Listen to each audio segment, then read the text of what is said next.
Are we back? Yeah, we're back. Yeah, so the light actually shows up when it's done sharpening. Like it's about to end. Like you can feel it, but also it ends when it's just about ready.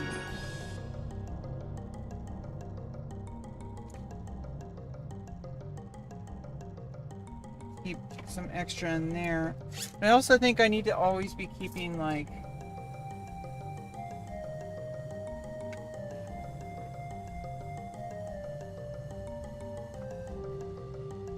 I got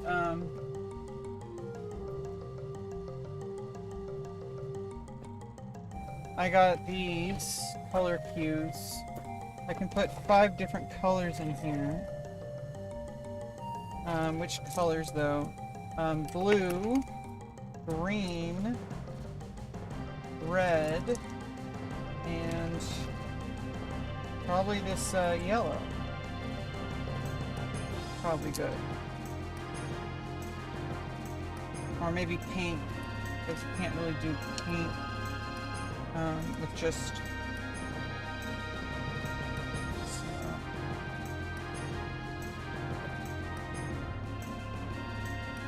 Is that a pen sharpener? Yeah, we're sharpening pencils. Yeah, so basically setting up my my art,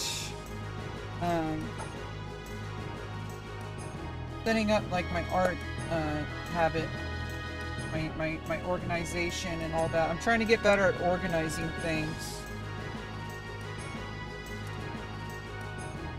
Oh, I probably need a black pen rather than a pink. Oh, pink or yellow? That's the real question. Like a pink is a very light color. Yellow is also light. I think I can put a black pen in there. But I also think I can put instead of those.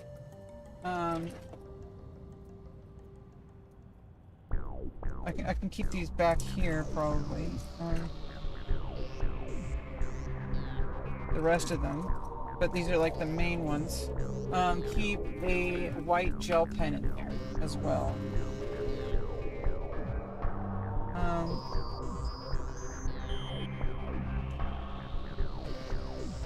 Or actually,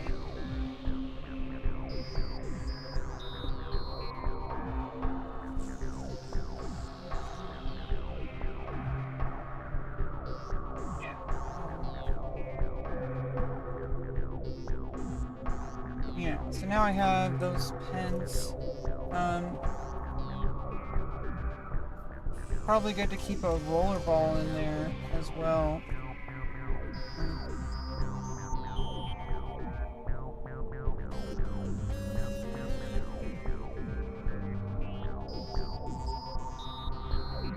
Yeah, it's cool because it's a nice little purse for drawing stuff. Drawing related stuff. Keep it nice and organized. And also, if I really just want to be crazy, I can just literally put my phone in there. Oh, you guys, my screen is black.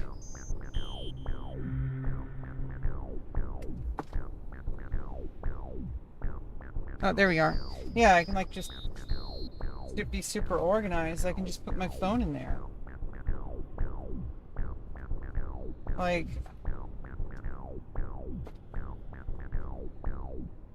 Got like a nice little drawing bag. Work on my drawing anywhere. I could probably even get a little teeny tiny sketchbook to put in there, but it would have to be super tiny.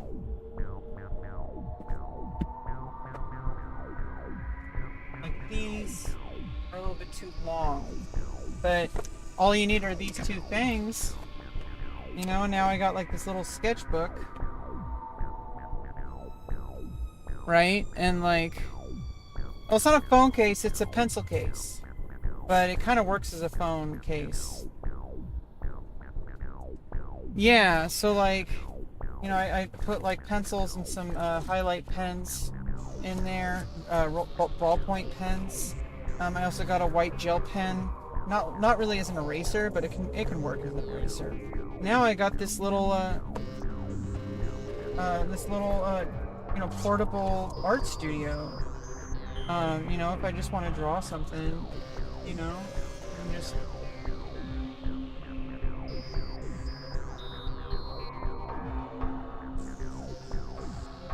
like just be drawing stuff, you know? Can't see it.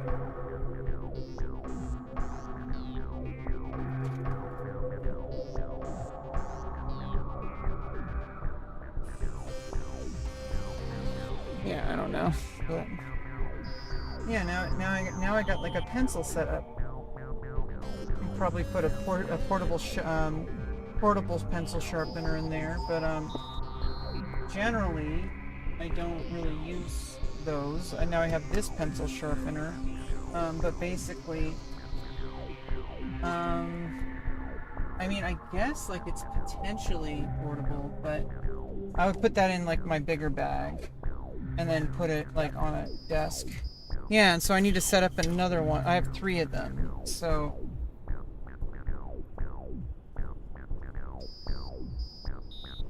only see why. Yeah, sorry about that. And then we got some more Ticonderoga. Get the pencil sharpener cam here.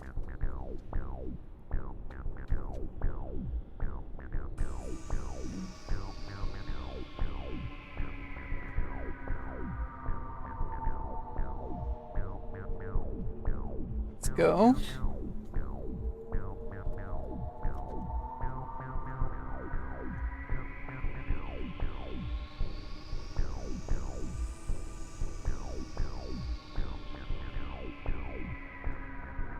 And see, like there's a little light that comes on. You'll see it in a second. You see the light? Now you know it's almost done sharpening. It's actually kind of cool. I like this little pencil sharpener. That's super cool. Like, bro, that's awesome. Put these in here while I sharpen them.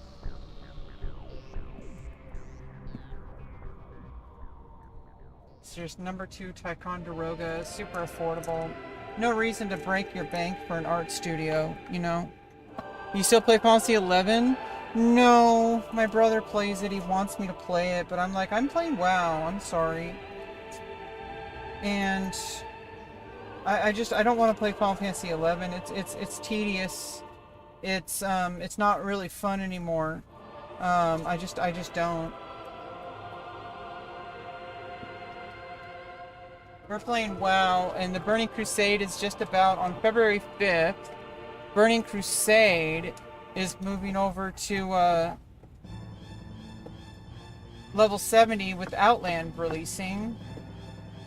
So we're pretty much getting prepared. I need to make another 300 gold basically, or like another 250 gold, and we'll be good to go. I'll get my riding speed. I need to get my one-hand sword and my shield for tanking on Prot Warrior in the dungeons. I got Arms Warrior and I got my 2-hand. I got my gear already for 2-hand for soloing and for PvP, but for Prot tanking I need sword and board. And I just have Thrash Blade and some bullshit quested shield. You got back on it and had to start over, working on keys for jungle. Oh shit! On Nasomi? Or on Horizon? I know on retail, I kind of hit a wall on retail that I had to make a decision. Like, do I actually want to play this? And it was just tedious. It was a lot of work, and it didn't really feel like it was enjoyable anymore. It's just too much work. My brother was telling me he has 6 accounts that he dual boxes, and he's like super crazy about it. And it's like, he's telling me, oh, you just have to play another 1,000 hours and it gets good. And I'm like, what the fuck? He's like, oh, you're not there yet. Once you get to the end game, you can actually start to play the game. And I'm like, what are you talking about? I'm already burnt out. I don't want to keep playing Final Fantasy 11 I've already played enough hours. I also played on Nozomi on the classic server for like a year of playtime.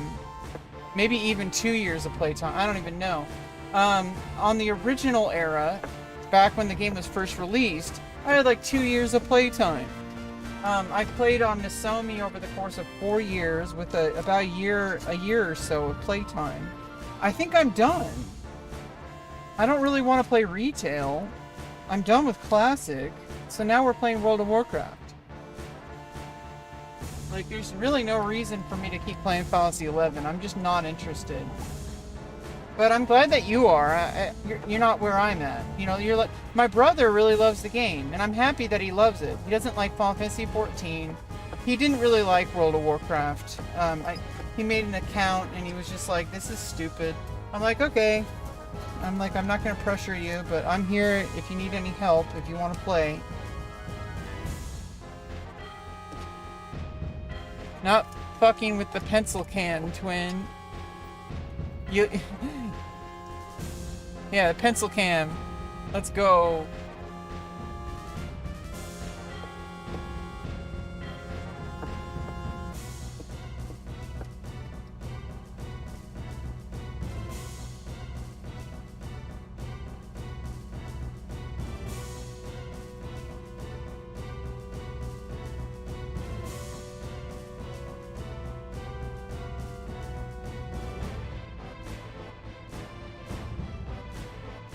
This first one, we got it set up.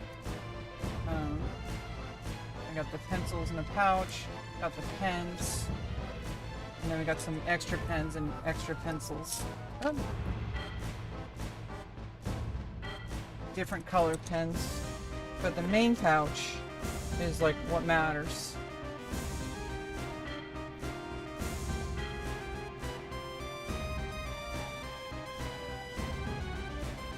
This is the last one for this pouch, I think, and then we're gonna keep the others in the back area.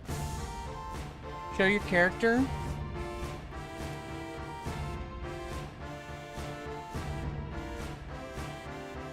Dead.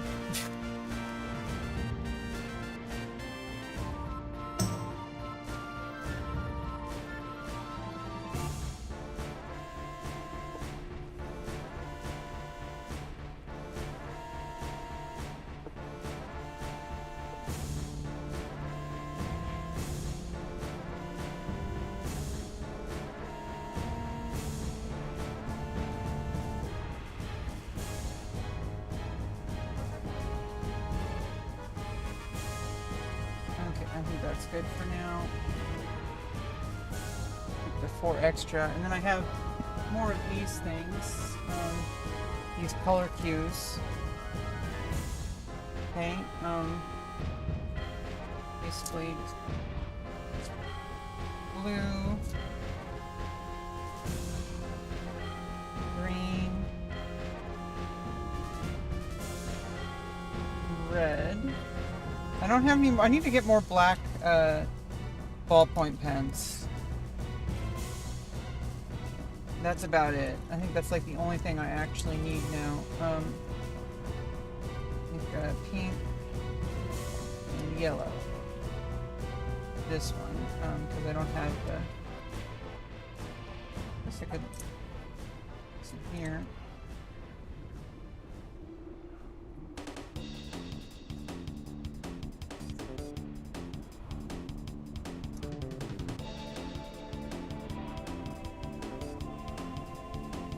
And also for and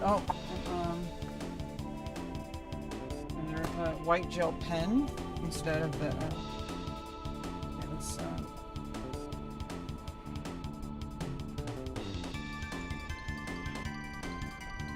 good to have the white gel pen. Got this.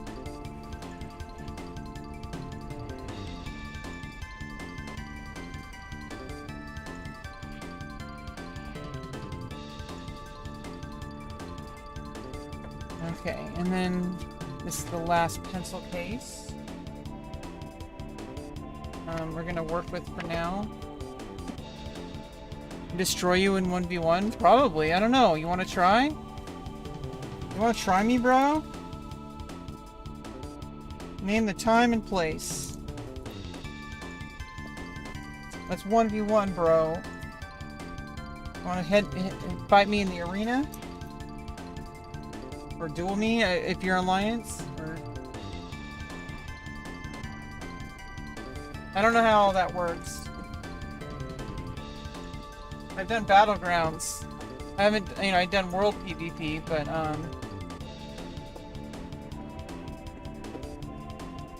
You're on Spine Shatter EU? Well, I'm on Nightslayer. It's in, NA West, or whatever. It's in the NA. I guess it's just the full NA region. Sorry about that. I'm lucky. You're not gonna meet me in the ring? Because you're in the EU? Shit. Sheesh. Yo, bro. Yo, bro. Bro.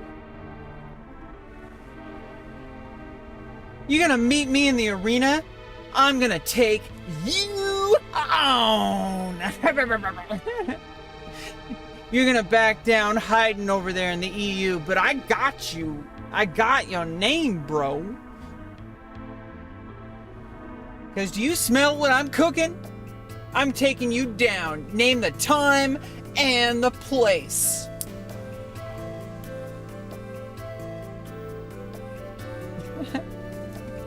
Oh, well, thank you, Daniel. Now back to the pencil can.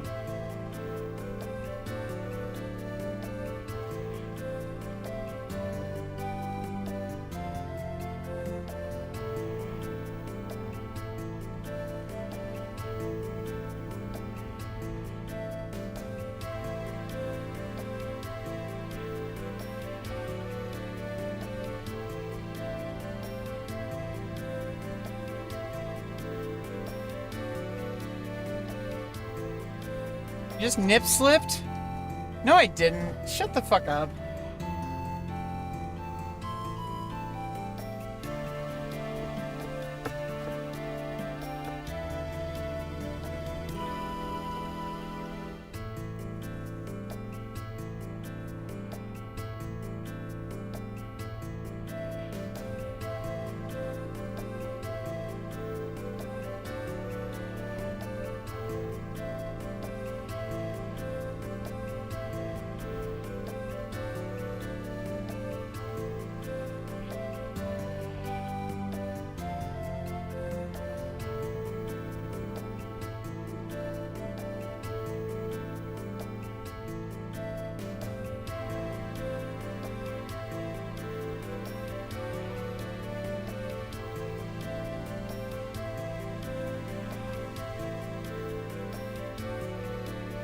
Cat, back me up.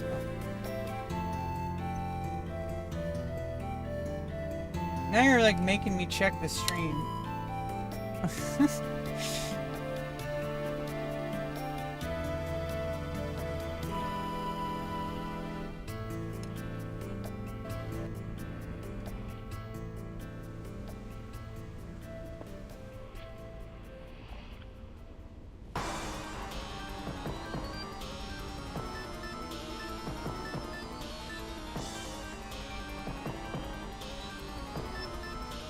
Nuh-uh, I just watched it. There's no nip slip there. You're trolling. My gangster. You know I'm white and nerdy. I'm white and nerdy. My gangsters.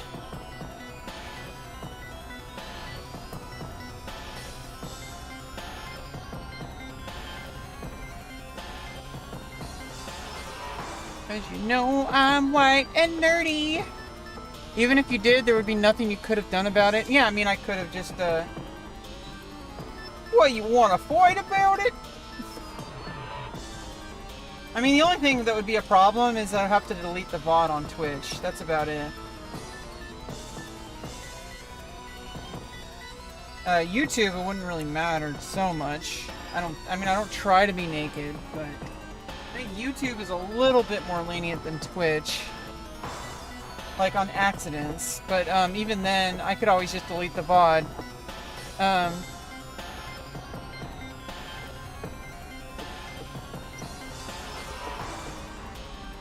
not trying to break terms of service, okay? Like, I think people notice when you're trying to break like, you know, when you're trying to just get away with things as opposed to just making accidents. I think generally, like, half decent moderators can know the difference. I mean, I think on Twitch I would definitely have to delete the VOD just to be safe. But even then, you know, I don't think people would be too harsh about it. I think that's enough pencils for now. Oh, I just dropped them all. Jesus Christ. Yeah, put the pencils away. Pencils down! Pencils down, chat! Pest is over.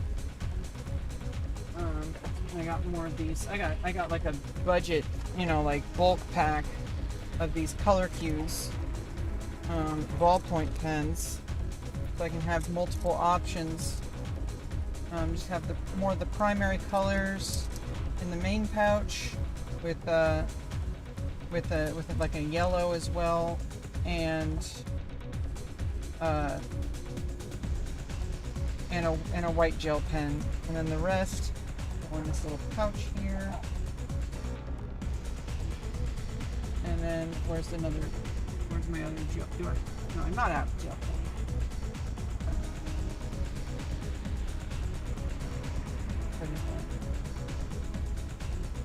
Gel pen.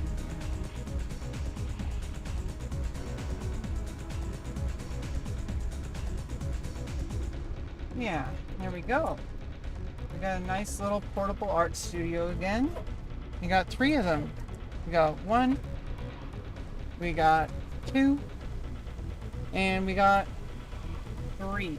Now I have no excuse. Okay. Okay, for now.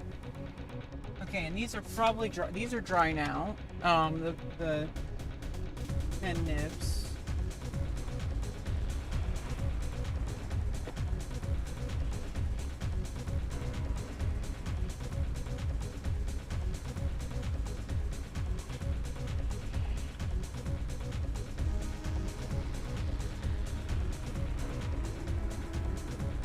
For the dip pens.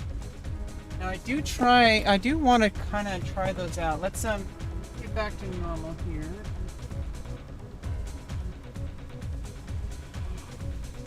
Let's get back to normal.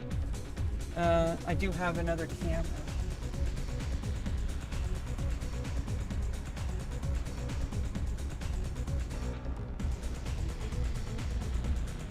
If I can find it. There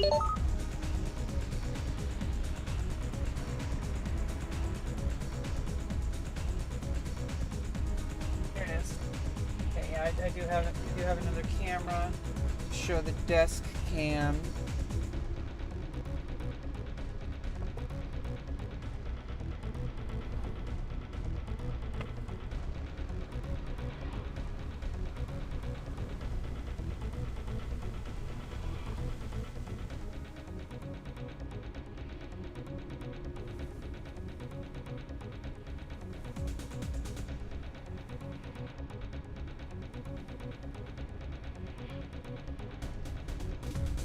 Get the desk cam going. I'm 27, I'm 38. Okay, let's turn the desk cam on.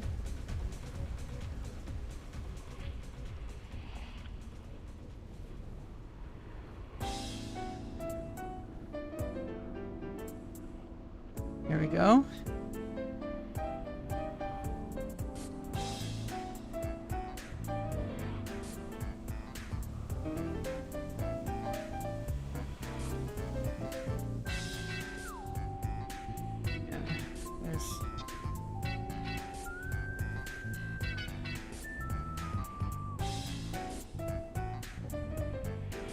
There we go. Get our kind of art studio going here.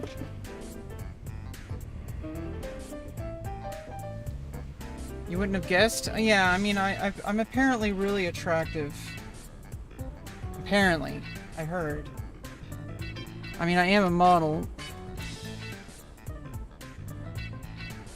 And I started a job as a model for art students at the college. That's gonna. I think that's going pretty well for now. I mean, it should continue to go well. I mean, it seems like it's right up my alley. I think I chose the right career path. I fit right in the art community and just like in the modeling community and the performance arts community. Like, it's been my whole life. I'm trained as a musician. Like, I've done multiple different art forms. I've done dance, I've done theater. I feel like, you know, I need to keep pursuing those sort of things and not just give up. That's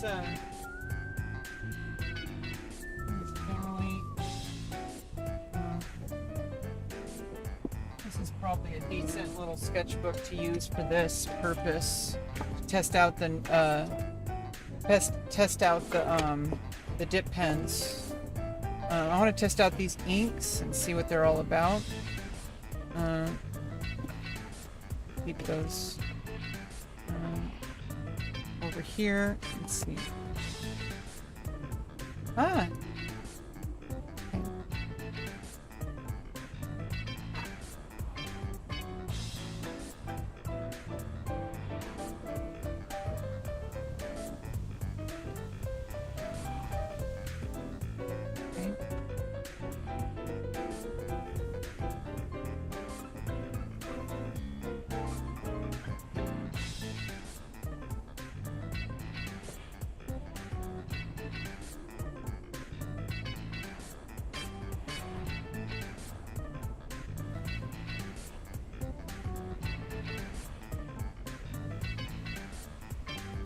I think I need to. I think every time I plug that in, I have to change the settings for it. Turn off autofocus, low light compensation. Oh, there we go. You have a good sense of humor? Oh, well, thanks. Sickly.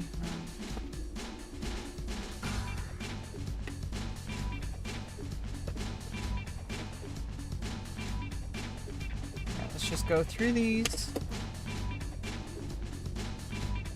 This is also, let's open up, I didn't open up the pencil holder. I want to try this. Does it fit a whole pencil? Even I can also even has its own eraser. I can probably just, I have to get like eraser refills for that.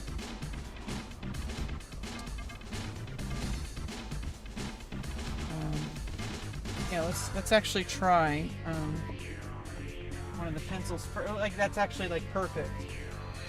We're gonna try out one of the pencils with the pencil holder.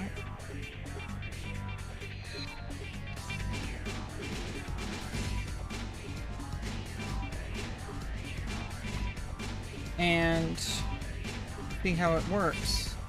Yeah. Holy shit. Holy shit, Batman. Oh, it doesn't go all the way in. It's only for it does elongate it, which is kind of cool. If I really want to have like a long pencil, like if I really want a long pencil, does it actually? Yeah, it actually tightens around it. Like if I want a really long pencil, like holy shit, look at this. Like what the fuck, bro? Like, if you want a really long pencil, and let's see, let's get this grip.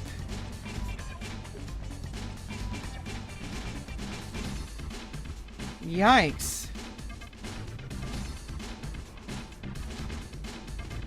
Shit. There's no reason for all this extra long pencilage. Degen lingo, time to appeal to the youth. I don't want to appeal to the youth. I want to appeal... my general age range of my viewers are like 25 to 35. I'm not looking for young people, okay? We're looking for old fucks. Yeah, this is kind of an interesting grip. Like, it's actually kind of interesting.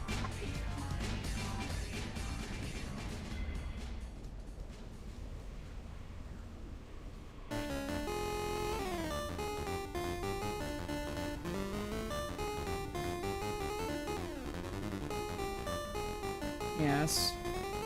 Let's just try something here. I don't even know if I like these grips.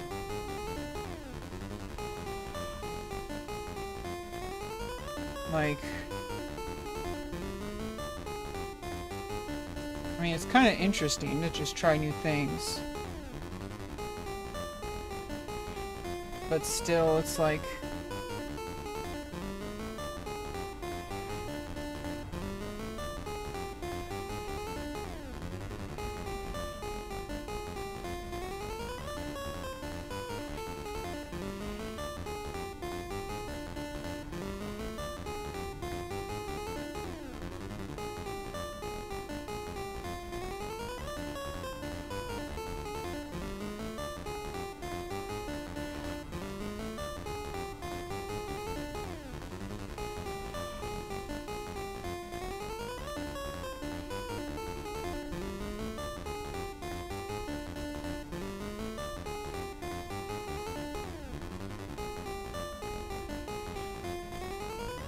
Yeah,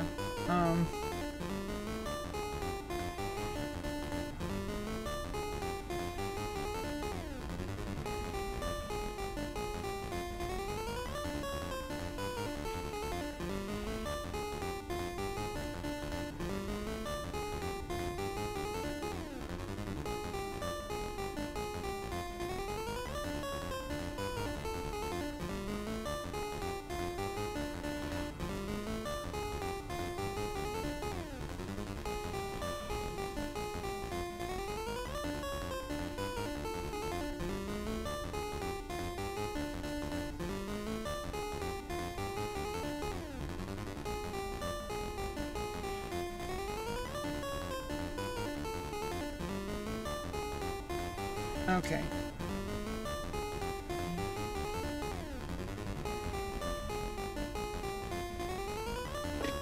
Oh, what the... Yeah, that was Let's try out this dip pen. I guess let's try the main...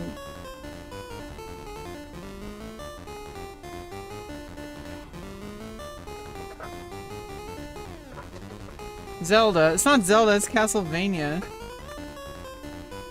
Yeah, let's try this this big one first. Next, yeah, nice and flexible nib. It's like it's firm, but it's like also got a flexibility. Let's try the different inks. I need also some water.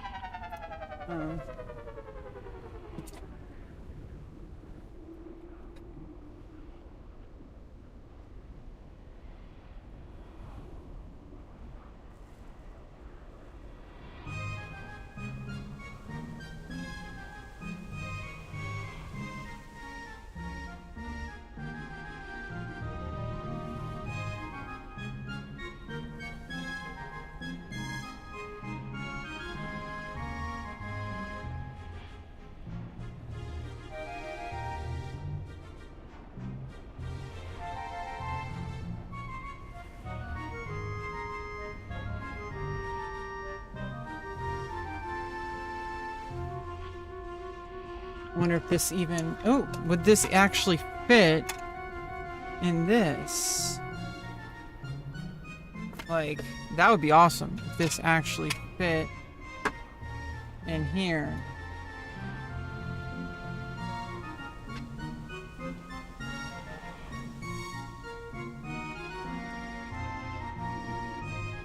Like, holy shit, it does. Holy shit. The water fits in there. Let's go. Let's go. The water fits in this thing. That's awesome, bro. Yeah, so like let's try out various inks. Let's see, what is this? This is black. Says it in Chinese.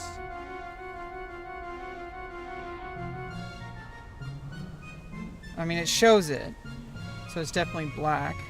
Ooh, and it even has...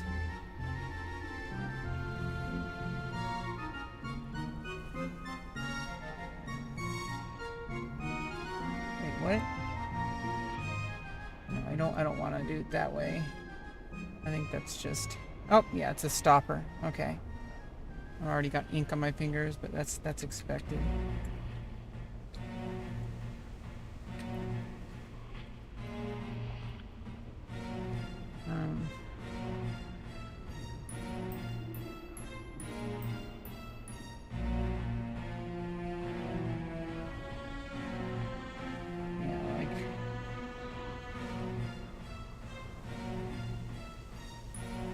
Basically, what I want to do is put it in the cap in order to actually dip.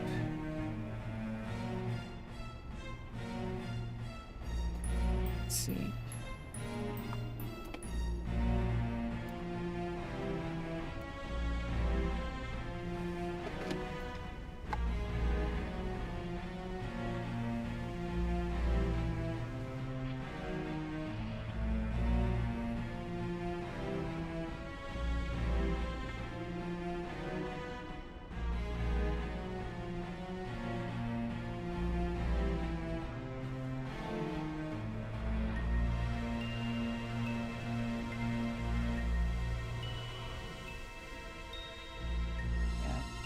Ran out of ink pretty quickly there. So I don't think I dipped it all the way correctly.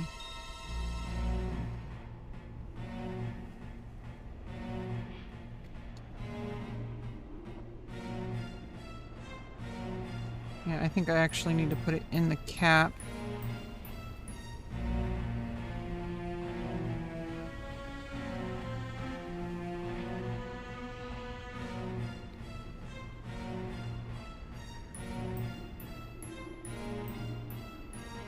Oof, I'm spilling. Yeah, I don't really know. I don't know. These inks are a little bit, hard to deal with. These little teeny tiny bottles. I don't really like these ink bottles, but that's what you get for cheap tools. So I guess I get what I pay for it.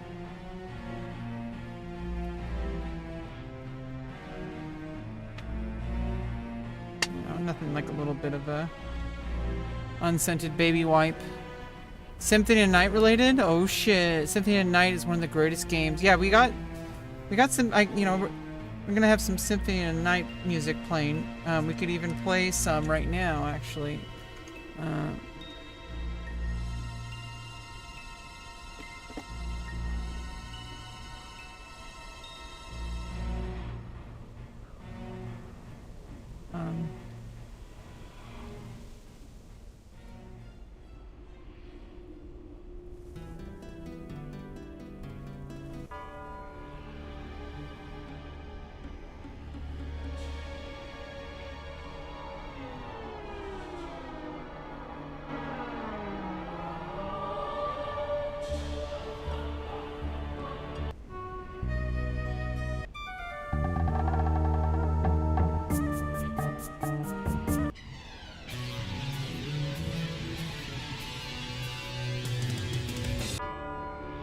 Go.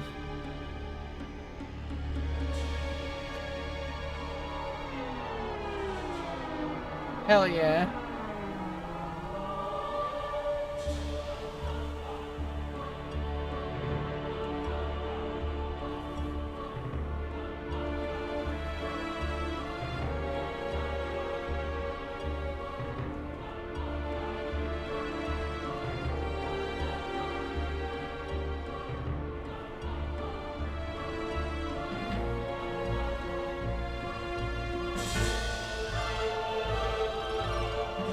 Yeah, so I might have to end up not using these inks. I do have better inks and better ink bottles. Also, I think, well, maybe it's actually just like the nib isn't supposed to hold like a ton of ink. It is a dip pen. Oh, this is blue.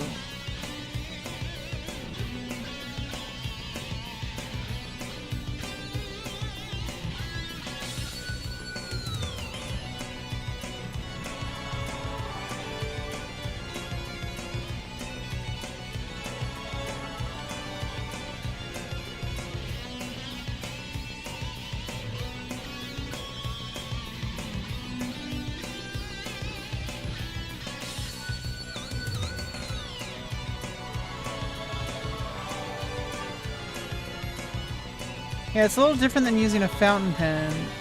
It's like, it feels like a lot more like responsive. I feel like dip pen, I can have more customization.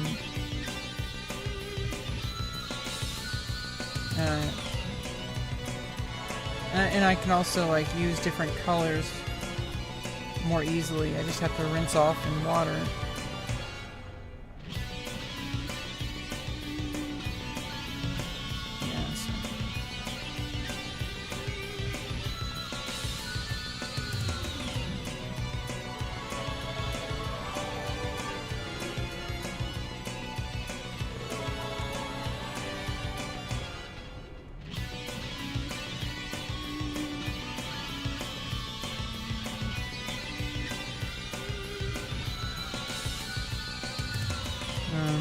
I'm gonna use up all this ink. I got like all this ink over here. I spilled.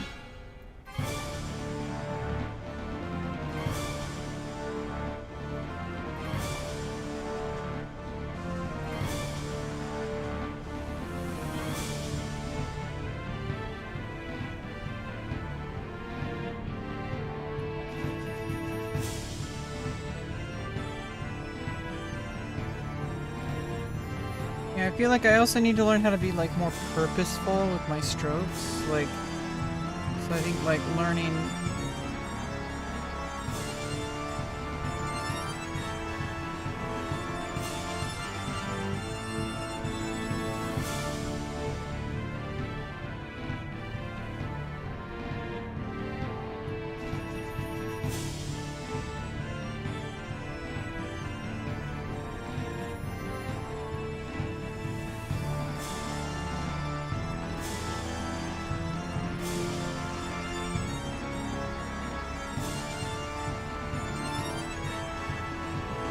It's a little different than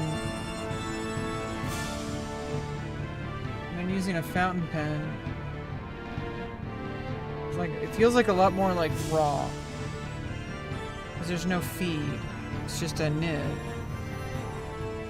I have to be much more cognizant of like what I'm doing. Because there's only so much ink that can last before you have to dip again.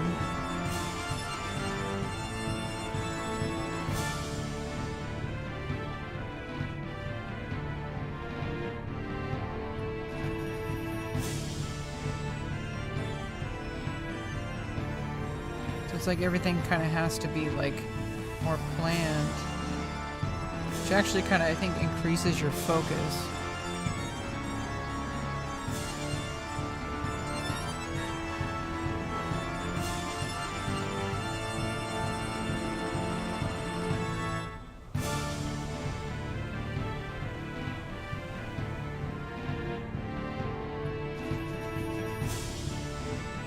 Almost feels like using a brush, I think.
Yeah, it's. I think I'm also like not really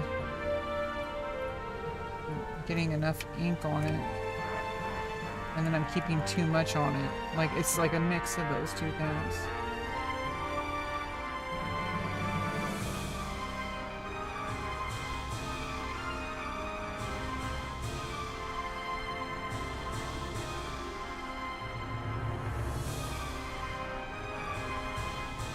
Draw final form Dracula.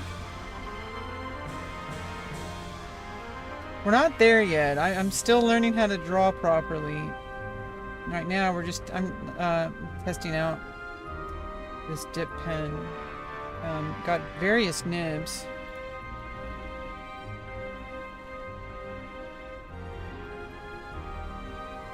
Okay.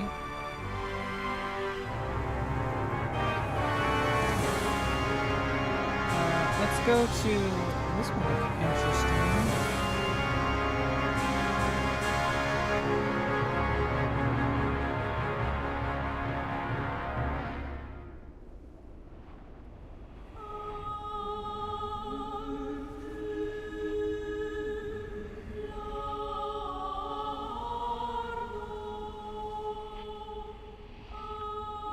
I think this is a flex nib. I'm not sure.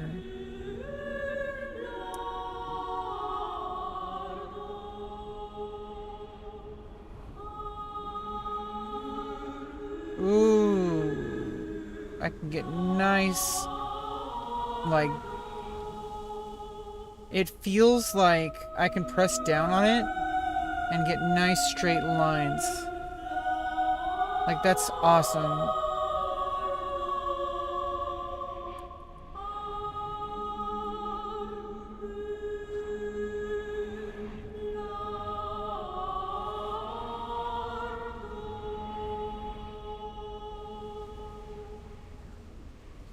While also having like more of a light, loose touch. I want like kind of flowing lines or lighter lines. If I want a nice dark line. Yeah.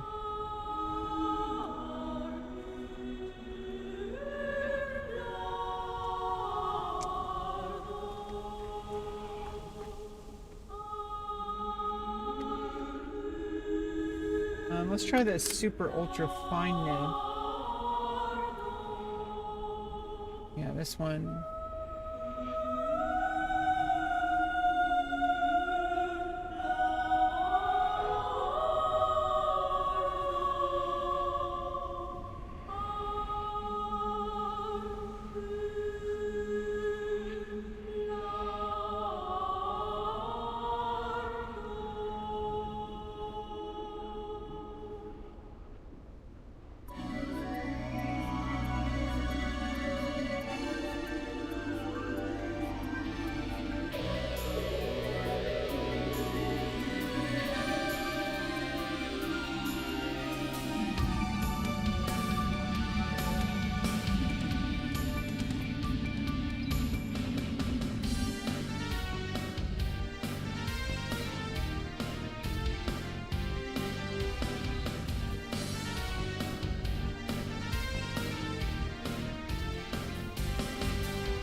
Best music in gaming, a song Metroid and Metal Gear? Hell yeah.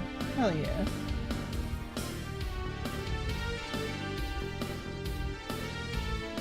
Alright,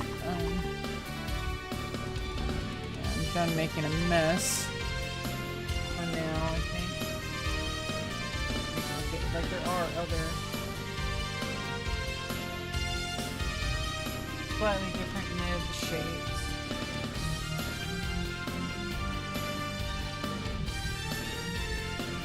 Oh, this is the flex nib. Yeah, let's try out the flex nib.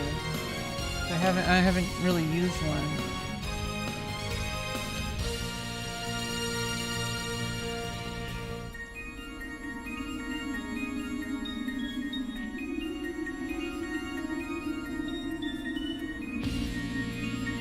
Yeah, okay, yeah, it's got like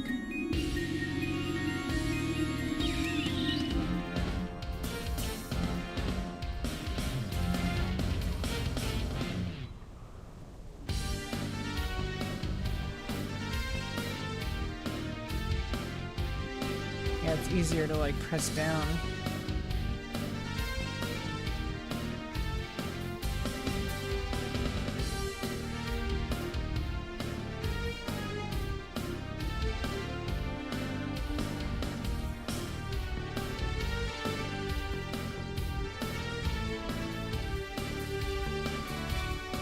How we doing? We're doing good, Tay Tay. How are you doing tonight? Just testing out my new art supplies. I'm gonna have to really figure out how to use the dip pens properly. Be part of my practice, like learning how to use the dip pens properly. I just wasted a whole bunch of ink.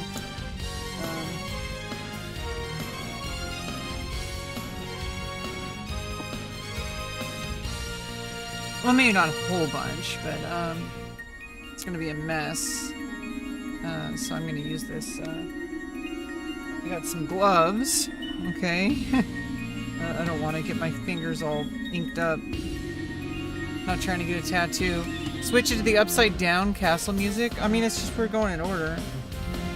My computer setup is not set up in computer use. I can barely use my computer right now. It's in like art desk mode.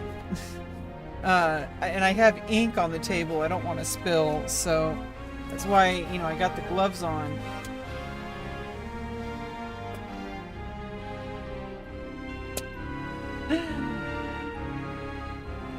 Yeah. Okay, let me try to save some of that ink. The rest, I'm just gonna sop it up.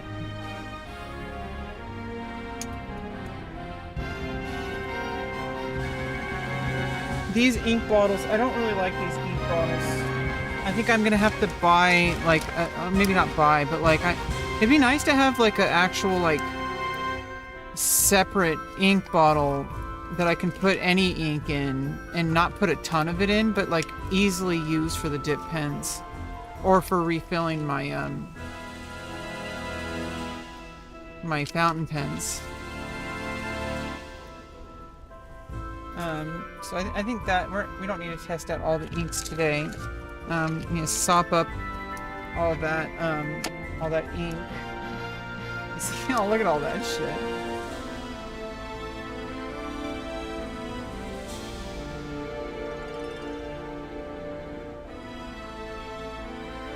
Well, that's good. I mean, all it takes is a little paper and you can sop up ink, you know. I got that little tray. Okay. Now we're back in business with cleanliness. Okay, yeah, keep these dip pens. I like them. I just need to learn how to use them properly. I think this is dry. Should be. Oh.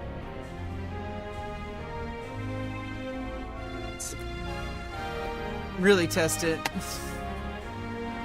Yeah, I mean, it's dry, mostly. It's like a little bit, like right here. It's fine. We're just testing it out.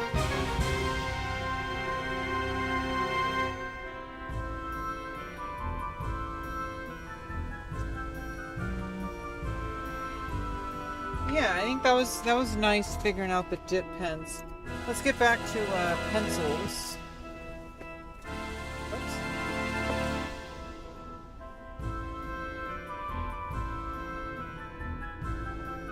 Although, like I said earlier, I have my fountain pens. You're Leto from Dune? Don't just get in my worm suit? Oh shit. You Marcus? Yeah, I got my fountain pens. These are good for writing. I'm not using these for art though. I'm not using these roller balls for art. That's, you know, that's a different story. I got some roller balls. These are refillable, like piston refill roller balls. I could use those for art if I want certain colors with roller ball. But these fountain pens are for writing only. I don't want to wear down the nibs. These are white gel pens. Might be handy, come in handy. I do have multiple colored paper. It's good to have white. in like a gel pen. But yeah, that's my general like writing utensils.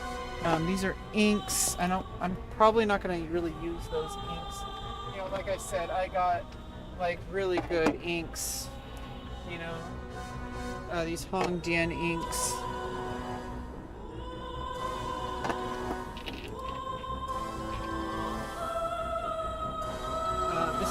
This is really, these are really nice inks.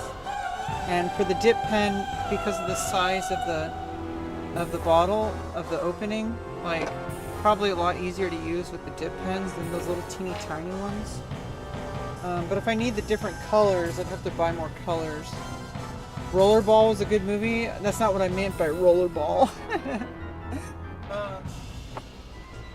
I was talking about rollerball pens. We're done with this water. Don't want to keep it on my desk. Yeah, dip pen requires it's a little bit more messy. So, you know, I gotta dump this water.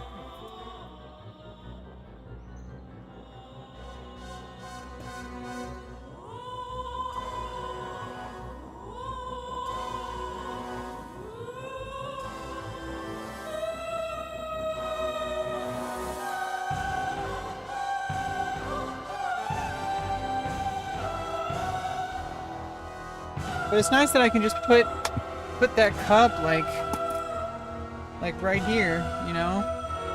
It doesn't even, I can still use this because it's a cup. So I can put the cup like right in the cup. Like, put the ball in a cup. A ball in a cup. A ball in a cup. Okay, let's see. Yeah, get more pencils. Let's use one of these cute little ones.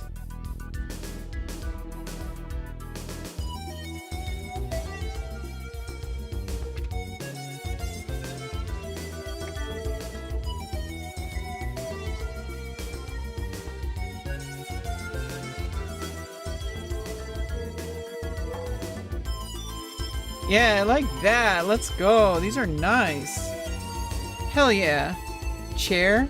Yeah, chair stream. Yeah, look at this. This is super nice. Yeah.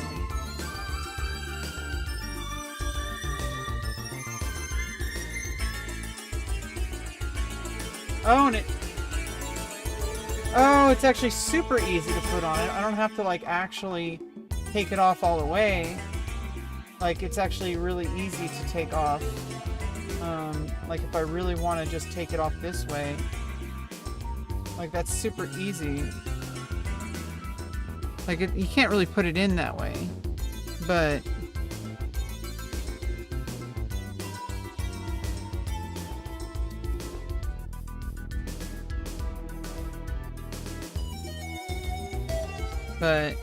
you can just take it out like super easy. I like these ones.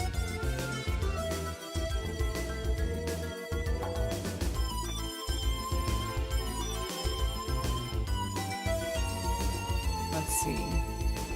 I also got these generic ones, like just regular grips. You know, tried and true. No stress.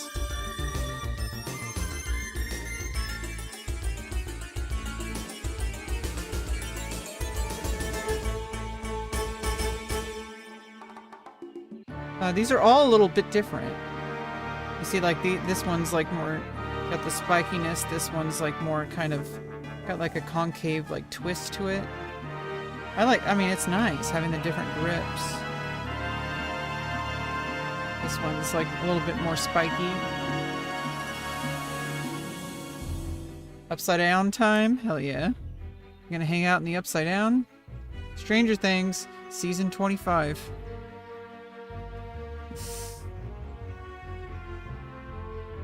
Yeah, this one's like, it has like a heavier grip to it, so. And then this one, it's almost like a cucumber.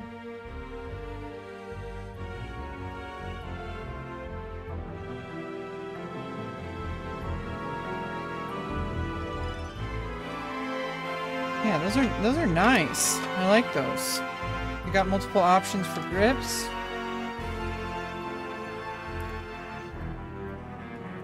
Yeah, sharpen these pencils.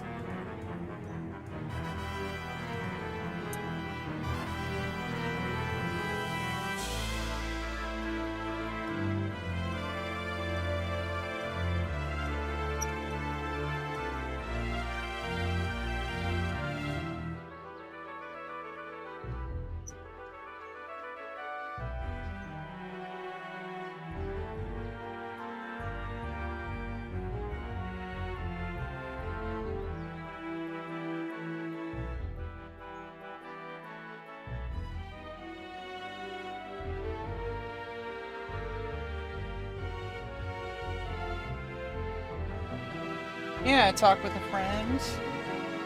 Talk with a friend today. Epic music for sharpening pencil.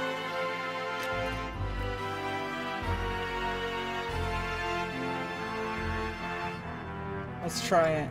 Let's open up YouTube.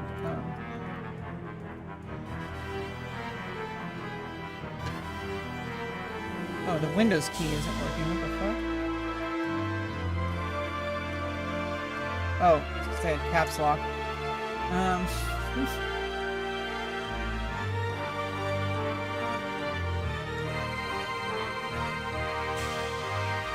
Let's actually search for that specific term. Epic music for sharpening a pencil. Sharpening pencils.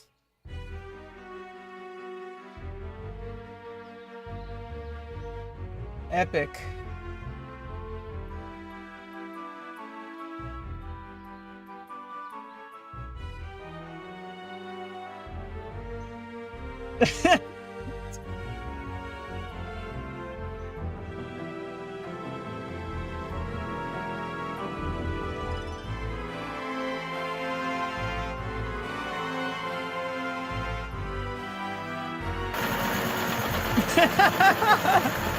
Where I do go if I need help sharpening a pencil? Yes, exactly.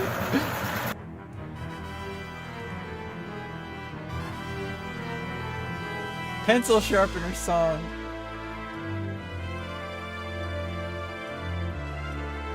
Pencil sharpener, sharpening my pencil. When my pencil is very, very dull, I put it in the pencil sharpener, and then the pencil sharpener makes the pencil sharper, and I like it better that way. Oh yeah, oh yeah. Nobody likes a dull pencil, yeah. Oh yeah, nobody likes a dull pencil. That's why they created the pencil sharpener. They have all kinds of different pencil sharpeners. Let me tell you about them. Oh yeah, you got the electric pencil sharpener. That is amazing cause it runs on electricity.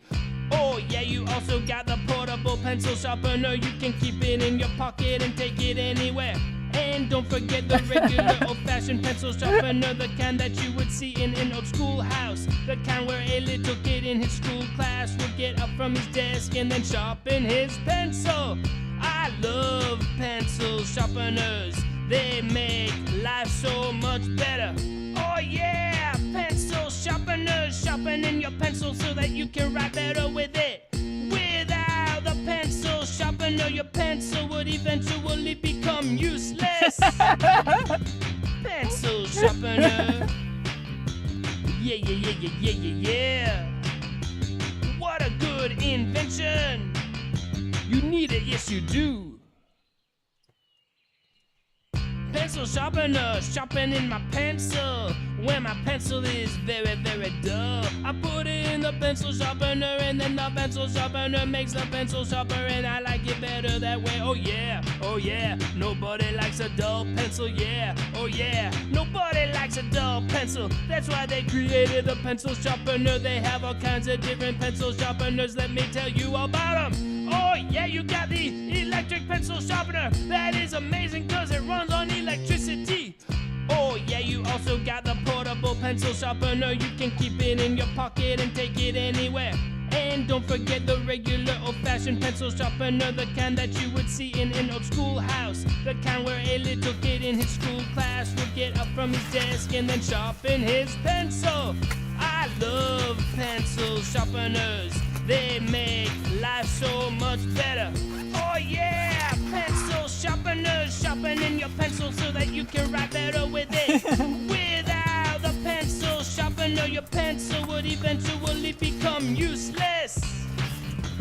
Pencil sharpener. Yeah, yeah, yeah, yeah, yeah, yeah, yeah. What a good invention. You need it, yes you do. How did I get here? Why am I here? Just to suffer.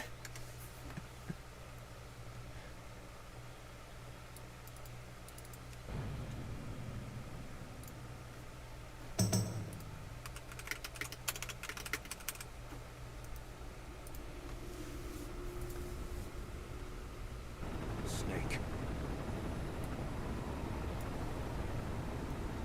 Why are we still here?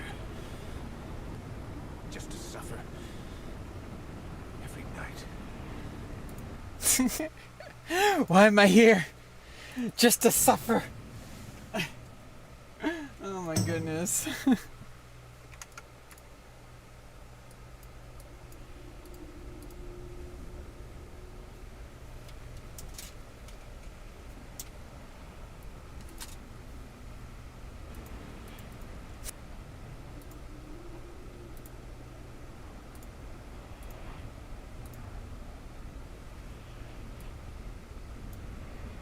You guys are having fun over there, I hope. I hope. What happens with all the sharpened pencils? We're gonna draw them. Look up the Rebecca song. What the fuck? There's a Rebecca song? Is it about me?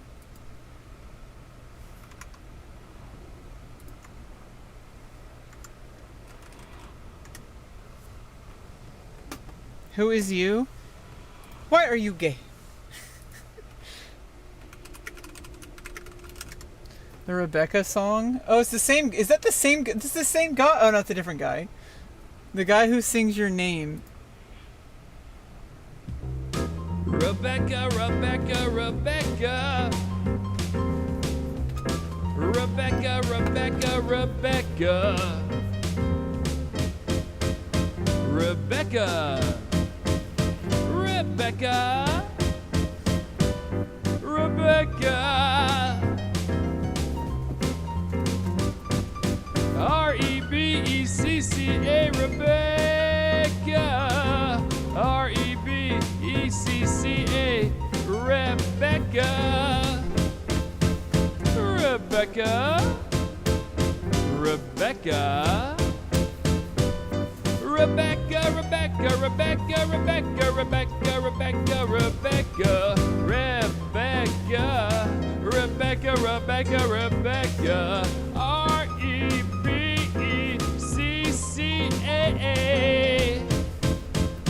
Rebecca, Rebecca, Rebecca, Rebecca, Rebecca.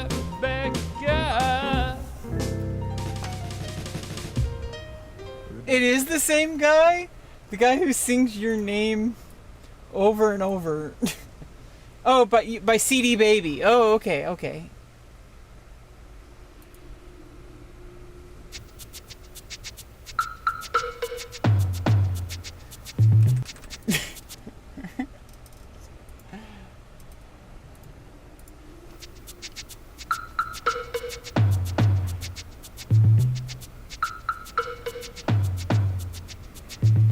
Savage beauty. Look at that powerful body. Strength, grace, magnificent form. How does the tiger manage to keep himself at the peak of physical fitness for his entire life?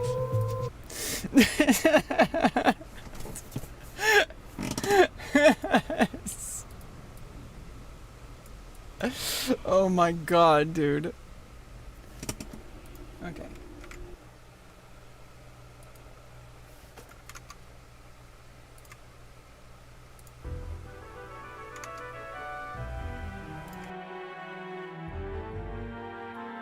Oh shit, you couldn't hear me. Oh shit, I was muted. Oh my god. I wasn't saying much. You're fine, I'll make you a theme song. Yeah, make me a theme song. talk with a friend. You can make a song better than this? Hell yeah. Rebecca, it's Rebecca is my name. Don't wear it out. It's Rebecca, not K-A-H. What do you think I am, a barbarian? No, I'm just kidding. Nothing wrong with K-A-H. That's not me. I'm not a K-A-H.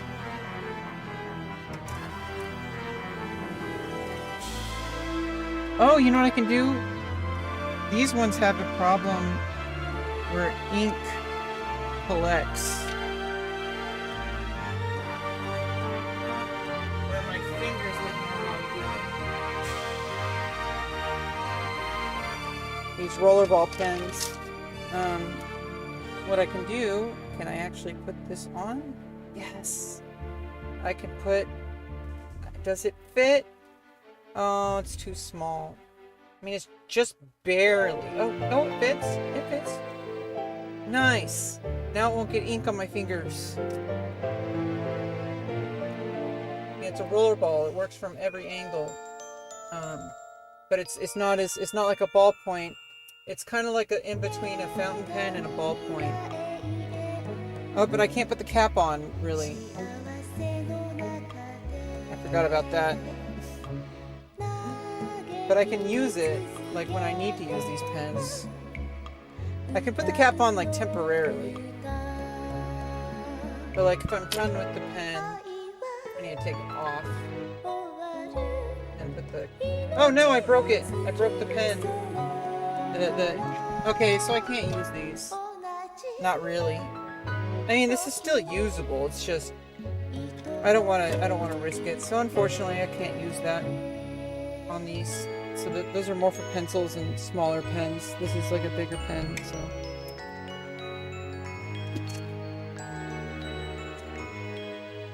Okay, what are we doing?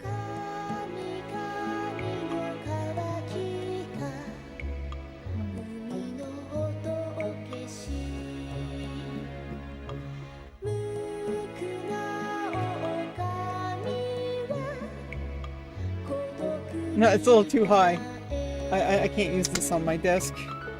This is for bed.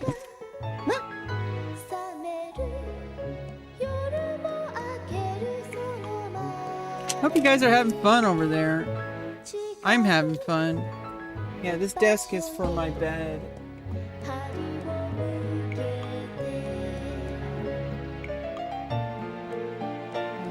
Okay.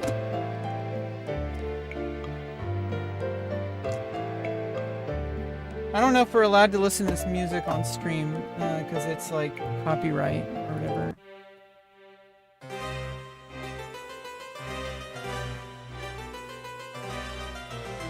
Ranma 1/2? Hell yeah! Ranma 2分の1. 2 parts of 1. Ranma 1/2. Gender bending. I love gender bending. You know, it's like, I like how they dealt with Ranma. I like Rumiko Takahashi. She did Ranma 1/2. She did Urusei Yatsura, which is actually how I found her originally. They played it on TV when I was a kid, on like a public broadcast, like a local station. They would also play like Doctor Who. They played some other anime like Please Save My Earth and Key the Metal Idol. Oh my god. Key the Metal Idol was like my favorite anime. I loved Key. I loved that story. That was such a good story. And then Please Save My Earth. Please Save My Earth was really interesting. I don't even remember like what it's fully about. How could I not have fun when there is stationery? Exactly. We're a stationery party over here. Oh yeah, the other thing, I wanted to open up this acrylic set and see what it's all about. Let's try to open it without ruining the box. Basically, it's an art supplies unboxing stream.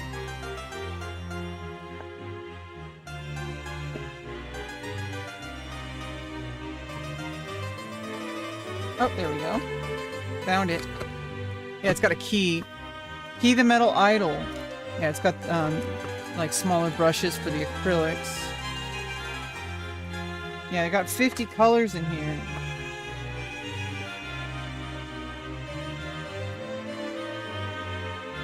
Yeah, I got pointed round, variety of decorative strokes, details, and lines. Flat shader for blending sharp edges, short, even strokes. We got a script liner for long lines, scrolling blenders, and fine details. We got a filbert for rounded edges, blending different strokes with points, edge, or flat, leaves, and feathers. We got a fan brush, blending texture, special effects, grass, fur, foliage, and angle shader for angled shapes and strokes, small area edging and blending, flower petal, and leaves. Okay. I probably want to keep that little, this little card. I need to take off the plastic, of course. But I probably want to keep this, actually. Keep it inside there. I don't know. I'll probably have a dedicated case for it. I actually might want to use one of those pencil holders for this instead. I have those pencil cases. This one's for pencils and pens. Maybe I can use this to keep my acrylic brush. Well, I guess I can just keep them in there regardless. There's an extra space inside of it. Yeah, there's like extra space here.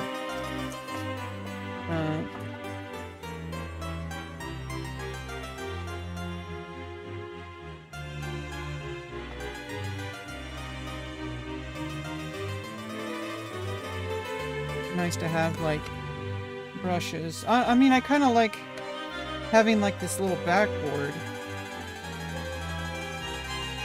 I need to get like a dedicated one, because I mean that way the brushes don't brush up against anything. Oh yeah, I can just put them in here like this, I think. Yeah, let's go. Hell yeah. Just put them up there. Hey Casey, how you doing? We're doing unboxing of like art supplies.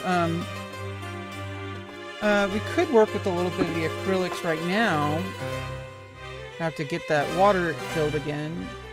I have to do acrylics some other time. I mean, we could try something. Try this metallic reddish brown or raw sienna. Got metallic silver. Ooh. Bluish gray. Yeah, let's try this raw sienna. Yeah, I think this is a good box to keep. Let's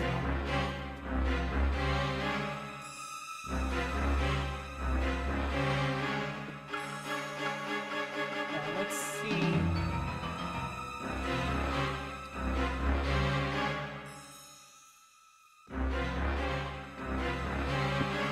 We got like little like test page.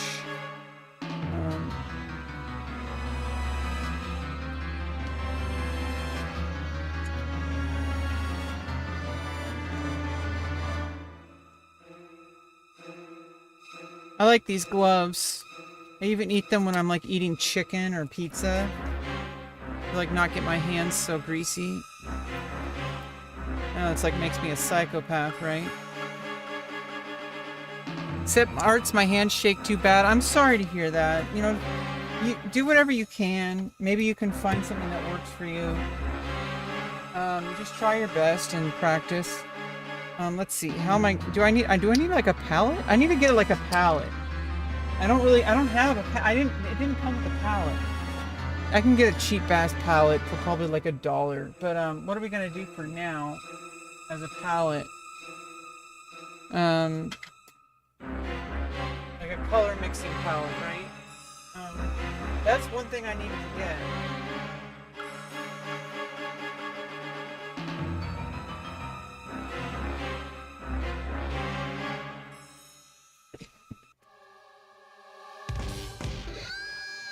Also, like, I don't know, like, probably not good to... Oh, I guess keeping those in there is fine. Let's try the fan brush. What am I gonna put it on? I need like something like plastic.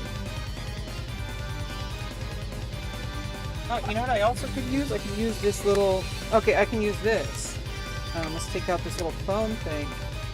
Thing that, yeah, I can use this as like a little... I can get like an Altoid can if I really want to do something out in the field.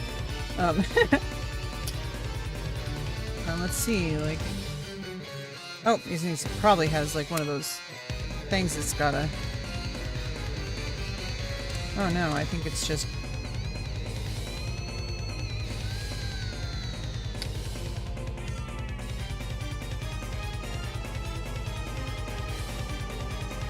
I don't know what's going on with this. Does it need to be like...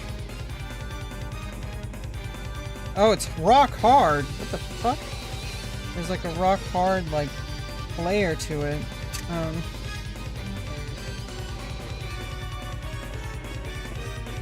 Jesus. Oh! Or is that just plastic?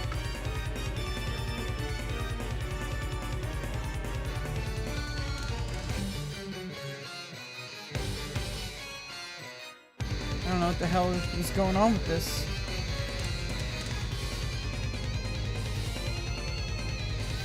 Oh, fuck!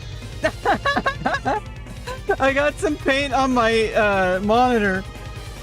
Fuck. Yeah, I think it was just you guys need to see this.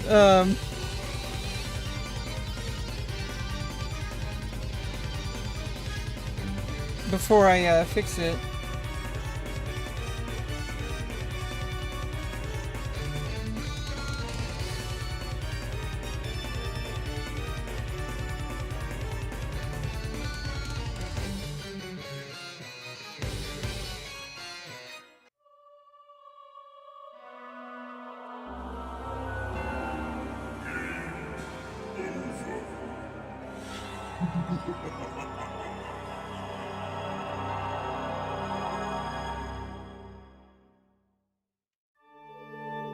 Yeah, this, you guys need to see this paint.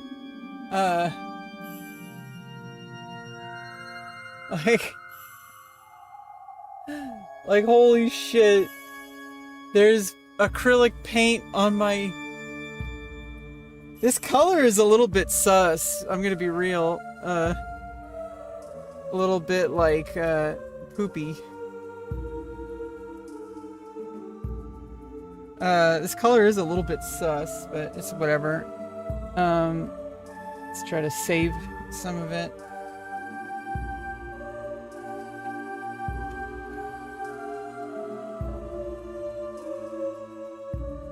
Oh, fuck. Oh god, it's all over the monitor. Here's your song. This is what I was waiting for. Yeah, you were waiting for me. Oh, this song. Okay.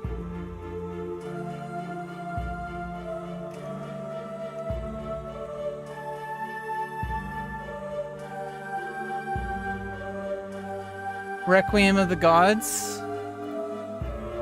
Did you shit on the paper? No, it's raw sienna.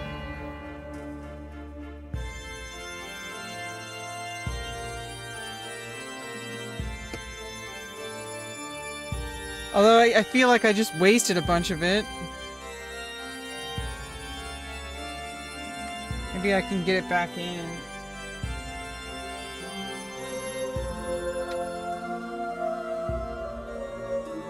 This does not look right. This does not look right. This does not look right. I swear, it's not what it looks like. Jeez, I chose the wrong color. What the fuck? I swear I was not trying to do anything gross. Like, I actually swear. This is not the right color.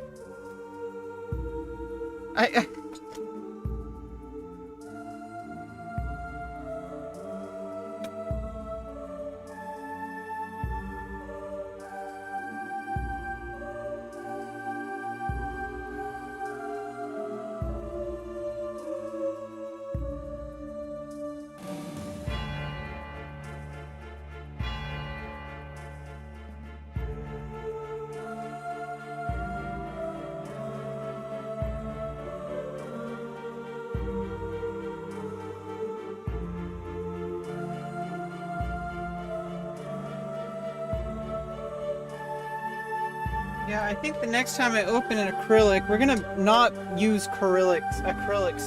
We're not gonna use acrylics very often. This is gonna be very rare. It's just really messy. Like, it's just so messy. And now I have to clean up all this.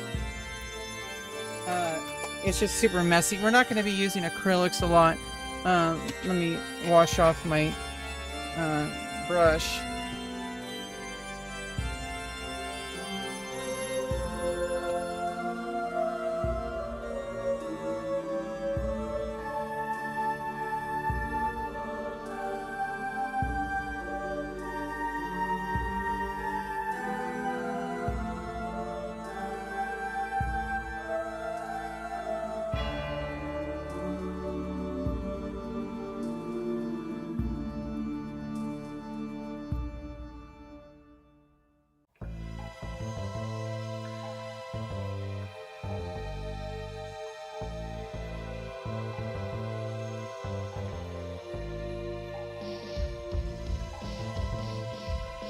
I mean, it's nice that we tried, for now, but now I need to clean all this.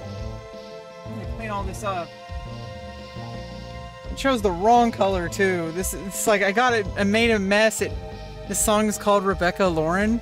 The poop fetish, guys. It's not poop. It's not poop. Okay, I swear, it's acrylic paint. It's raw sienna. I swear. Skinny puppy. Raw sienna.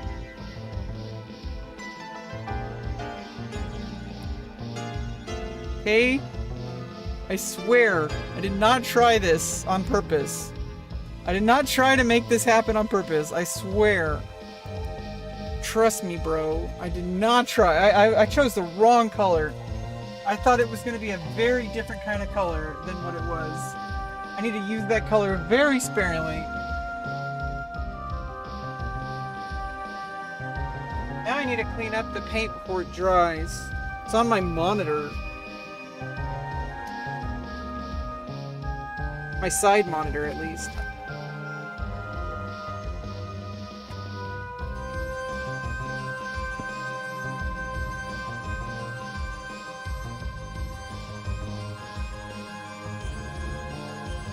That was like I need to like try to figure out how to actually open a new one. Oh, it's already drying. Oh no, it's fine. It's wiping right off. Yeah, at least it's not like super messy. You have to be really careful with the oil paints. Jeez. Yeah, I got it all over my pencils that I just got and opened. Well, this is why I get cheap material, right? So I don't have to worry. It'll be fine. I just have to clean it off. Right? It just wipes right off.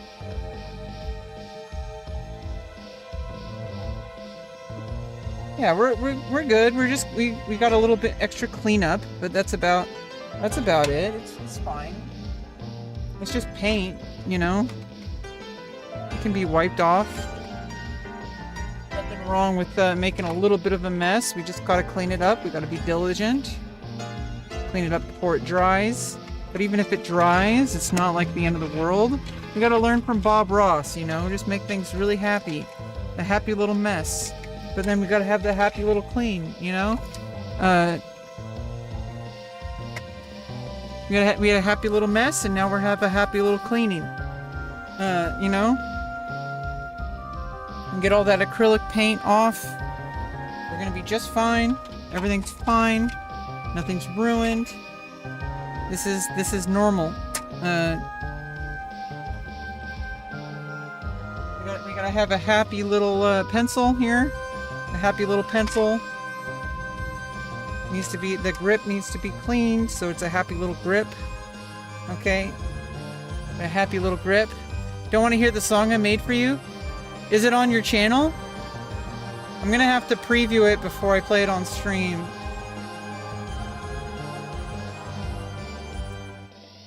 Let me clean everything up first, and then I'll take a look at it. I'll mute the stream first. See if it's safe. You don't want to. I've been duped before. Okay, you're not gonna troll me. I've been trolled before. We're not doing that again. I don't want another several month ban. because of something somebody posted on while I was doing a live stream, and I didn't realize it was unlisted. It's clean. Well, you sent the link. I don't think I can see the link in chat. Oh no, wait. Let me take a look in the main YouTube chat.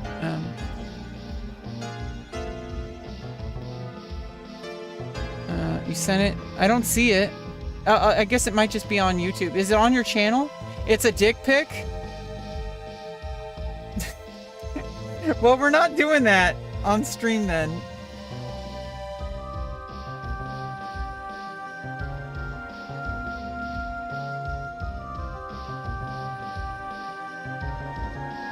Yeah, see, look, we're already like almost all cleaned up. We got all the acrylic paint nice and cleaned. We're gonna have to work with acrylic paint very carefully next time. I'll have to do a dedicated session to it. If I, work with my acrylic. You want to say Krillin? Work with my Krillin. Bald guys.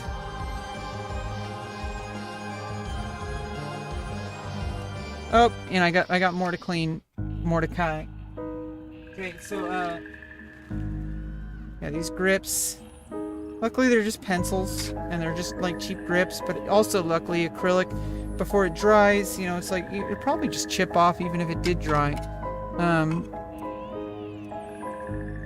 But may as well get it while it's still not dry yet. Just wipes right off. Super easy. Not a huge mess. I need to get used to things being messy if I'm going to be doing art. Eventually I'm going to have more dedicated space to doing art as time goes on. I really want to, like, when I move out into the new place, it's going to be a lot more. I want to set up a dedicated art space for my desk. Or like a separate desk if I can, but even then it's like I want to be able to have like more room, and I will. Definitely more room than what I have now. Okay, yeah, let's make sure before I wipe all that off. Okay, now I'm done with these. And I can put this back in the box. Put it back in the box. Put it back and to the left. Back to the left. Back to the left. Okay, so put that back in there. It's nice and good to go.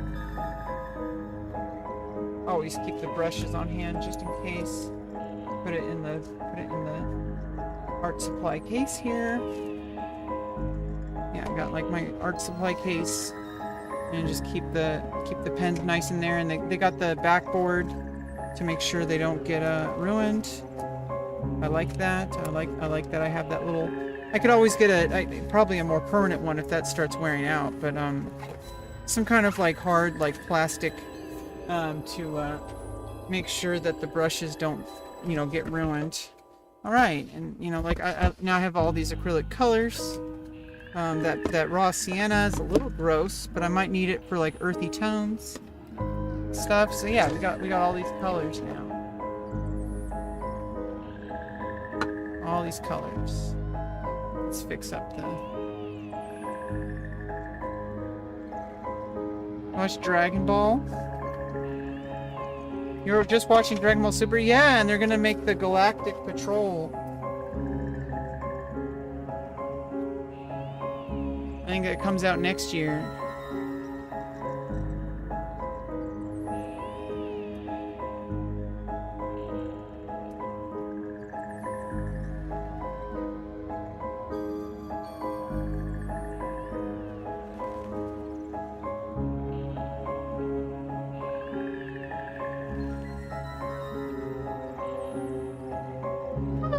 It fell.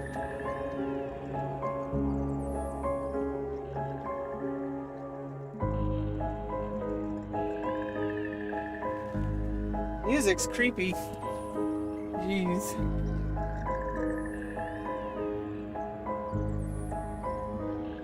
I need to get like the whole desk without going over. Price is Right.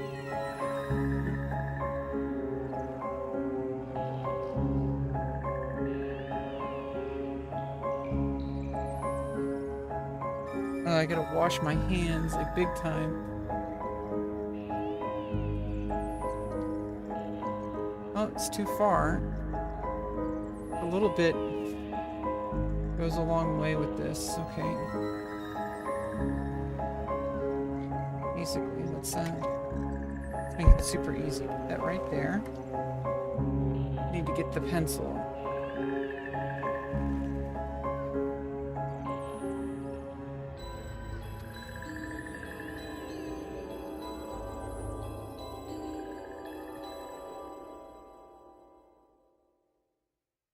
Yeah, I need to wipe all this stuff off.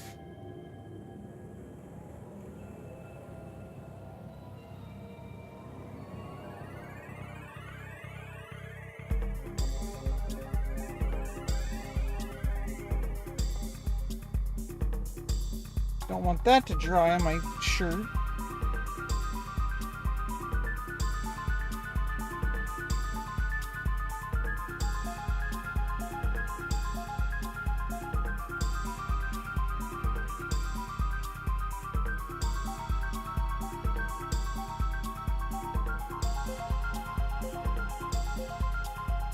Sure, it'll be fine.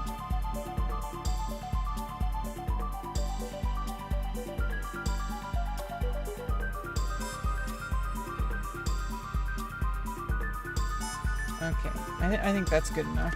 That angle. It's a little bit weird, but...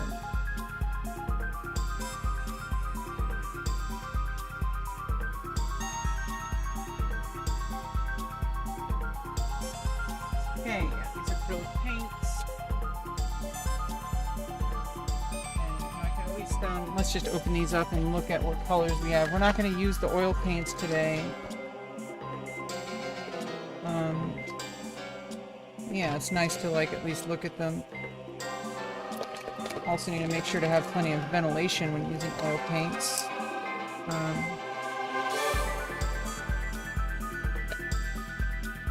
It's just like a cheap oil paint set. Probably won't last, all these probably won't last super long, but do my best to utilize them correctly. This is more of a test set. I want to see like how colors work before I commit to before I can really commit to them.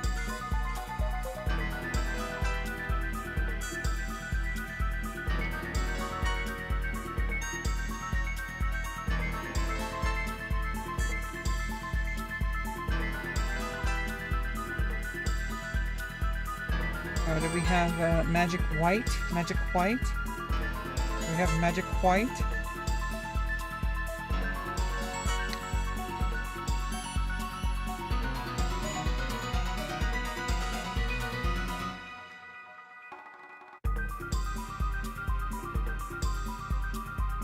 Yeah, nice, nice little oil color set.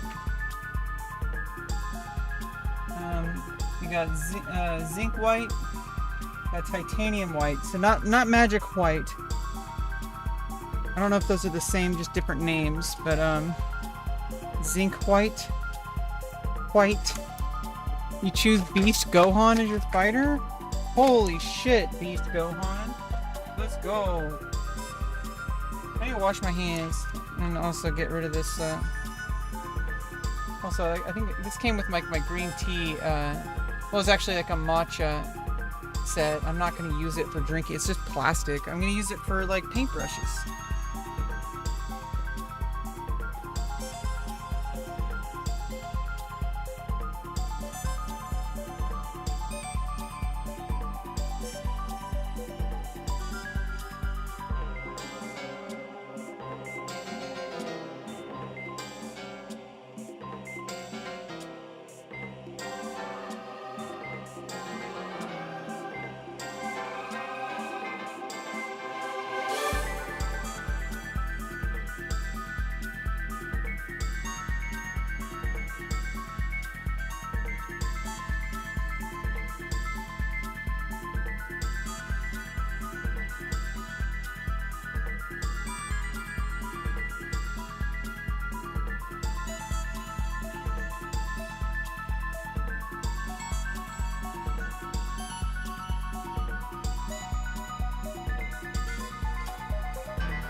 Holy shit, that was a fiasco. But you know, that's like just entry level, you know, artist stuff. It's gonna get messy. That's normal. Especially when we're working beyond, you know, pencils and ballpoint pens. That's why I like working with pens. Pens are a lot less messy.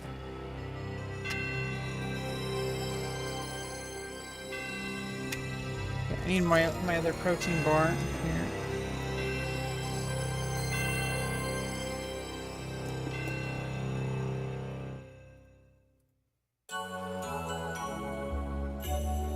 Gohan gets bodied by Light Yagami.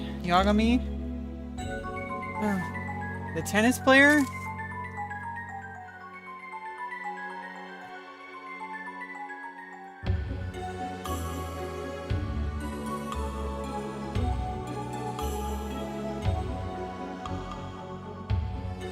Oh, I like this song.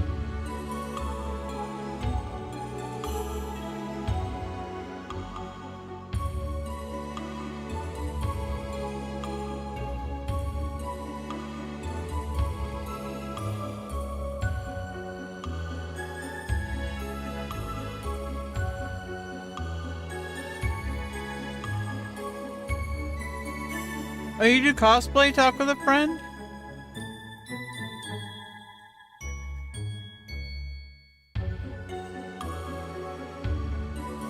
You're so pretty.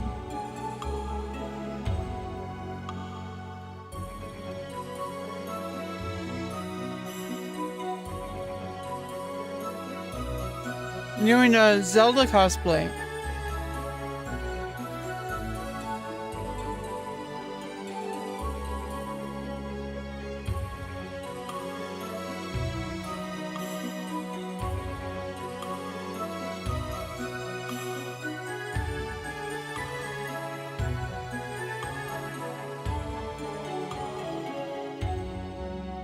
Power comes from his own exercise system.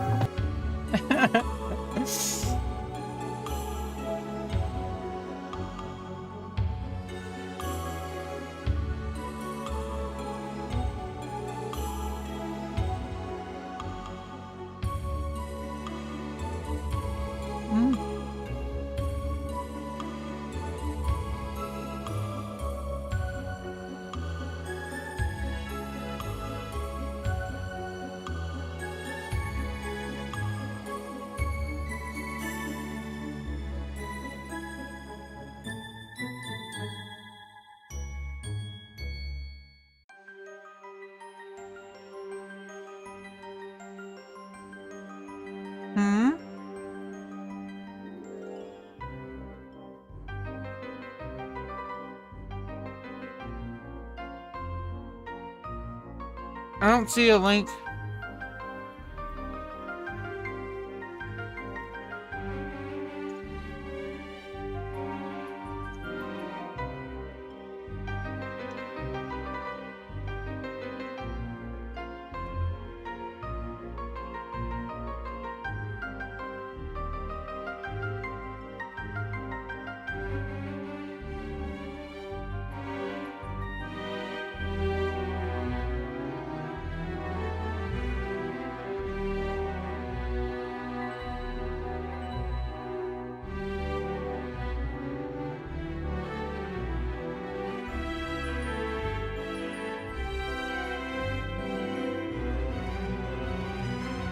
Yeah, I don't think you sent a link.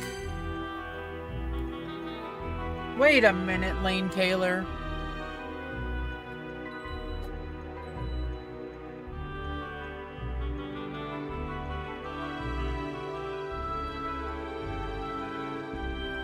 Hey, wait a minute. Chota mate. Music is a public video. It's just a black screen. I'm gonna have to still watch it. I don't see a link though.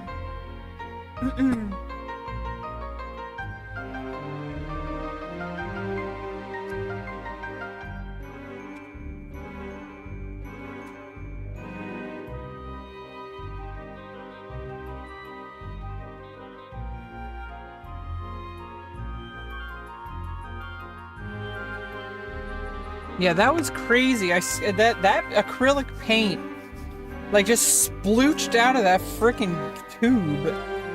Like, what the fuck? One Punch Man gets bodied by Kira. Well, Kira, all he needs is a death note, and he could just take anybody on. He just needs to know your name. He can just write Son Gohan, and Gohan's gone. But they can just use the Dragon Balls, but then he can do it again.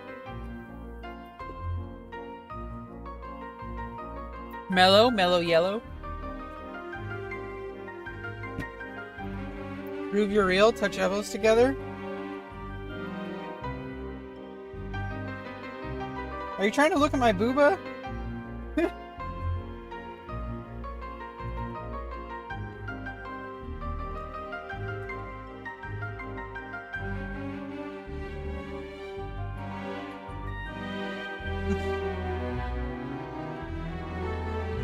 Trying to look at my booba?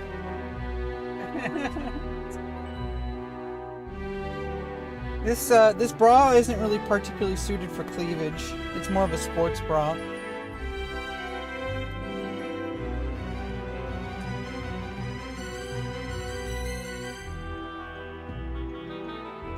Hubba. I also have super small titties, but they are there. Trust me.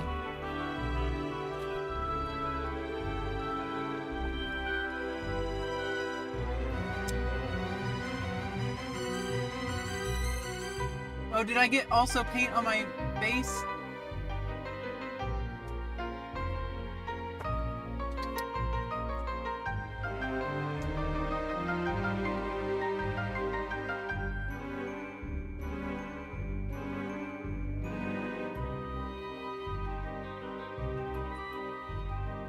Lord of the Rings? Fuck yeah.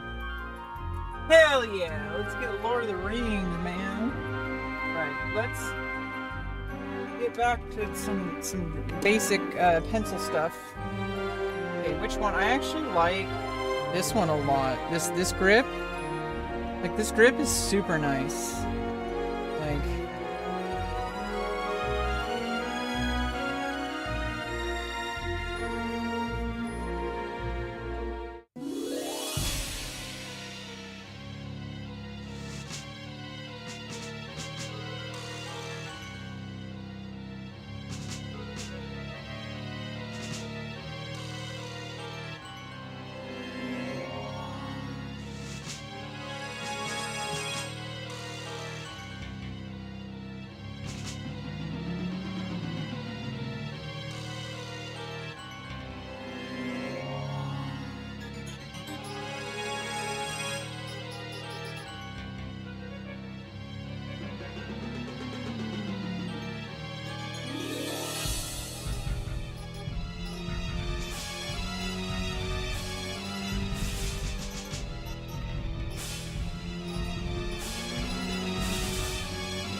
I can't even fit rings. The most important part. There we go.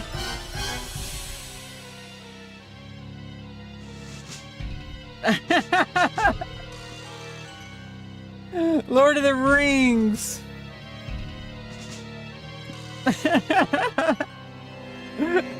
Let's go.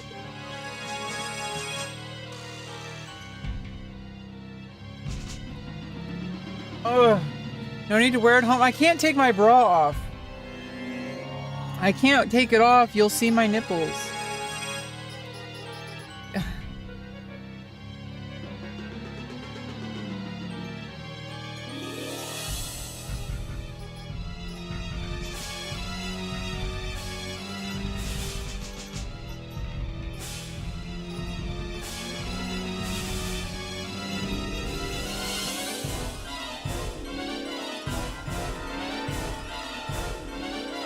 The song is on this channel.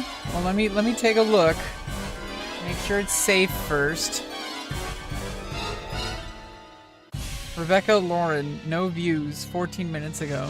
I need to play it off stream first. Okay, let me mute. Let me mute.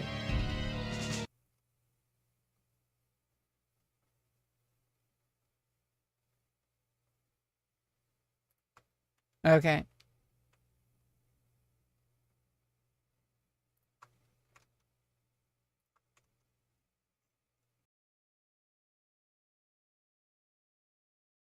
CCALORAN.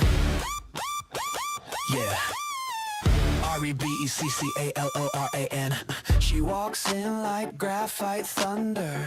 Red glasses cut the room in two. Stationary dreams, sharp lines under. Every dull world gets cut clean by you. Purple shirt, velvet voltage. Gender bends like light through chrome. Not a role, not a costume. Just truth, sharpened to the bone. Click, turn, pressure and precision. Metal teeth, divine incision. From the desk to the stage she ran. REBECCALORAN. REBECCALORAN. Spin the blade, let the future land. Pencil sharpener in her hand. Please save my earth. She understands. REBECCALORAN. Heat of metal, idle anime band. Red frame glare, take a stand. Please save my earth. REBECCALORAN. Acrylic set laid out like armor. Clear edges, neon hue. Every line gets a little smarter. Every point gets born brand new. She don't erase, she refines. Doesn't break you, just aligns. From the margin to the plan. REBECCALORAN. Steel sings, plastic cries. Shavings fall like fallen lies. Not destruction, recreation. Sharper souls, new generation. REBECCA. REBECCA.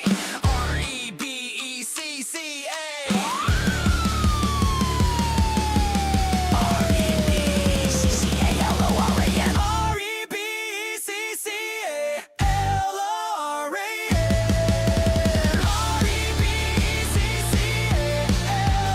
REBECCALORAN. Purple flash, electric fan. Gender's fluid, edges grand. Please save my earth. She can. REBECCALORAN.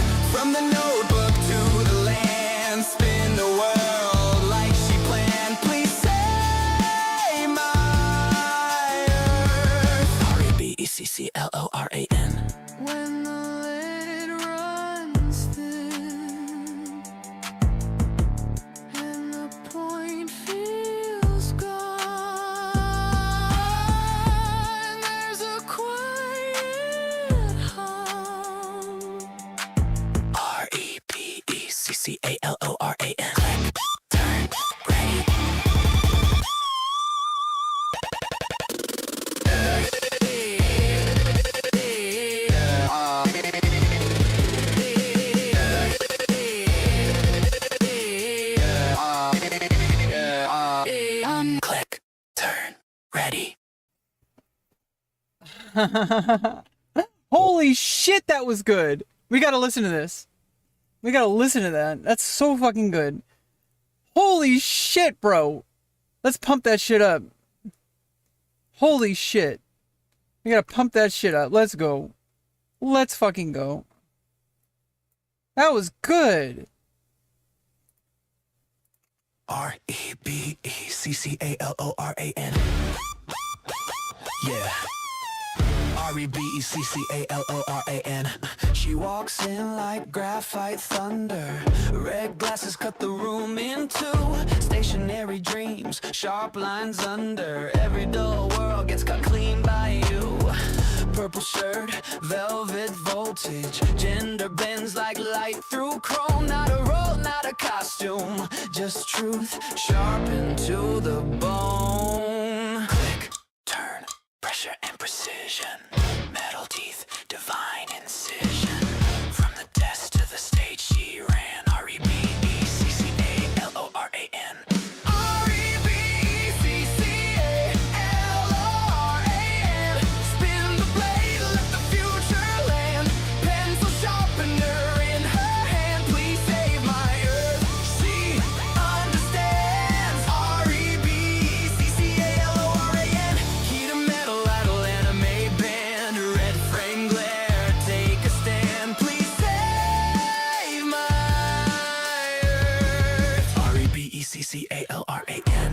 acrylic set laid out like armor. Clear edges, neon hue. Every line gets a little smarter. Every point gets born brand new. She don't erase, she refines. Doesn't break you, just aligns. From the margin to the plan. R-E-B-C-C-A-L-O-R-A-N. Steel sings, plastic cries. Shavings fall like fallen lies. Not destruction, recreation. Sharper souls, new generation. R-E-B-E-C-C-A. R-E-B-E-C-C-A. R-E-B-E-C-C-A-L-O-R-A-N. R-E-B-E-C-C-A-L-O-R-A-N. R-E-B-E-C-C-A-L-O-R-A-N. Purple flash, electric fan. Gender's fluid, edges grand. Please save my earth. She can. R-E-B-E-C-C-A-L-O-R-A-N. From the notebook to the land. Spin the world like she planned. Please save my earth. R-E-B-E-C-C-L-O-R-A-N. When the lid runs thin and the point feels gone, there's a quiet hum. R-E-B-E-C-C-A-L-O-R-A-N.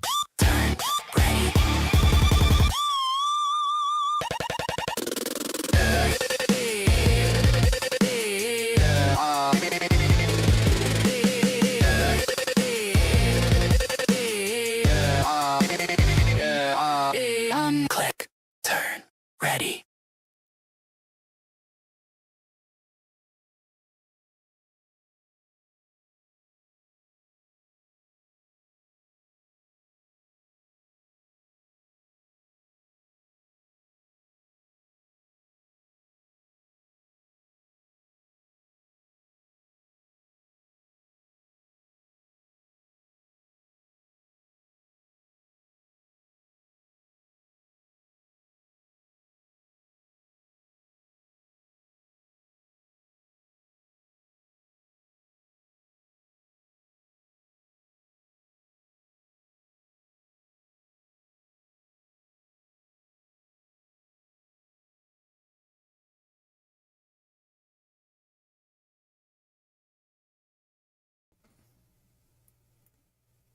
Oh.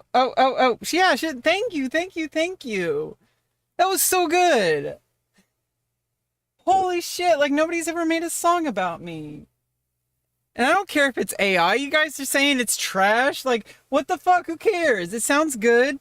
I mean, obviously you can kind of tell it's like AI, but like it's like about me. Somebody made a song about me. It's like I like it. I like how you just took like what was happening on stream. Like, you please save my earth, and you like turn that into like a whole like subject on the song lyrics. Like, I don't know about the gender bending, but I'm not really gender bending. I don't like I don't really gender bend, but you know, I mean, I you know, whatever. Who cares? It's art, even though it's made by AI. Like, who cares? It was hella good. Thank you. Like, I feel really special. Thank you. I did get bullied as a kid. Yeah. No, nobody's ever been like, you know, made something for me that wasn't like trolling. Like, that was awesome. That was super awesome. Super wholesome. That's the first time somebody shared me like something that was like a song or something on YouTube, and it wasn't like a giant dick or something like that, you know, like it didn't sound good. Well, I mean, I thought it was good. I thought it was good.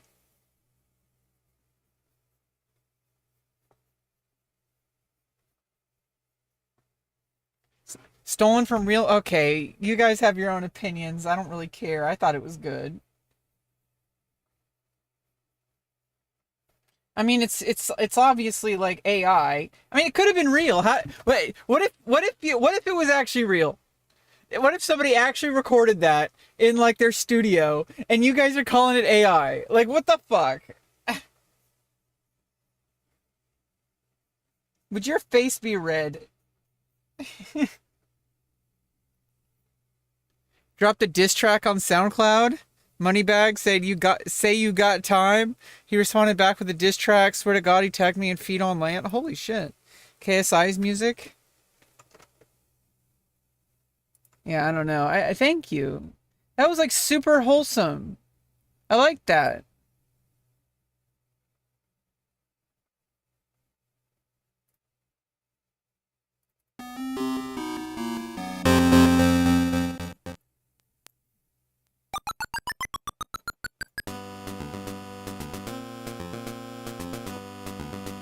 Woman.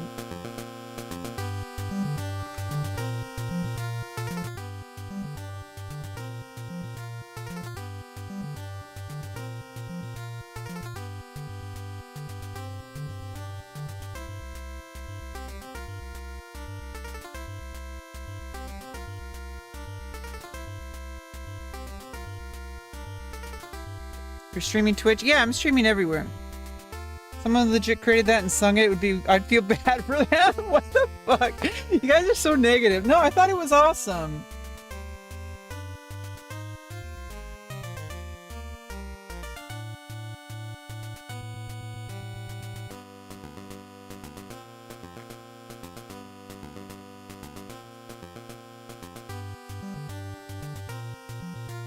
I mean, the fact that it was like based on stuff that we were talking about and doing on stream.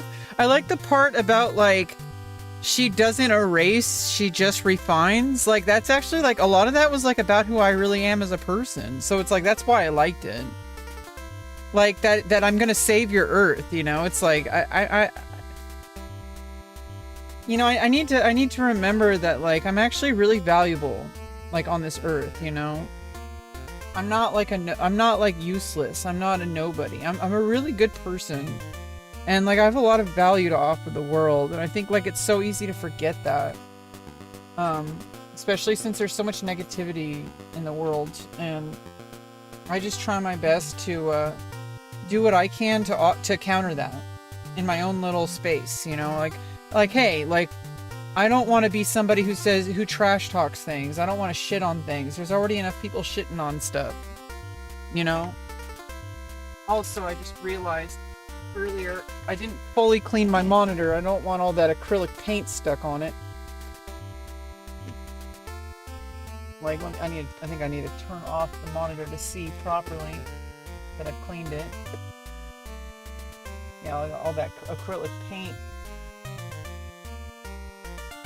that's just splooched on it. Yeah, there was extra paint. Gum!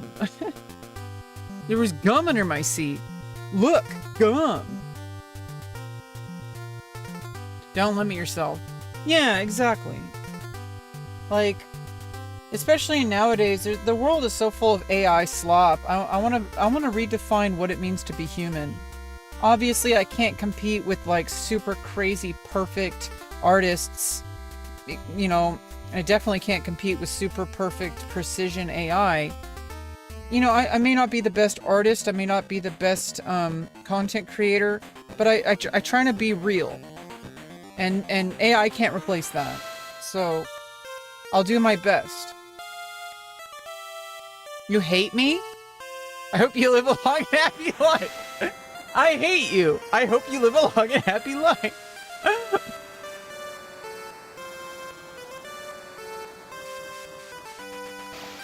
Stalk like a tree with a bad dragon toy while vomiting?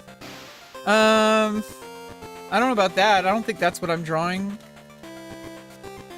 I don't think so. It's like Lord of the Rings, and then I'm just stylizing everything around it. Like, you can't see the text anymore. I wrote Lord of the Rings, but now I'm like drawing a picture as like that's the base. And I do a lot of stuff like that, where I have like a bunch of scribbles or something. and then I just like, you know, make patterns around it to like understand like the depth. Like basically it's like pre-built depth. Like I want to do something that is designed around whatever depth the page has.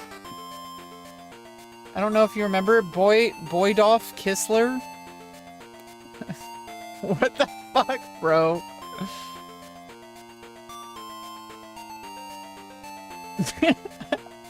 That's a block. My pubes grow odd cheese? That's an awesome name. Couldn't tell if it was half right if it was Lord of the Rings. Yeah, we started out, like, if you go back early in the stream, I wrote out Lord of the Rings. But now it's like, you can't even tell. By the time we get finished, you're not going to see any of the font. I'm just using it as, like, a starting point.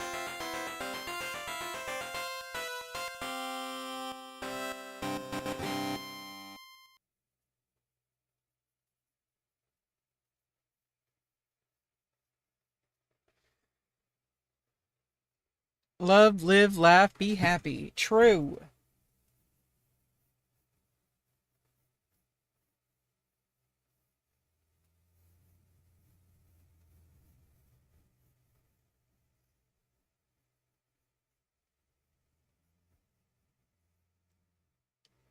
Let's see it go down.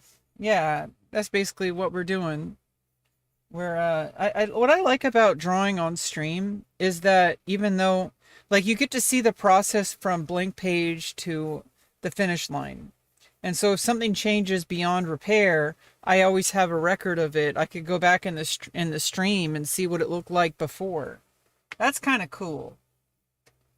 Like, you can't do that. Like, it does have its drawbacks because I have to be on stream, and that's like creating like a completely different vibe. Where if I was by myself, I could, like, you know, get naked. Or I could, like, I mean, it would have to have a different kind of stream for that. But, you know, I could, like, get naked, or I could have my music blasting, not have to worry about interacting with chat. Like, obviously, I could just turn off the monitor and not interact with you guys at all, but, I mean, that kind of feels like it defeats the purpose. Like, if I'm on stream, it's because I want to interact, even with the trolls. Like, you know, I don't like interacting with the trolls, but it's, like, a necessary evil, because then you get people who are, like, making, you know, AI tracks of, like, music about me. Like, that's kind of cool.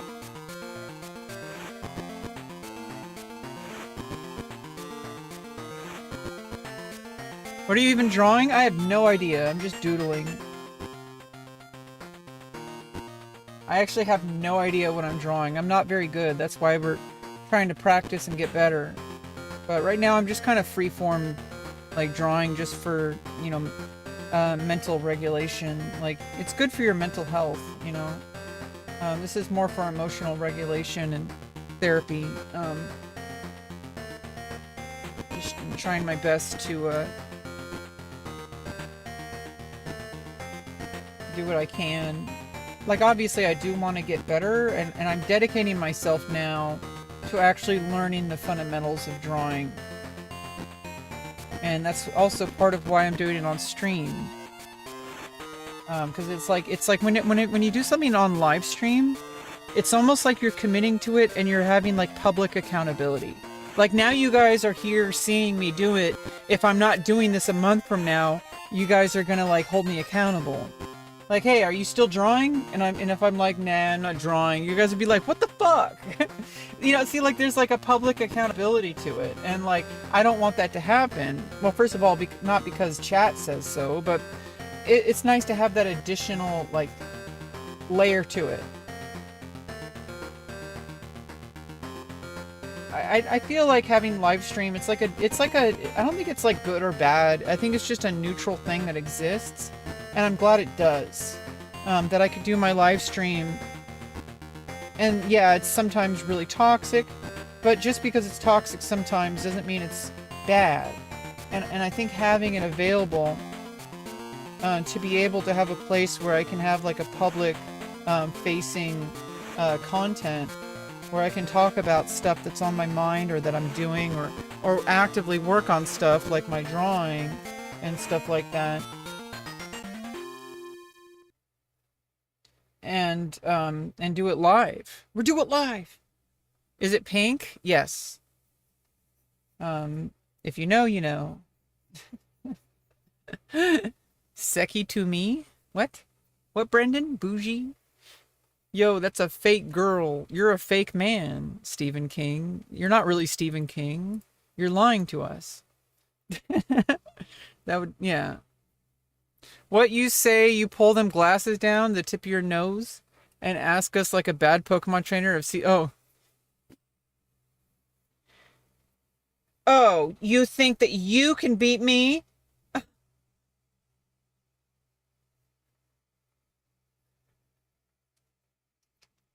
Okay, little boy, I'm gonna use my Earth-type Pokemon because your Pikachu can't defeat me. I don't know.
That was good shit.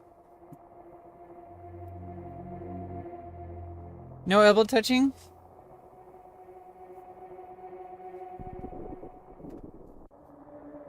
This is a very padded bra, by the way. I'm a little bit smaller, but trust me, I got some nice titties.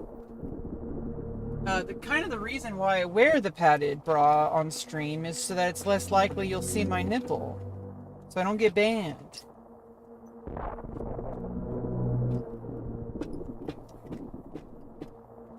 Yeah, I feel like my breasts look nicer than the bra.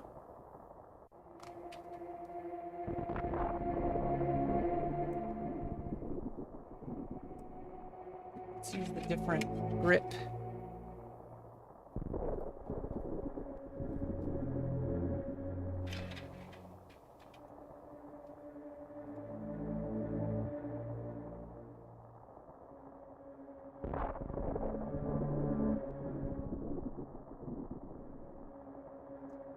I am actually a female. If this isn't actually a female, then I honestly give up. Yeah, you should just stop caring. If you are attracted to someone or not, it should not give you like a reason why to accept somebody for who they are. But if you are attracted to me, I mean, what if I did have a dick? I don't. But like, what if I did?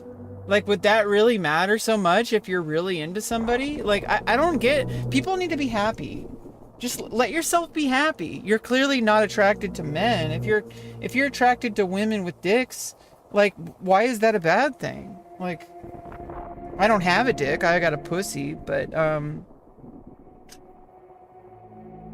it shouldn't matter, right? We know.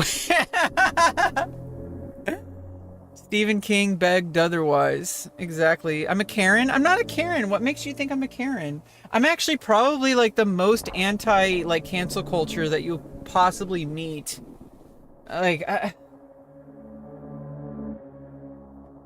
you have no idea. I have a whole spiel on cancel culture, but I don't want to get canceled.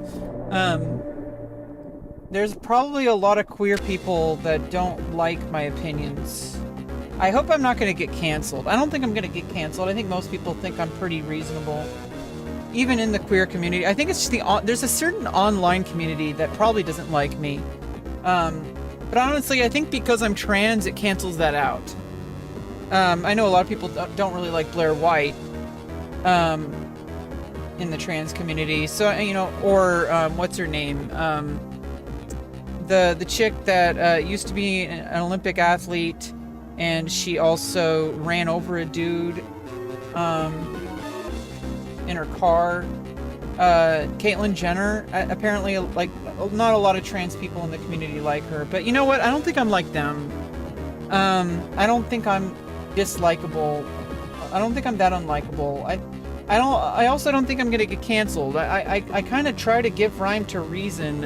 When I have something to say, I give a reason for it. I don't just try to be like outrageous, right? Like, I'm not like cancelable, I don't think. Because like when I say things, I'm actually just speaking my mind.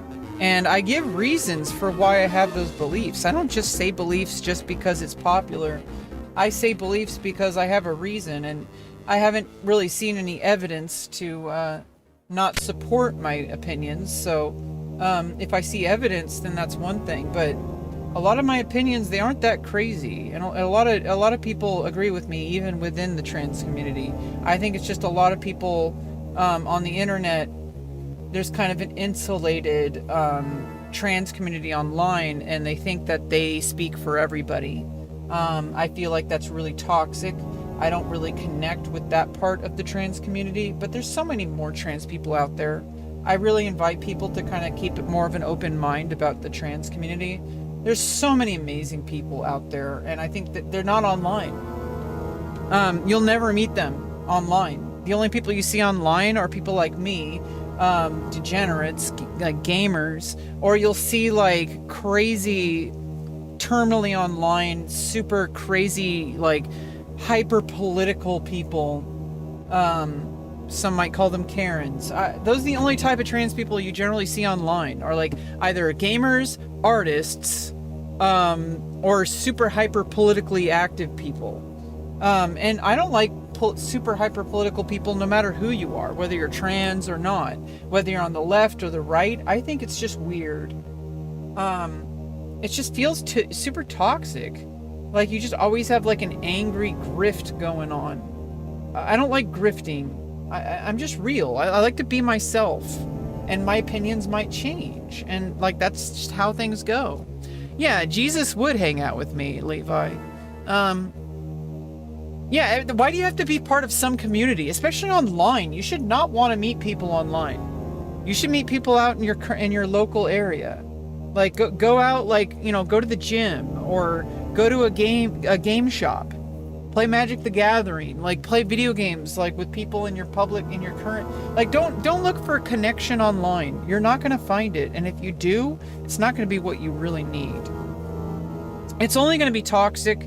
There's going to be people who are basically going to judge you for who you are, and if you don't match their expectations, you're out of the group, or at least you're like, you're kind of ghosted. And I don't like it. I don't like that at all. That's why I feel like when I was early on streaming, I tried to join a bunch of different trans communities online. I didn't feel welcome, which is kind of ironic considering that it's like supposed to be about acceptance. And it's like I didn't feel welcome because I'm not really politically correct, and I don't think anybody should be unless like that's who you are. But I don't like the idea of like policing every single thing you say in like an endless purity test. I like what Asmongold says about this. Yeah, I do disagree with some things Asmongold has, but I do respect him to an extent, because he does speak his mind.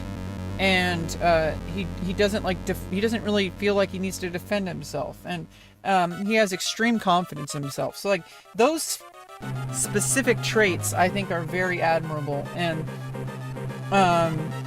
while I do highly disagree with a lot of things he has to say, I respect his right to have them. I would fight to the death for him to say it, because if he can't say it, then I can't say anything either.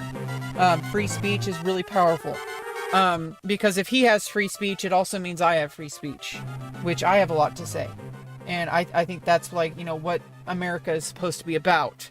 We're not supposed to all agree with each other. We would be doing something wrong. However, I think there are certain things that are a little bit more of a gray area. There are things that switch over from opinion to harassment. And I think those things are hard to fully understand. And I think there needs to be discussion in order for, like, honest, open discussion in order for those things to actually move forward. But unfortunately, the way things are now, everybody's in some kind of isolated community, like you were talking about. Take a trans pill, transition to Jesus. Hell yeah. Do you do sacred geometry? I have no idea what that is. I have a pretty interesting life. I mean, I tried really hard to make my life worth living, and it's had an interesting story so far. So, I am a gray area. Kinda. Only be around people find a positive attitude. Fuck haters. They're people that aren't happy. Yeah, exactly. I kind of know that. However, they do have an impact on the community as a whole. But I also feel like that's more of a bigger picture thing. I really feel like people need to stop trying to find friends on the internet. It's not going to work the way you think it does. And you're only going to insulate yourself into more radical beliefs, no matter whether you're on the left or on the right. And the more you kind of go into that herd mentality, like, yeah, we have a community here, but like, we're just all people. You know, I'm not trying to get people to believe what I believe. You know, obviously, if it gets into a harassment or it's annoying, you will get timed out or blocked. But that's a different story. That's just, you know, moderation. Moderation is important, but, you know, there's certain things I don't allow here because it kills the vibe. That, you know, it goes against who I am as a person. Or, you know, you might be welcome somewhere else. I'm not going to like fully judge you, you know, but you're not going to be as welcome here if you're going to cause problems. That's a different story, though. I also understand people have different opinions. I want to understand how they got to those opinions. Sometimes it's not worth talking to them because they're just hateful and they're not willing. They're not actually trying to open up their mind. They're just trying to, you know, come in with their bullshit. That's a very different thing, and it's the internet. That's why you shouldn't trust the internet. You shouldn't trust people on the internet to be a replacement for real community. You should go out and volunteer. Go meet people, you know, like go join a book club or go join a chess club or go to the gym. And don't try to meet people, just do your thing. And people will naturally gravitate towards you. I know it's social anxiety, but you have to learn by doing. Just like with drawing. I'm not going to get better at drawing just by sitting here and crying about it. I may not be the best artist in the world. I'm really bad. But look at me now. I'm practicing. I'm getting stuff on the page. It may not be very good. It may have its charm in some parts, but I'm gonna do it. And in order to get better, you have to actually go do it. Just like socializing, going to the gym, you know, meeting people who have shared interests. Go to your local game shop if you're a nerd. That's a great way to meet people. Go play Magic the Gathering, and don't be a Reddit egotistical maniac. Okay, don't go there trying to start fights. Okay, if you go somewhere trying to start fights, you know who exactly the type of person I'm talking about. If you've ever gone to Friday Night Magic, there's always the people that are borderline, like they're probably going to get kicked out of the store at some point, right? They're always getting in arguments with people. They have elitist beliefs about the game or about comic books or about and they'll fight anybody who disagrees with them. That's very that's not how you live life, bro. That's like how yeah, it might fly on Reddit, but life isn't Reddit. People are multifaceted. People have different backgrounds, and people are just trying to have a good time. Try to have an open mind. Like when you go to something like a Friday Night Magic, you're going there to play Magic, but you're also there maybe you can make some friends, but you're not trying to make friends. You're just kind of going there, right? I feel like the same with dating. Dating's a bit harder, but I feel like if you meet somebody, you shouldn't really be trying to make it work. Just let it happen.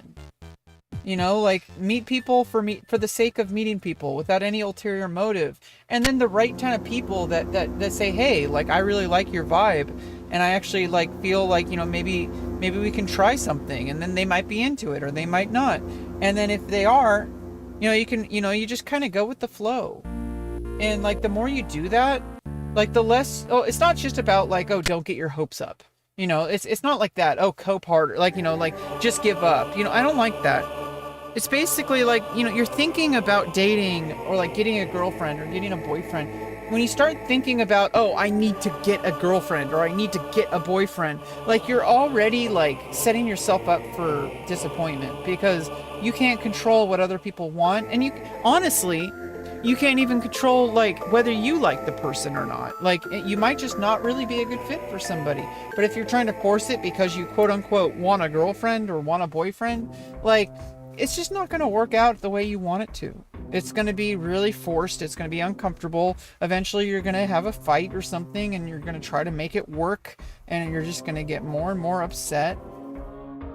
And then eventually you're going to break up, you know, like I mean, obviously, yeah, like I understand that the needs, you know, like physical needs, like, you know, having somebody touch you and hold you, like it's really beautiful, but not everybody's a good fit. And you got to find the people who are, the people who aren't going to like put pressure on you, the people who aren't going to like, you know, stress you out and like make you become somebody that you're not. Trump. What the fuck? What the fuck? Trump. Jesus Christ. Stop spamming my chat, bro.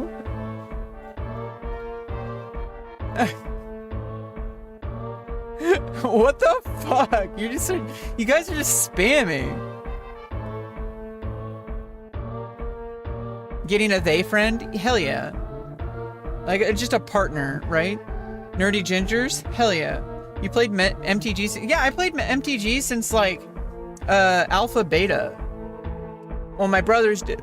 And I got the hand-me-downs. Come to Pakistan? We can't have children, Drop Bear. I hate to break the news to you, but I do not have a uterus. I have a prostate and I have a vagina, but I don't have a uterus. I'm sorry, I can't give birth. I'm bad as fuck. You bad as fuck. Chillest trans person ever seen. There's a lot more people like me than you realize. I feel like that, like I'm just rare on the internet. When you see trans people on the internet, mostly you see terminally online people who are very like struggling. And I don't want to be mad. I don't want to like shit on them. They're not bad people. Just like the people who are coming in here with Trump stuff, they're damaged and they're hurting a lot and they need love, but they take it out on other people and it's like aggressive behavior and it's very uncomfortable. And I wish they would find what they need.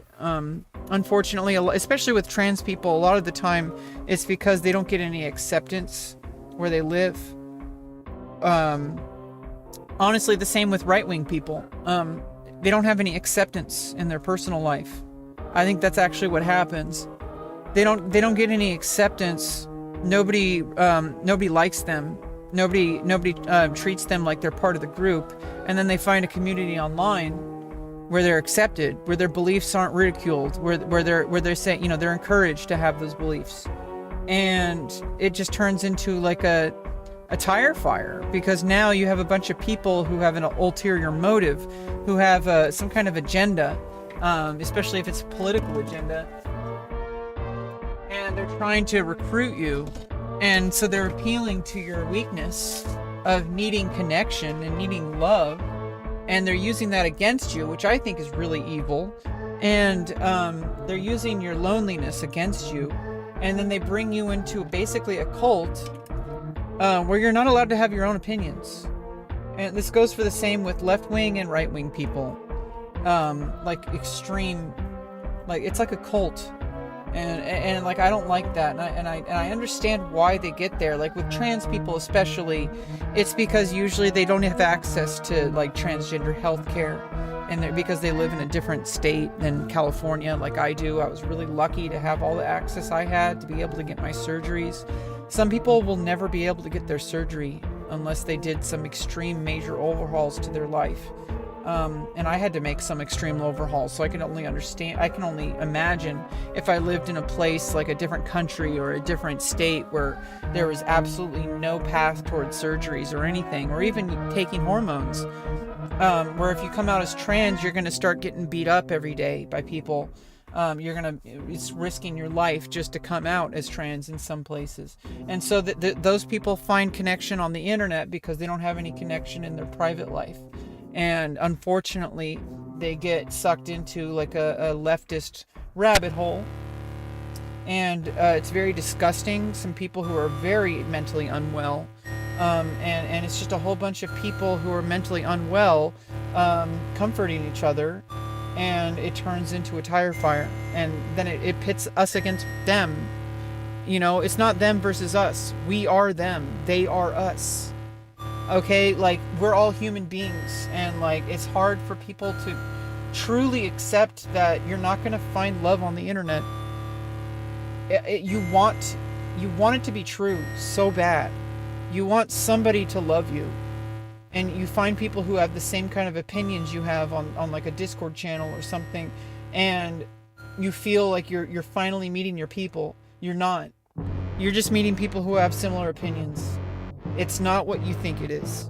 And if you try to make it more, you're just going to cause problems for yourself and probably for all those people around you. And you're neglecting chances for true connection. That's my opinion on it. No, we don't support ICE here. I mean, that's a whole different ballgame. I have a mental illness and didn't get help. Bumba Ross! I've been in therapy for 6 years. In order to get my surgery, I needed 3 approval letters from 3 different independent doctors, psychiatrists. Like, I am fully integrated with a full support team for my developmental disorder. I am more connected than anybody here in my chat to mental health support. Anybody that I actually know in my personal life, I am more connected to actual help than any person I've met. Okay? Like, there's people in mental hospitals that don't even want to talk to their doctor. They don't want to be there. You know, like, there's people who are literally in like active treatment who don't want help.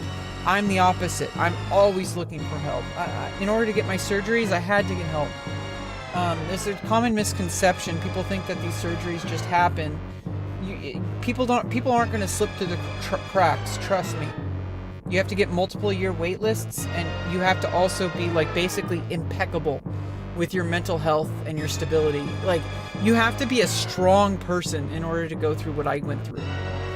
So if somebody got these surgeries, you should already respect them. Like, because this does not just happen. You have to move heaven and earth and hell just to make it happen.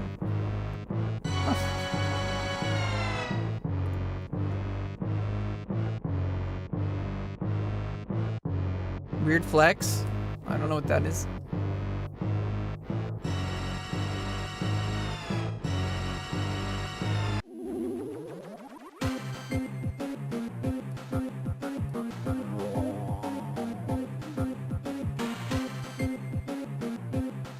How can you defend yourself underwater? Carry a swordfish. Yeah, it's Metroid, like Super Metroid, Metroid Fusion, and Metroid Zero Mission.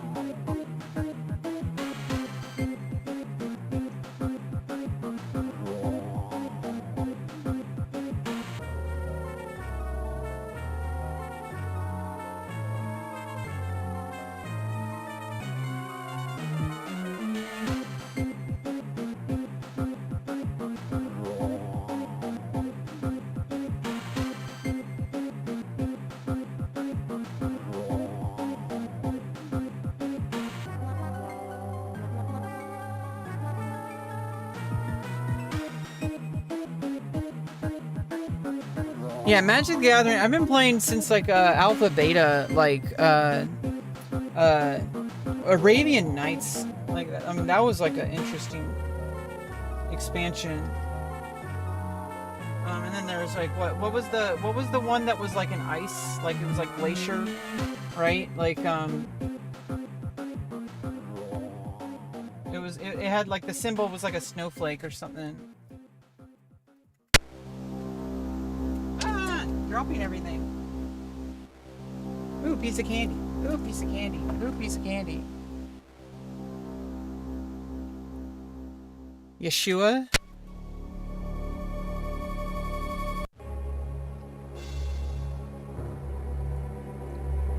Disturbing.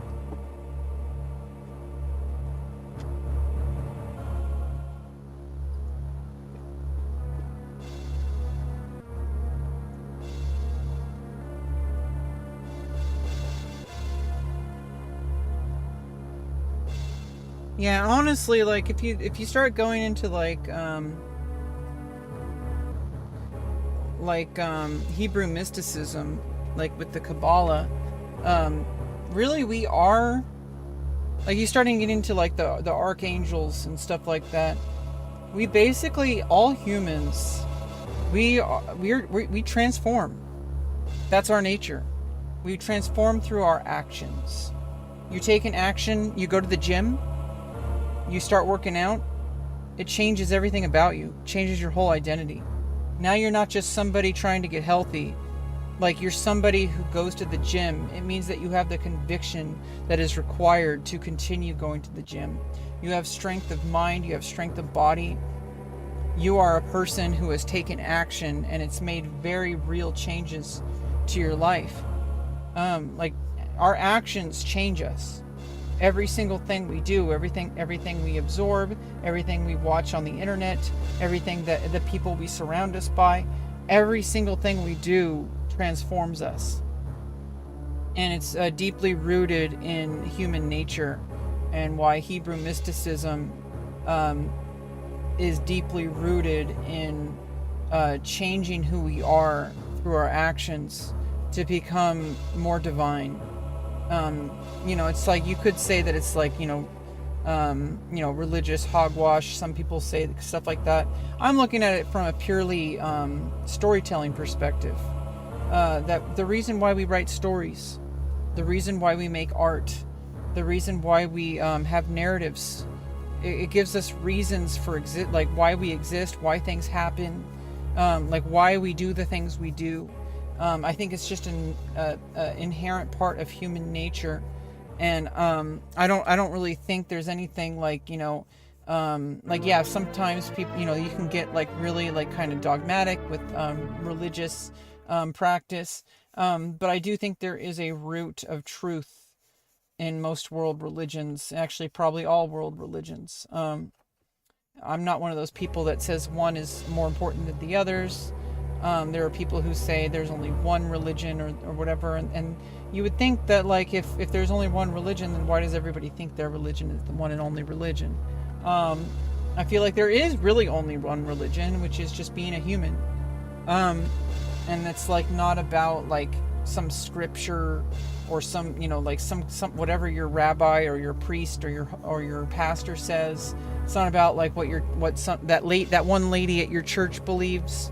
Like it's about you are this like conscious being floating around, like you're on like a small little pebble or a grain of sand or a grain of sand, like spiraling through the universe at like millions of kilometers a second in this giant universe that is the size of like an infinite expanse. And you're gonna tell me that there's like only one true way of being a human, of belief. That's really hard for me to believe. I feel like it's so much deeper and more free than any kind of scripture or dogma. I don't like dogma. It separates us. It makes us fight each other. It makes us kill each other. I don't like dogma, because once you start thinking, like, I mean, if you take it out of religious context, you start thinking about like drawing, for example. If you say dogma, oh, you can't use pencils, or you're not a real artist. Like, okay, but I'm using pencils because I'm trying to create art, and this is the medium I'm using at this exact moment. I'm flexible. I use different mediums. We tested out like an acrylic paint with a brush earlier, a fan brush. You know, I got oil paints we're going to test out at some point. I think I have a lot of work to do with pencil and ballpoint because that's really cheap and clean. Like it doesn't really get messy. Like acrylic paints are also more expensive. They get messy, requires more preparation. I could just grab a pencil and sharpen it and start drawing. You know, or a ballpoint. All I have to do is just open up the cap, get a scratch paper, and just like, you know, and just get it like ready to go, and I'm ready to go with a ballpoint. It's super easy and gets like the general like ideas of whatever you're trying to draw out. Like, it's perfect. But some people are like, no, you're not a real artist unless you use oil paints and brushes. Like, that's dogma. I don't like dogma.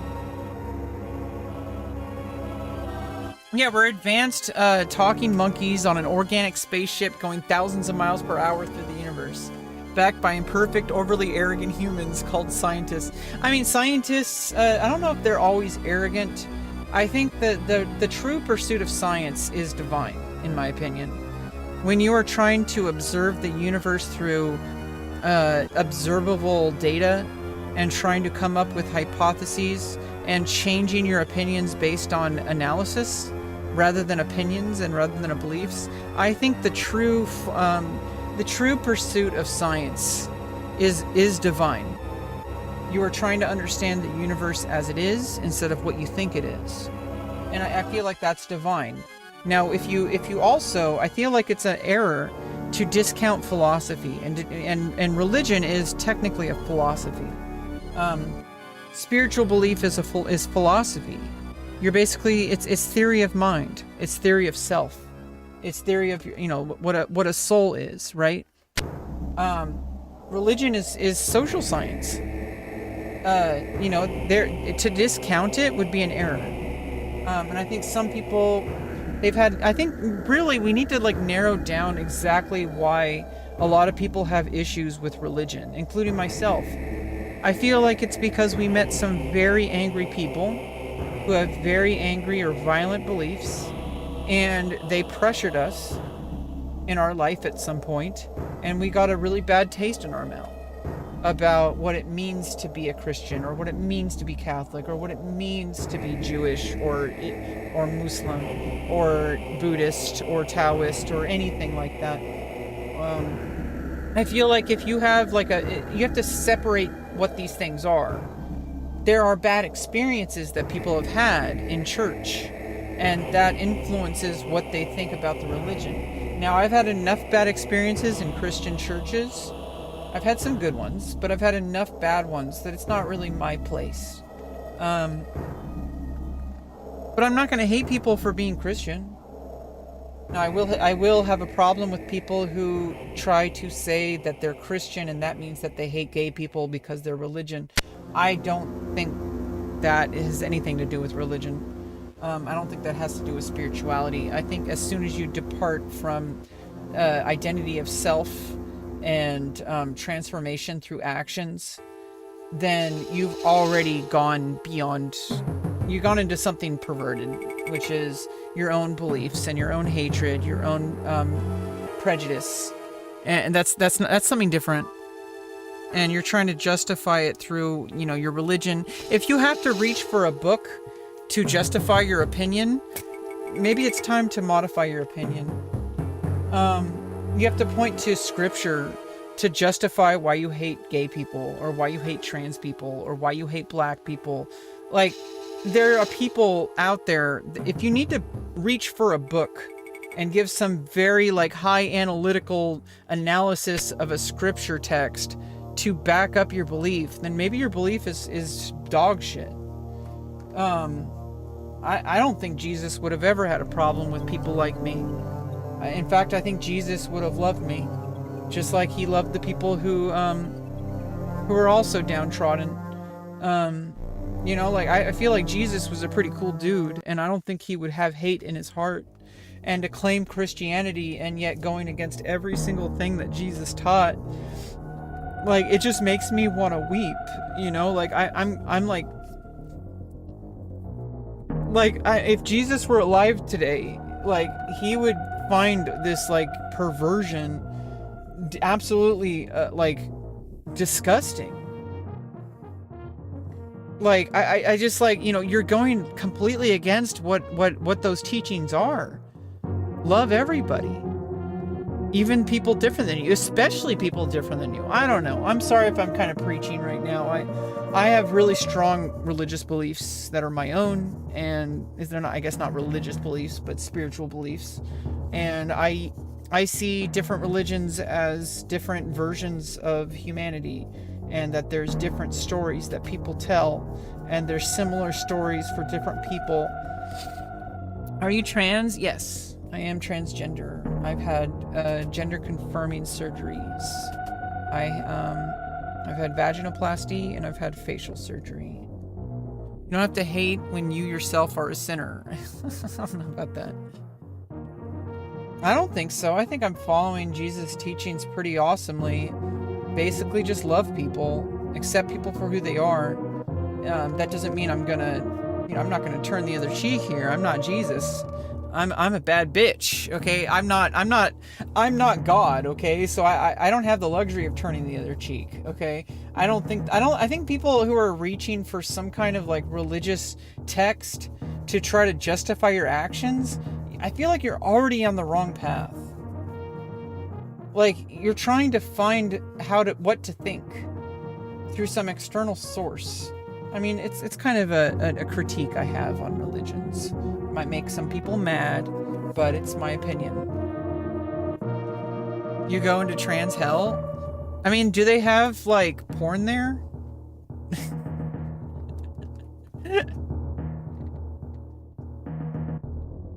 God didn't write a book. Exactly. They were wrote by man. CJ gets it. Why are you gonna read a book that some dude wrote? Like, you're trying to follow your whole entire life based on a book that was written by people. Like, they're basically Facebook posts. If you really think about, oh, it's blasphemy. She's speaking blasphemy. Like, good. Cope harder. You should be offended. Like, get mad, bro. You don't understand. Like, as soon as you start turning towards violence, you've already gone against 100% of what the Bible teaches. It doesn't matter whatever other beliefs that you think are justified by the Bible. Once you've already committed a sin, all the ones that come after that are basically a moot point. You're committing the biggest sin of ever, which is, you know, like, you're hurting people. Like, that completely goes against the Bible. It doesn't matter if they're different than you, or you think they're sinners, or, like, as soon as you start taking the, like, you start acting like God, right? You're starting to take other people's lives into your own hands. That's not what the Bible teaches. The Bible says not to do that explicitly. Like, it says, thou shalt not kill, thou shalt not steal, and you know, variations of that. I feel like it's just like, you're trying to, like, justify your hatred and justify your violence. If you have to be violent for somebody to believe that your same things that you believe, I feel like you've already lost. Like, if you shouldn't have to threaten people in order for them to believe what you believe. Not everybody's going to believe what you believe. Stay in your own lane, right? People aren't gonna agree with me, and that's fine. I contradict myself every few sentences. I mean, maybe you need to listen harder. I don't contradict myself. You're just not listening properly. If you truly listen to what I'm talking about, you'll understand what I'm saying. I know it sounds like really, like, weird, but it's true.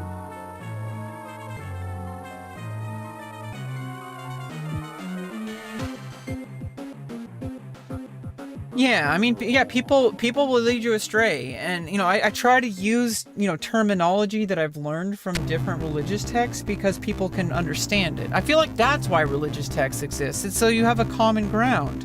That's why we have the Torah. That's why we have the New Testament.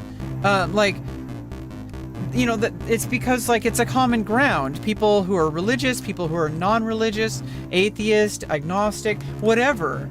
it's a historical document that we can point at, and we can kind of have we'll have disagreements on what things mean, but it's just like, I feel like if you have to fight so hard for your belief and your actions to be justified, maybe there's something wrong with it. Like, if you have to be violent in order for people to accept your beliefs, like, that's not very sustainable. Are you Jewish? I'm not Jewish either, but I mean, I have like a lot of respect for like Hebrew, like Kabbalah. Is that how you pronounce it? Is it Kabbalah or Kabbalah? Like Hebrew mysticism, I think is really resonates well with me, because I think trans people are like, I think like the Kabbalic text, the Kabbalistic texts, I feel like those things are the most trans religious texts in existence, because it's about transformation through actions and self-fulfillment through your actions, self-realization, becoming who you were meant to be. Like, I feel like the Kabbalistic texts are like the most trans out there, and those are like 6,000 years old, or something like that. So it's like, I mean, trans people are not unique and not new. We're just a certain type of person with a very specific type of transformation need. And we achieve those things through great suffering, through great acts, through strength, and just, all sorts of things that are, in my opinion, I think are pretty divine. I'm not trying to say I'm like, perfect, or that I'm like, people should worship me or anything like that. But what I'm saying is, like, out of every kind of like religious understanding I've found, I feel like the Kabbalistic texts are like the most trans. Even though it's like, obviously trans people aren't explicitly talked about in any religious texts, but I feel like the nature of us exists there. And from my own personal soul searching and spirituality, I have found things from multiple religions that carry over.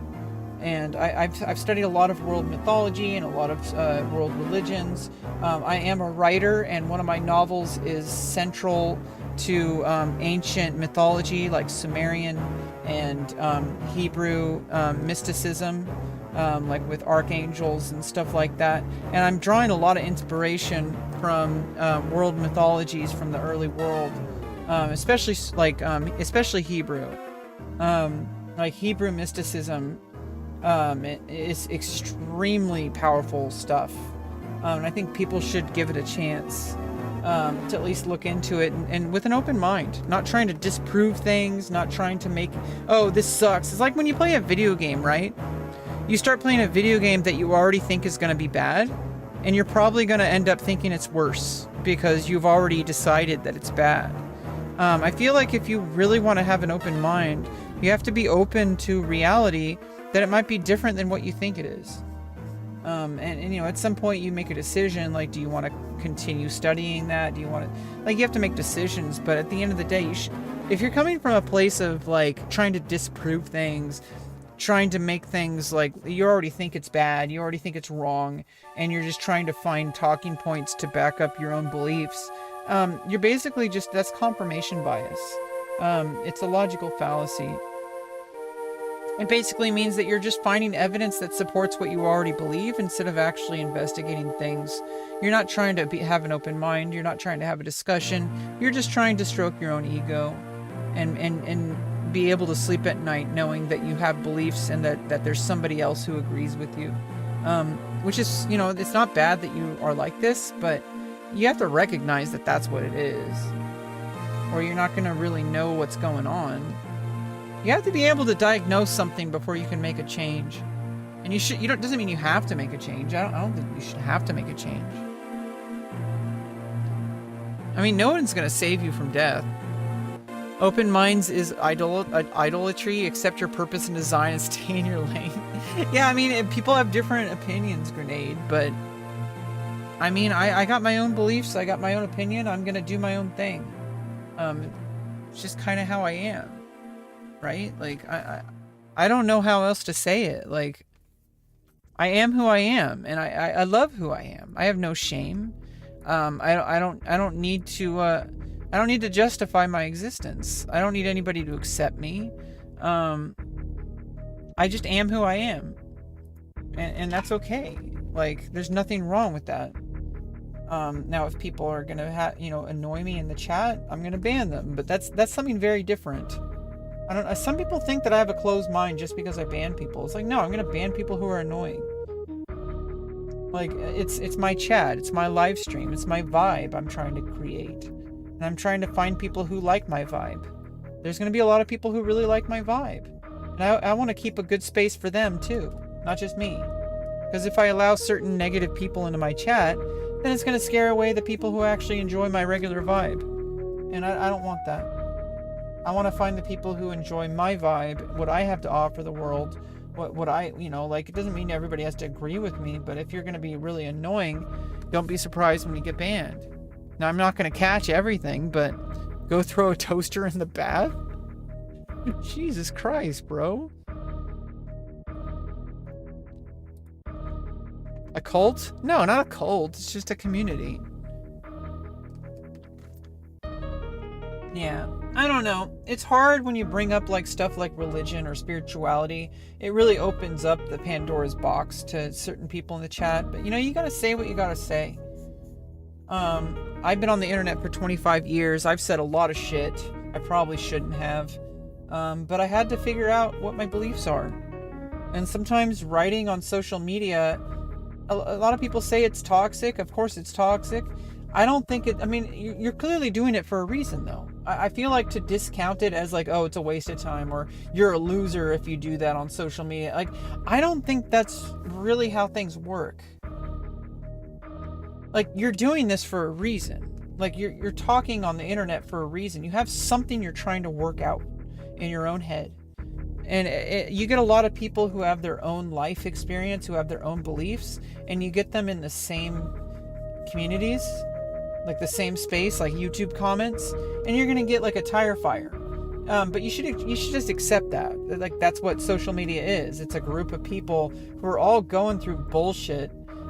They're all going through their own part of their life, and maybe right now, the internet is the only place where they can speak their mind. And they go on social media to go comment on people's chats and stuff because they want to be heard. And they haven't fully processed what their beliefs are yet. I've done that. I've said a lot of things online because I was trying to process what my own beliefs are. And sometimes you say some things that you truly believe, and then like, you show up later and you look at your old chats and you're like, damn, like I was really toxic. I was saying some really fucked up things to people I really, cared about too, like people in my personal life. And I was, when I was younger, I was really toxic. I came out as trans, and then I got really frustrated that I couldn't transition, that I couldn't get surgeries when I was like 18 or 19. And I wasn't able to actually transition until I was 31, when insurance will pay for it. I was so frustrated because it would have cost me like tens of thousands of dollars to get everything that I needed. It's not just about the surgery, it's about all the stuff leading up to the surgeries and all the preparation, all that stuff. And it seemed impossible, and I didn't really get any support. I did, but like it felt like it was like wrong. People were treating me like I was a drag queen, and I'm like, well, I'm not a drag queen. I'm a female. Like, I don't feel like I'm like fabulous. Like, that's not really me. I'm not really part of the queer community. And so I felt like maybe I was wrong. I was like, maybe I'm not trans because I'm not like gay. I'm not like in like gay culture. I'm not like queer, like, what we say nowadays, like queer culture, like, super sparkly, like, hey, like fabulous, like all that kind of stuff. That was never a part of who I am. And so I felt really discouraged because I thought maybe I was wrong. Maybe I was like, maybe I'm not trans because I don't seem to be like all these other people, which is fine. I wasn't like judging them. It was more like, that's not who I am. And so like, I got really discouraged because of the financial barrier, because of the systematic barrier of like, it was not really normal for people to transition back then. We're still fighting for that, but I didn't really fully accept myself. I had to go through some things that unfortunately I think were just pretty much had to happen. And it was painful. I had to go through a lot of denial. I thought that I wasn't trans. I thought that maybe I was just needing to be more of a, like I need to man up, or all that kind of toxic masculinity kind of stuff. I tried all of it. I almost joined the military because I was trying to prove that I'm a man, and all sorts of stuff like that. Things got really fucked up, and I said a lot of shitty things to people. I treated people like garbage, people that I really cared about, and it feels like, you know, sometimes it feels like I can never come back from it, but I don't think that's true. Some of those people are still in my life, and they care about me deeply, and they understand why things went the way they did. And I think sometimes it's like, you know, we just kind of have to move forward, kind of do what we can to be different than we were. If what we were before wasn't really working for us. Like, or if we were hurting people and we no longer accept it. We no longer accept that we don't want to hurt people anymore. So, you know, things were really tough. Things were really fucked up, and I said a lot of shitty things, and I've said a lot of shit on the social media as well. I was very edgy. Before I knew I was trans, I was actually really transphobic and homophobic. You know, don't cancel me, but like I was very transphobic. And I was very homophobic.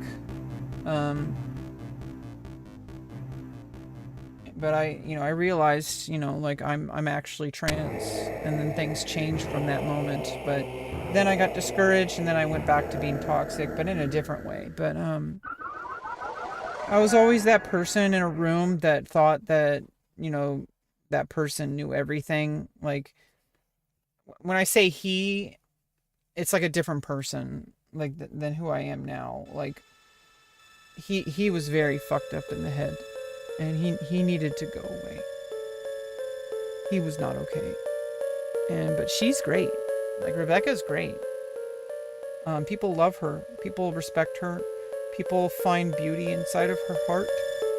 I like who I am now. I really like who I am.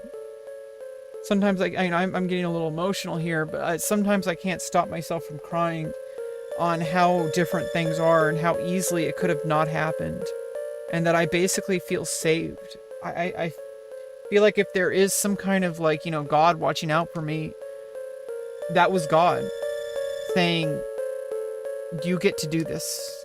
Like, this is what you need. You need to change. And I'm going to give you the opportunity. And I took it. And I didn't squander it. And I can never go back. I don't want to go back. Moonwalk?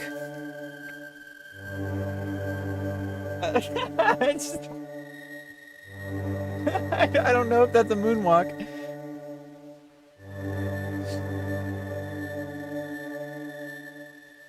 Now I know everything? I don't know about that.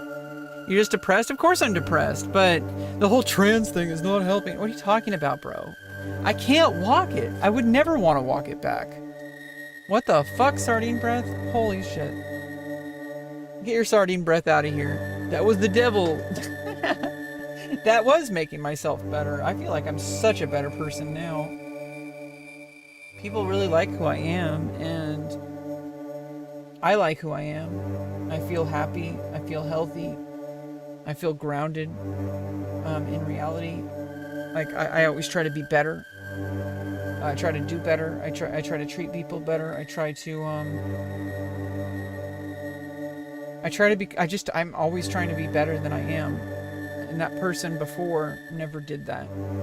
The person before was just always fighting people, trying to say, you know, it was like an ego problem, right? Like, that person before me was basically just trying to start fights with everybody, trying to prove that they were wrong, they were right, and that everybody else is wrong. That person was very angry and was not going a very good direction in life at all. I had to make a choice. Do I respect myself enough to actually pursue these surgeries, no matter what the outcome, no matter how difficult it would be, no matter how painful it would be. I needed to do this. And I respected myself, because who would I be if I didn't? I would be somebody, if I had remained a man, quote unquote, what kind of man would I be? Somebody who gave up? Somebody who didn't rise to the challenge? That's not a man. That's like a sad, pathetic excuse for a living creature. Somebody who doesn't have the respect for themselves to do what they need to do. I would never have been able to look at myself in the mirror if I backed off and backed away from this. What kind of man would I be? I'm a 9? Scaring with how you talk and this music? You're a headline waiting? I don't know what the fuck you're talking about.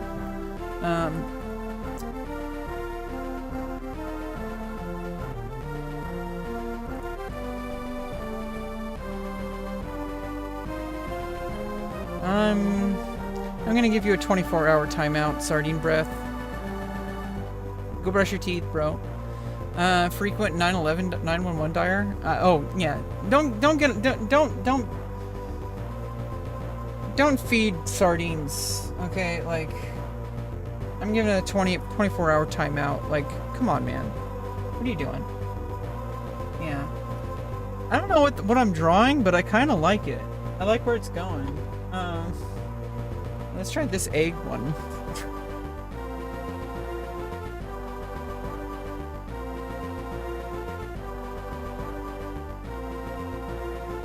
Kind of nice. It makes me, because it's bigger, like makes me feel like I don't have to grip it as hard. Like, seems really good for like making really light strokes.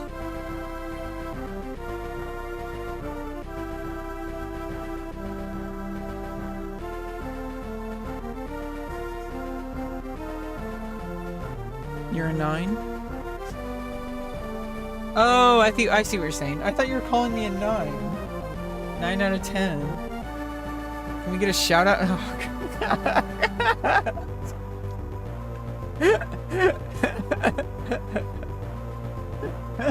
you guys are crazy. What's the topic of the stream? I don't know. We're just kind of chatting about life and drawing some stuff. We're taking a break from World of Warcraft. We played earlier. I was farming some gold, but now we're just drawing and chilling and shooting the shit. You know, spark up a blunt if you got one. I don't smoke weed anymore, but you know, chat might.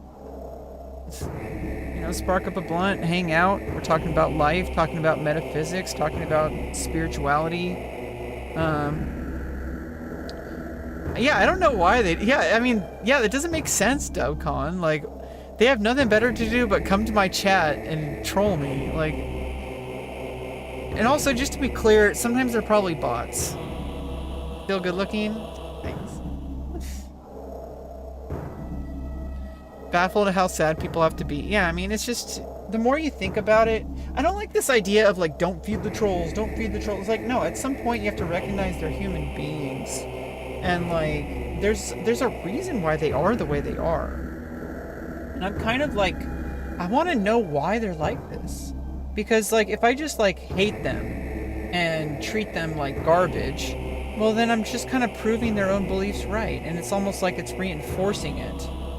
I want to, like, I don't have to like let them be in my chat, but I do want to like understand how they got to the point where they are. I think I do have a solid understanding, but I don't know how to help them. I mean, maybe I'm not their therapist, of course, but if only we knew like why people are like this, maybe we could help them, and maybe they could be our friends. Like, I don't want to miss out on a whole person, right? Obviously, sometimes they might just be bots, but you know, I'm talking about people who are like this. Why do we have to hate each other? Imagine like the kind of opportunities you're missing just because you hate somebody. Like, what if you just gave somebody a chance and said, you know what? I think this person is deserving of love, and I why do I hate them? Like, why do you hate me? Like seriously, like why do you hate me? Like, what have I done? Why can't we be friends? Like, I just genuinely don't understand why people would choose hate over the opportunity to just, hey, like, let's, like, you know, calm down a little bit, try to understand where we're coming from, maybe reach a more, you know, kind of realistic belief about each other. I try not to play into a lot of that kind of stuff. I'm not like trying not to be a stereotype, but I'm kind of not very stereotypical of a trans person from what people expect. I do get a lot of people coming into my chat kind of saying, like, you know, I came here to troll you, but then I started respecting you. And I think it's because what they're used to is they're used to people who just close down every single conversation, who purity test them. It has nothing to do with transness. There's just a certain type of personality. Always, obviously people can do whatever they want in their own live streams, but if you're here in my live stream, you're welcome. I don't care, even if you disagree with me. There's certain things I don't like seeing in my chat, especially if it's hyper political. We don't want to create an environment like that here. It makes things... It makes a man feeding a bunch of baby dinosaurs hair swept up from a barbershop floor. Now that is oddly specific. I don't know if I'm skilled enough to draw that. I'm just kind of working on whatever this is. It's kind of cool. I mean, what do you guys think of this? What do you guys actually think of what I'm drawing right now? I'm not your mom. You believe in ghosts? A ghost!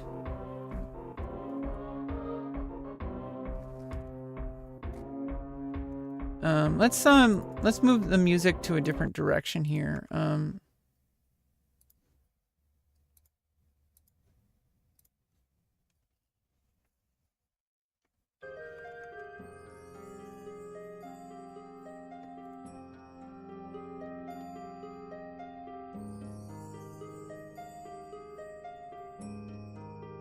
Chad is covering it on vertical streams. I can't really scoot it up too far, or I won't really be able to draw.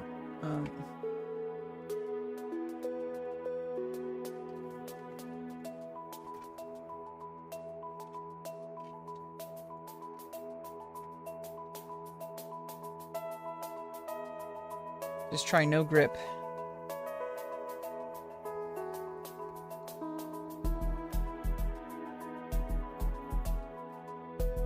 Is it a Gundam? I don't think it's a Gundam. I don't really think it's anything. It looks like some kind of like plants, or maybe it's a Gundam. I don't know. Hank Williams Jr. Now we're just listening to some OC remix. Rainwave.cc/OC remix.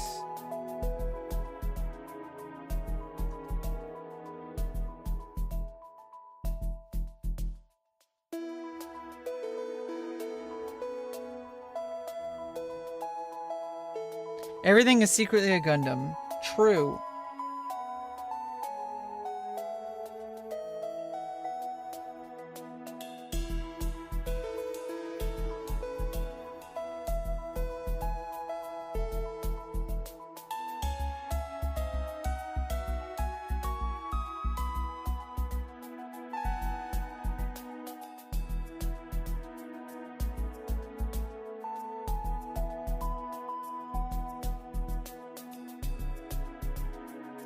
Basically, we started out with Lord of the Rings written out in some weird font, and I'm covering it up with different markings until we can't even see any of the original text anymore. We're pretty much already at that point. Like, maybe you can kind of see some of the letters, but I basically started with, like, I just wrote down, somebody said draw Lord of the Rings, and so I literally wrote Lord of the Rings out in like a font. And then now we're here.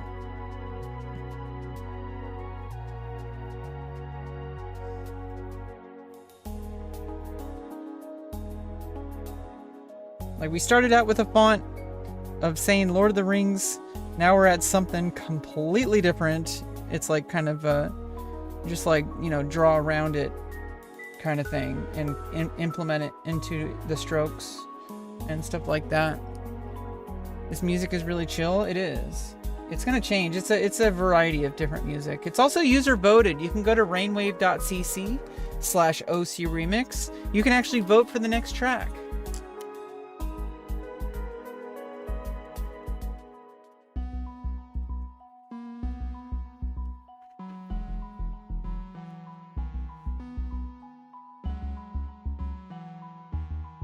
So you can actually vote for what happens next on the stream.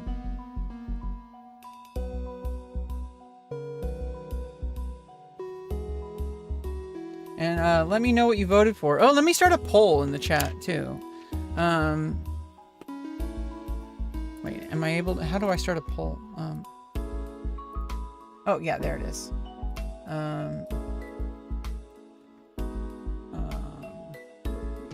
What should I ask you guys?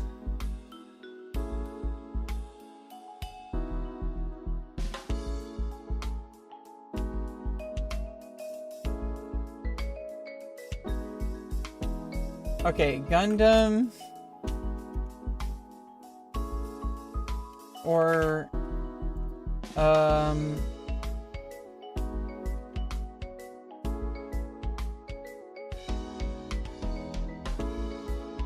Gundam or Macross? There we go.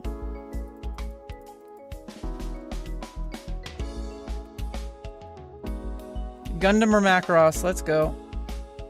I started the poll. Make sure to vote. Gundam or Macross? Well, Gundam's already winning. I am pretty good with polls, to be honest. Yeah, we already got 2 votes, and they're both in for Gundam right now. Hi, what's up, Stuart? Stuart? Stuart? Stuart?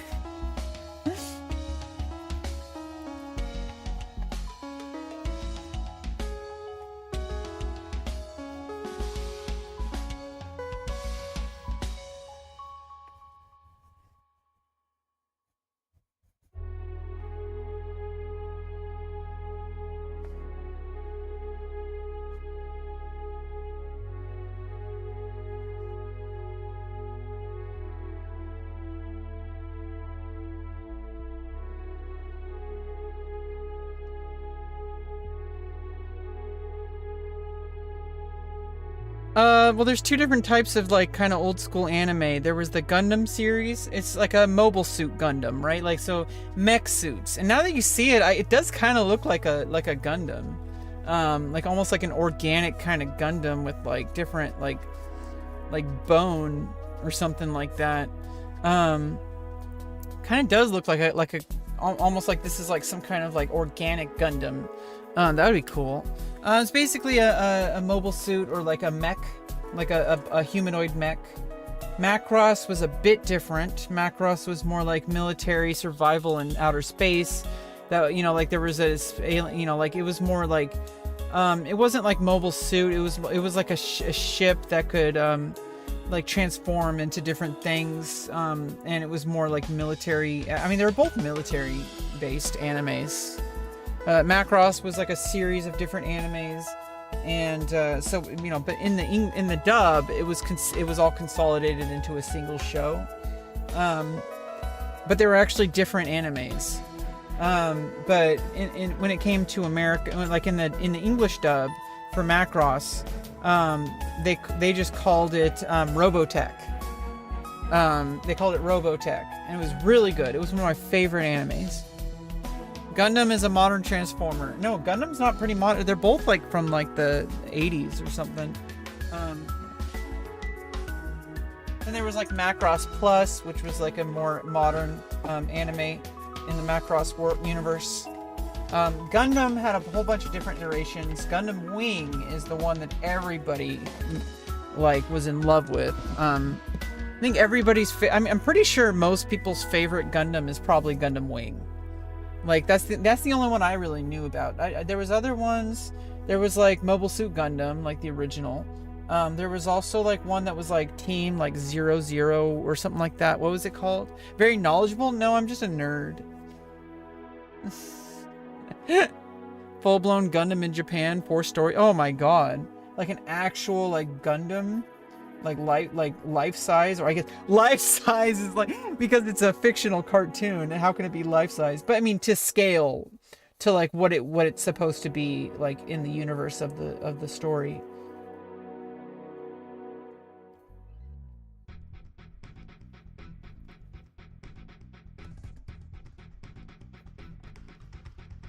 Hitting it from the back. She's looking over her shoulder, talking about this. Yeah, you guys want to talk about Magic the Gathering? Doing back shots?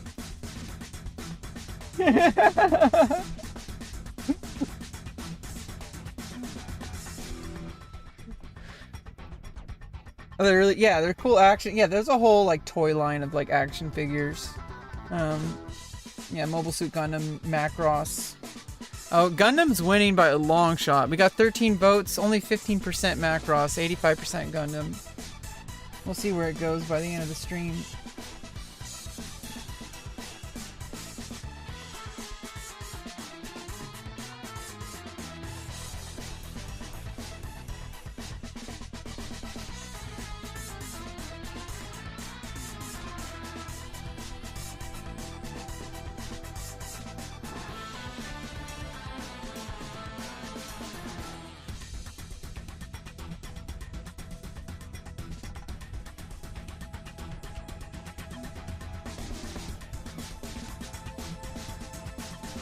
MTG Commander and chill? Hell yeah.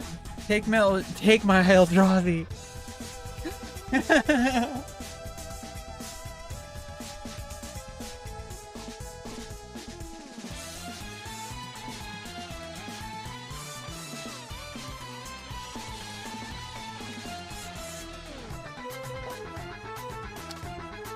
Make sure to drink plenty of water. Stay hydrated.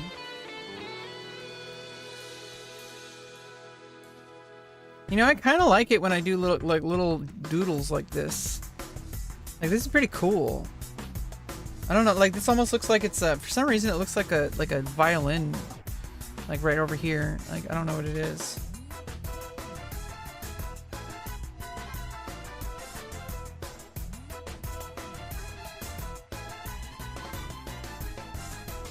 You wanted to be that cup all stream?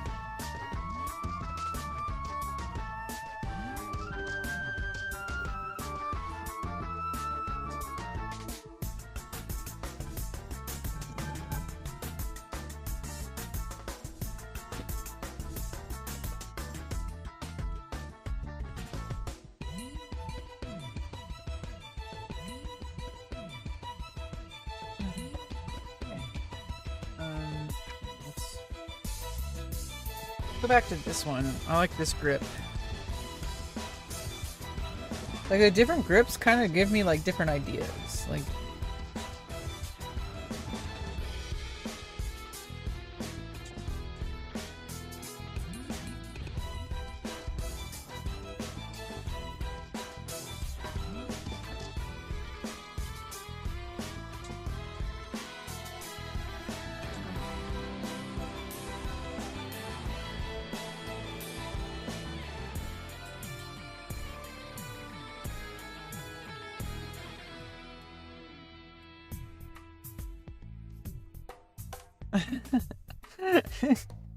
yeah, like it kind of gives like more twisting ideas, right? Like,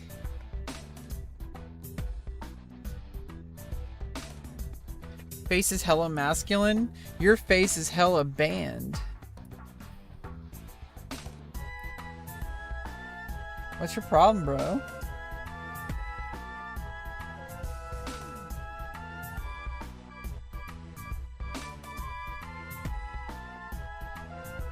Cope harder. You're just upset that it's harder for you to get laid than for me. That's really where it comes down to. Guys are lonely, and they want to find reasons to justify why they feel. They don't want to accept that maybe there's a character flaw, so they want to blame other people for. They want to put that energy into other people. I think that's like a huge part of why people are like this. They're very lonely, and they don't find any acceptance for who they are. And instead of trying to find out, hey, maybe I need to change something about myself, they try to say, how do I tear other people down so that I can justify being the same way I already am? I don't know. I don't want to like psychoanalyze everybody. Hey, but you're gonna shoot shots after me. You know, don't. You know, I'm gonna fight back sometimes. Obviously, just ignoring them, probably the best. It's hard though. By the way, make sure to follow me on my socials.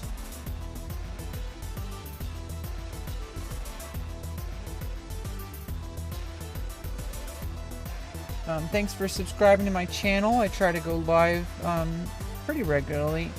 We've been playing a lot of World of Warcraft, the Burning Crusade. I'm farming a bunch of gold so I can get my fast mount. Train the riding skill. And basically then we're going to go back to doing battlegrounds once I have the faster mount speed. And I need to grind probably 12k more honor to get my one-hand sword and shield. That's basically my goal by February 5th. So that we have this whole next week. I need to farm enough gold and honor to be ready for when Outlands unlocks. And then we're going to be grinding dungeons as a deep prot. We can do two-hand arms if there's already a tank. Like if there's a geared up paladin or another, like somebody higher level than me that's geared up on warrior, or like any or if if there's somebody else tanking and I need to go DPS, I could do arms warrior. I have but basically I'm probably gonna end up tanking 99% of the time. So I want my one-hand sword and shield ready to go before Outlands comes out, because it's going to be really hard to replace it. I basically would have to struggle for a couple dungeons until I got a new sword, but even then I feel like the epic sword from Battlegrounds is still probably better. Apparently that gear lasts to up to level 67 or something like that before you start getting better drops. So I'm kind of looking forward to it. I'm looking forward to this whole expansion. I'm really happy to be here and playing World of Warcraft. I really love this game, and I love that I'm finding joy in it. That's something that I haven't really felt in a very long time when it comes to a video game. I feel like there's a sense of progress. I feel pride in my progress and in reaching my goals. Like making this gold. It's hard. It's not easy. It takes dedication. World of Warcraft is a test of dedication and persistence. It's a huge practice in persistence, because in order to get something that you want, you're gonna have to put in a lot of focus. You're gonna have to put in the hours, and then you do get what you want. And it's a very good parallel to life that I found.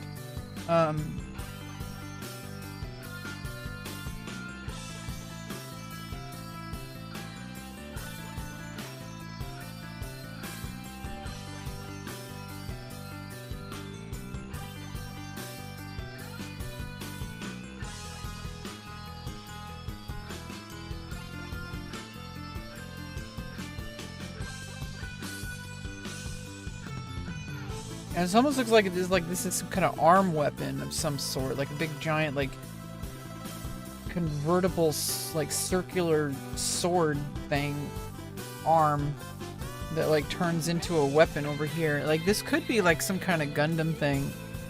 I don't know. Sending love from Seattle? Well, thank you, Bo Hastings. Is there a strategy for rolling the pencil? I have no idea. I'm just figuring shit out. I'm just yeah, I mean, I don't know. I was just testing this out. I was like, what happens if I just roll it like that? Like maybe it'll do something different. I was just testing shit out, experimenting. I feel like that's what a lot of my art right now is, because I'm not very highly skilled. So, you gotta learn by doing, I think.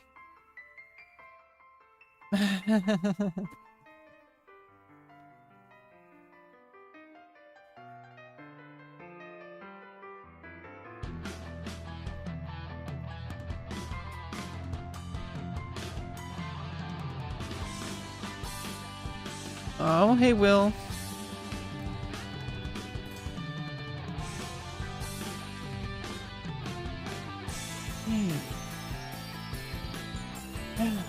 Okay, I think I need to do another session of, I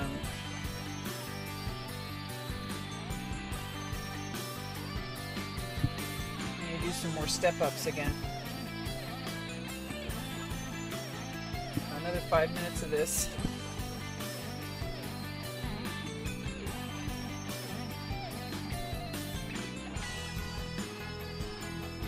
Let's set a 5-minute timer. Okay, we got 5 minutes.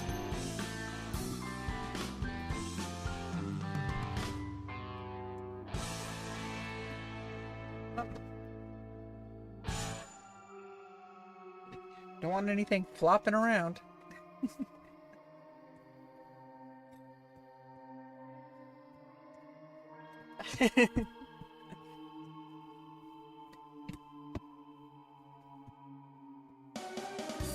Right, 4:30.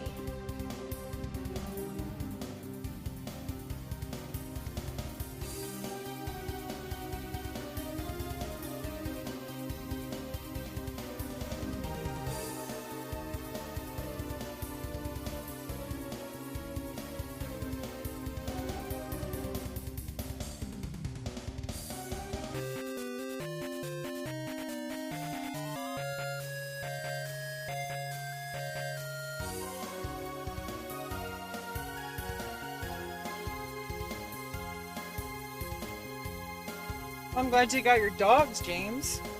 That's awesome.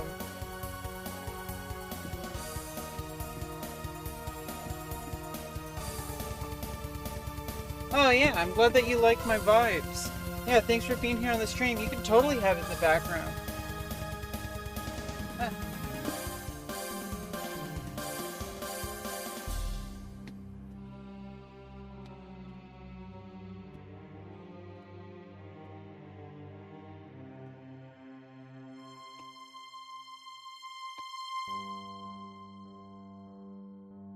All right, 3 minutes left.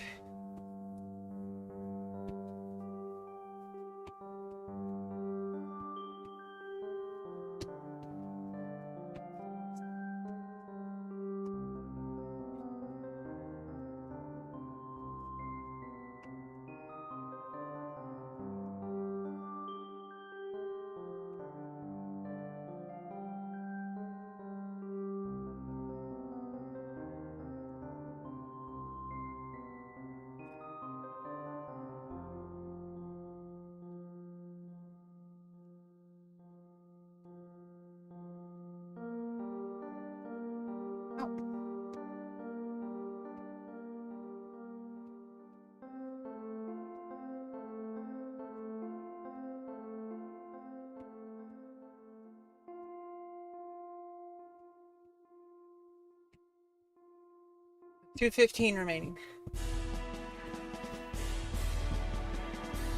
What's happening? We're doing step-ups. You gotta step up, chat. You gotta step up to the plate.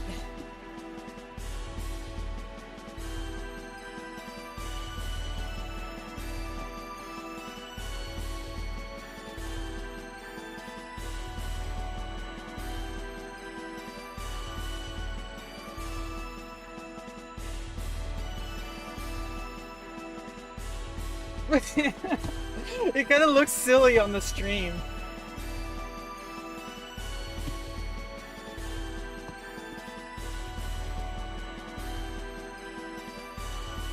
All right, 1.5 minutes remaining.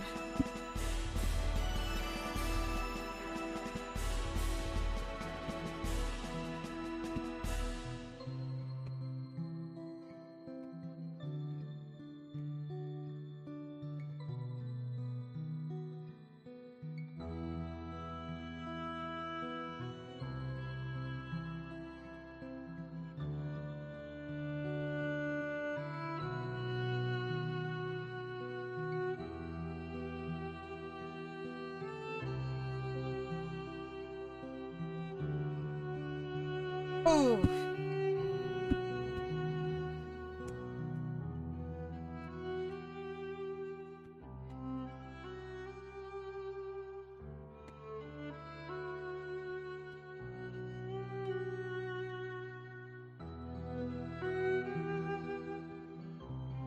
All right, 30 seconds.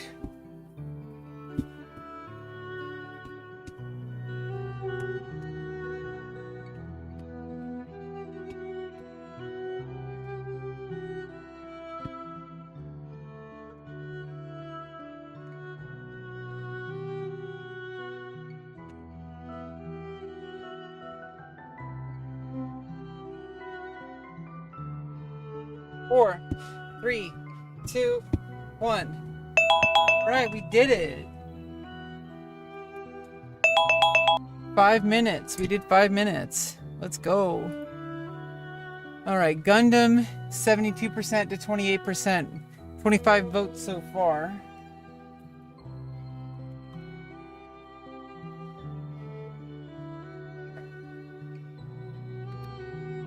Having a good stream, I think. Yeah, I'm just like doing step ups. Basic platform. I kind of kept it lower this time. It does have like these little things that makes it higher, but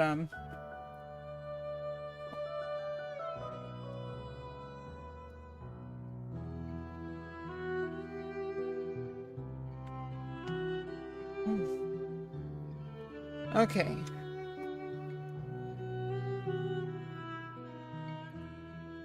Yeah. I'll get right back to drawing.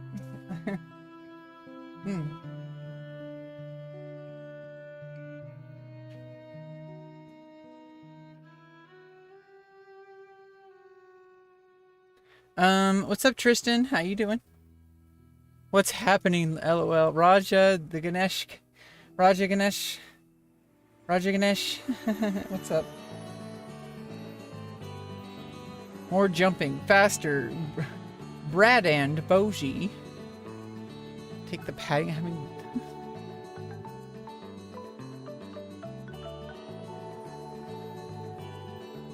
oh man, my neck.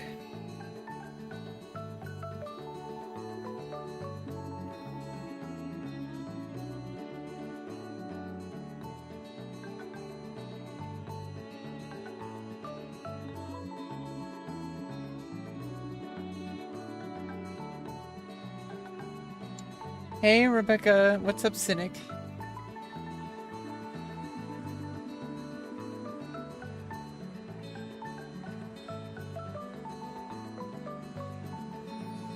How you doing?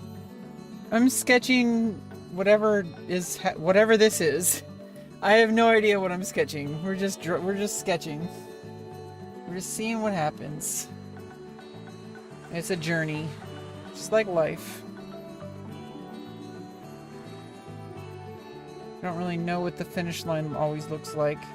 You know, maybe stuff will kind of emerge, and then maybe it'll come out give me an idea for the next drawing, and I might make something more deliberately. But right now I'm just collecting a whole bunch of random sketches,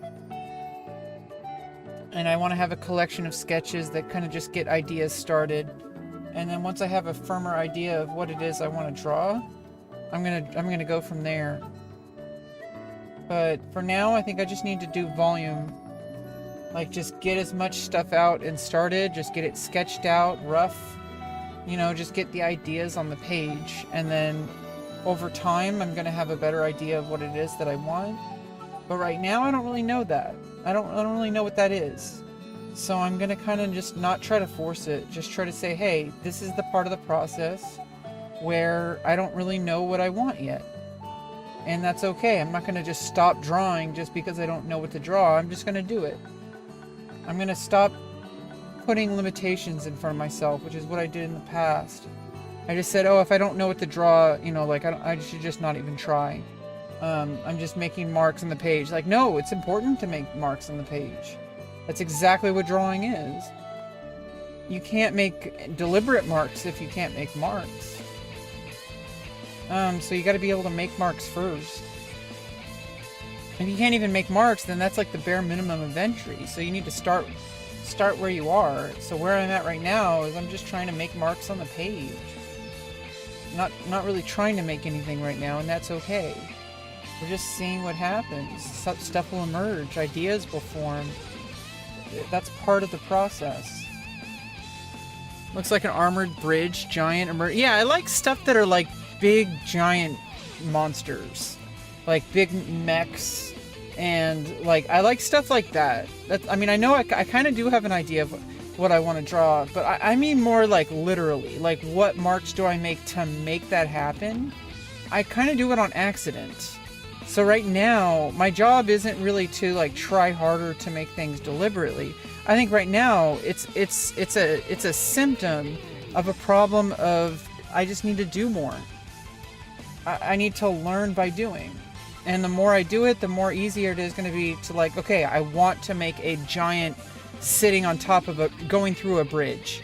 Like, even though I didn't really, I mean, it's kind of emerging in this picture. Like, you see, like, I guess this is like a bridge in the, like, this is a bridge in the background, you know, going towards, like, that's like off into the distance, right? Like, it's on a bridge, but it's like crashing through the bridge. Like, you can kind of see it, but I wasn't trying to do that. So, you know, I don't have the kind of skill right now to actually put that idea out deliberately. It's emerging, which is a very different thing. I'm allowing things to emerge. And I'm saying, you know what? Let my hand do the talking. Maybe it's trying to tell me something. So I'm just going to let it happen, and things are going to kind of emerge, and it's going to give me more solid ideas. And I can say, okay, well, maybe when I reach another point later, I can try to actually make that picture deliberately. But I'm not there yet. So I just need to kind of just keep making marks on the page. Just do that every day, and we're gonna stream a lot of it too. I think doing on live stream is actually giving me a lot of momentum. I think we've been doing this for several hours now. I'll show you a big giant monster. I like the kind of anime style mechs. I really kind of like more I really like sci-fi stuff in general. I really like just outrageous stuff that like probably would never exist in reality, but I don't care because it's cool. I like super nerdy stuff that's just crazy for no reason. I that's the kind of stuff I like. Like, it's just way too over-engineered for no reason. Lots of crazy moving parts. They all have like their own internal logic when it's done right, but it's like you would never see that like in real life, like when it's just so outrageous just for visceral effect, so that the viewer can be like, that's crazy. Like I like that kind of stuff. Easy there, friendo. You let my butt do the talking. AFK Green Goat, you've been AFK the whole time and you came back just to say that. Respect.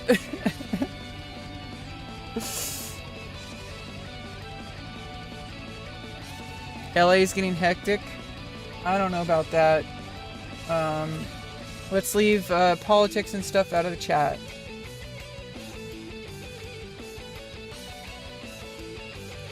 We're here to chill. We're here to do some drawing. We're here to talk about nerdy stuff. That's what we're here for.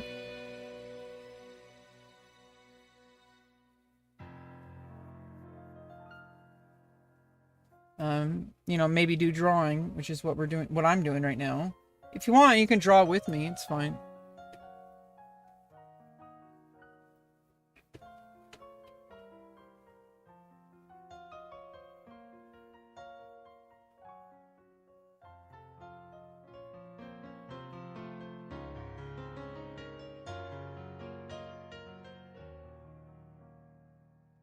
Using an H2? No, it's just a...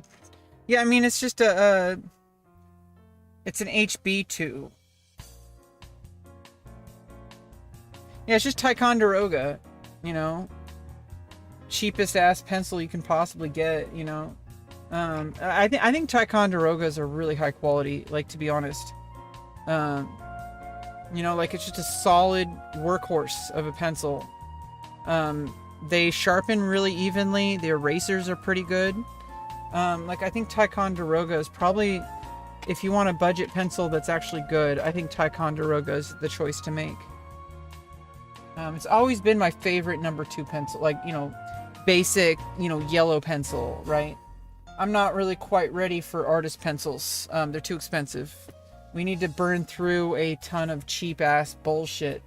Because it's more important that I actually develop the skill rather than develop the tool. Because you could use a 25-cent pencil to make like gourmet level art, okay? Like, I don't know if gourmet is the right word, but like you can use the cheapest tools imaginable. I've seen people make insane like fine art masterpieces with a Bic crystal, like the cheapest possible ballpoint pen you can find. If you can't make good art with cheap pet tools, then you have a lot more work to do before you even start considering buying. Like, obviously, if you can afford it, you can burn that cash, then yeah, it's gonna make you less frustrated to work with better tools. But I almost feel like working with cheaper tools kind of forces you to learn techniques that you're gonna have to like adjust later when you get more higher quality tools, because you might learn bad habits. But I mean, I feel like people always say it's harder to unlearn bad habits. I don't think that's true. I think it's much easier to course correct after you've already developed extremely like all the like most like essential stuff.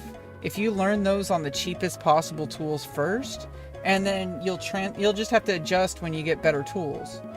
Because now, like, you have all the skills, you didn't have to burn through like $10 pencils just to learn basic skills you could have learned with a 25-cent pencil, like, right? There's a lot of skills that you need to learn before you're even like getting the most out of those tools anyway. You're probably not getting that much of an impact by using those more expensive tools. Just use the basic workhorse. You know, like, it does what it needs to do. It puts marks on a page, right? Having shaded sets does help. Yeah, I mean, more versatility in shade, and you don't have to spend a ton of money. But I'm trying to basically like make a point here. Like, obviously you can get extremely cheap pencil sets, but what I'm saying is it's still more expensive than like a Ticonderoga. You can buy those in bulk. I just bought like a 72 pack for like $5. Like, right? Like, you can't get like a whole drawing set for $5 like that. Like, you can't get 72 pencils. Maybe it was $10, but like, you know what I'm talking about.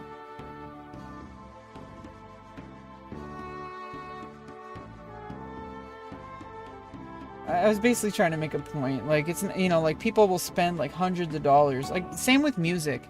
People will buy like $1,000 or more instruments when they haven't even learned how to do their scales yet.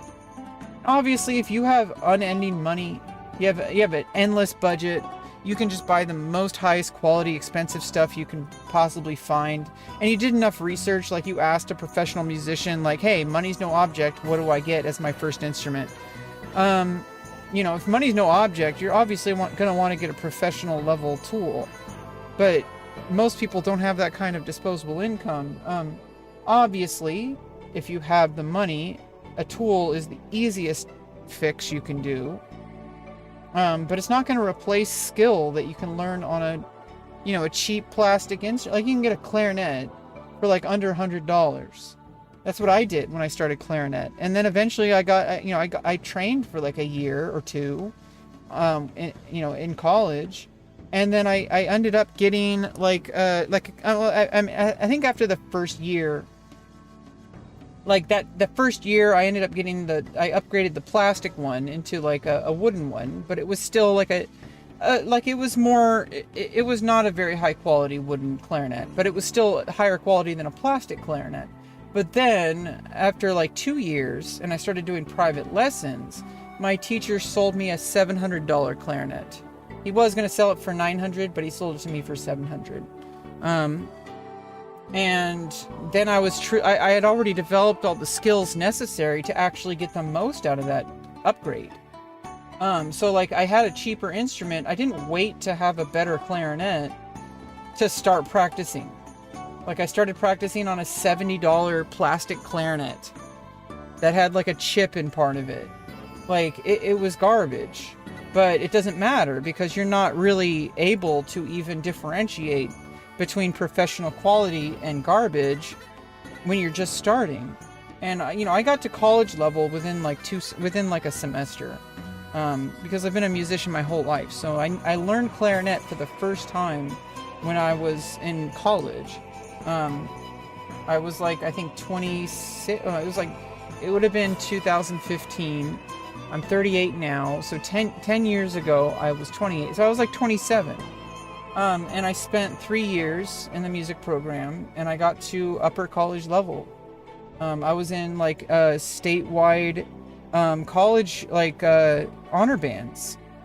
I was doing like a whole bunch of different stuff. Same with my tenor sax. I got to like a college level in tenor sax, like starting that summer after learning clarinet a little bit. I sounded really terribly. I probably don't sound that great now. I haven't played my instruments in years.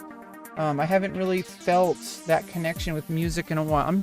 It's kind of why I'm doing drawing again. Drawing is like a safe way for me to explore something new, to build the love that I've always had for any kind of art. It's consolidating every single part of who I am into like a single action. And it has to be new. Like this is, this isn't the first drawing I've ever made.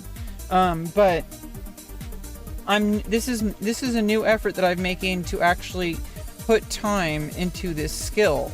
And also, like, every now and then I'm modeling for an art class, so I'm in the environment. I'm kind of learning a little bit like while I'm modeling, because I listen to like what the instructor is telling the other students while I'm on a break.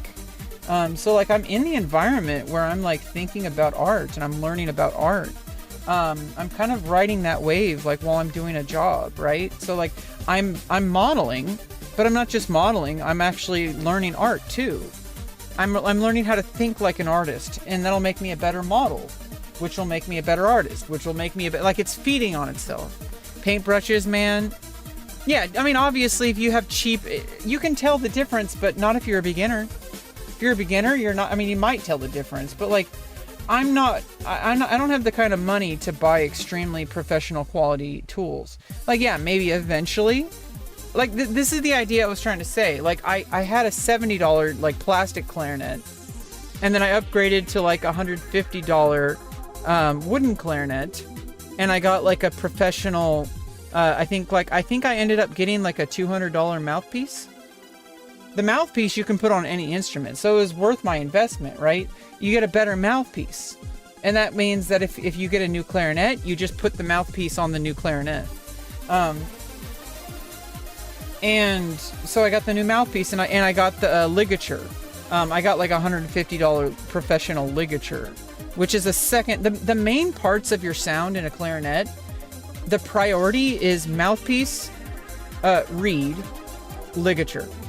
So if you have a good mouthpiece but a bad reed and a good ligature, you're going to sound bad. If you have a good mouthpiece, a good ligature, and a bad reed, you're going to sound bad. All three of those things have to be good, and if none of those things are good, and you have like an insanely high quality clarinet, which if you do, it probably comes with a good, decent mouthpiece anyway. Like if you're gonna buy a Bakun for like $1,000 or $2,000, like made from cocobolo wood or something like that, or from what is it, the from like the blackwood, I forgot what it's called. Granada wood or Granadina, I forgot what it's called. If you're gonna buy like a Bakun, it's probably gonna come with a decent mouthpiece anyway, but it's still not the same as like a dedicated professional mouthpiece that you then put on the Bakun. I mean, they sell mouthpiece, they sell barrels. Oh yeah, you need a good barrel, and then the rest of the clarinet is important, obviously, but it's less important than the barrel. The barrel is less important than the mouthpiece. The mouthpiece, the barrel is less important than the mouthpiece. The ligature and reed are somewhere in there, between the barrel and the mouthpiece. Because if you don't have a good mouthpiece, doesn't matter how good your reed is, doesn't matter how good your even if you have a really high quality clarinet, a bad mouthpiece is not really, because that's where all the sound actually comes from, is from the mouthpiece. So if you don't have a high quality mouthpiece, everything else is pretty much failed already. But you don't learn those things unless you start. Good mouth, good legs, and humor, you're good. You're good. Well, thank you, Ben. Movie with Liam Neeson, Monsters. It looks like Monsters. I don't even know. I don't even know what I'm drawing anymore. Kind of just going with the flow, to be honest. Let's go with this yellow one.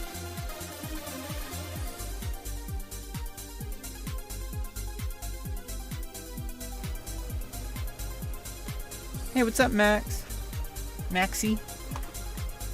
Do you have good absorbency?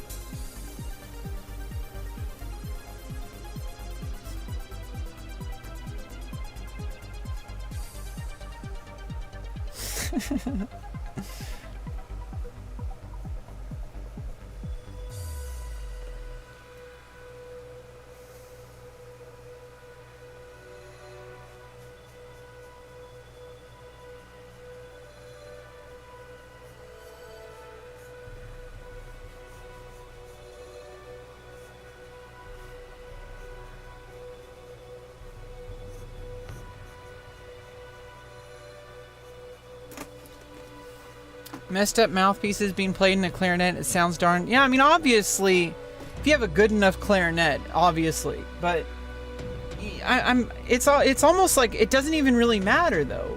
You could have the worst possible instrument imaginable, as long as it works, obviously. But if you have a good skill as a musician, you can make a cheap plastic instrument sound insanely good.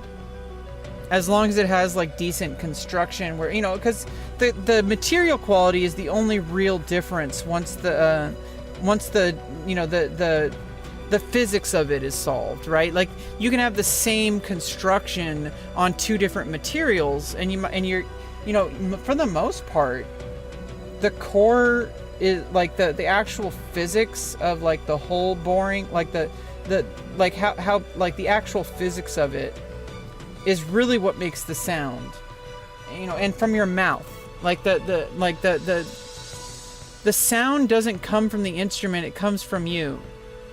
And if you're not putting good sound quality into it, it doesn't matter how good the instrument is. You can have like a $10,000 instrument and you can sound like garbage, or you can have somebody who's extremely skilled play a like $100 instrument and sound like insanely professionally good.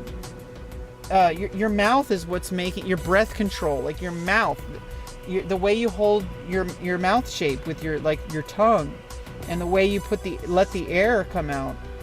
Those take years of training, and I've put in those years. I'm pretty solid, but I burnt out pretty hard in 2018, and every now and then I played the flute. I have not really felt like it for a while. I think a lot of things, I think I just need to give it time. I need to heal. I need to move out of this trailer. When I finally get moved out and things are nice and kind of settled, I think I'm going to start playing music again. Right now we're drawing, and I'm playing World of Warcraft, and I'm doing some writing.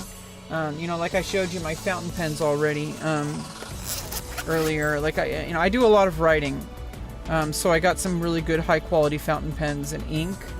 And there's also some roller balls and stuff in here too. But like, these are these 3 are fountain pens, and these 4 are fountain pens. Different colored inks. This is purple ink. This is blackish green. This is black. This is peacock blue. This is brown ink. This is coral ink, which is basically kind of orangish red.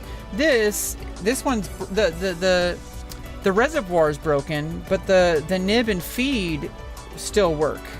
So I can actually fill this with like ink. Right now it's filled with black ink, but it only fills the feed, but it's a surprisingly large amount of ink that it can hold. Plus, it's a Hongdian fountain pen, and the Hongdians hold more ink in the fins, especially in that model. It holds more ink in the fins, in the feed, but it also has much more like finer control. It uses ink more efficiently than a lot of fountain pens. So it's like, it'll last an insane, like I wrote like 2 whole pages and I still had more ink in my journal.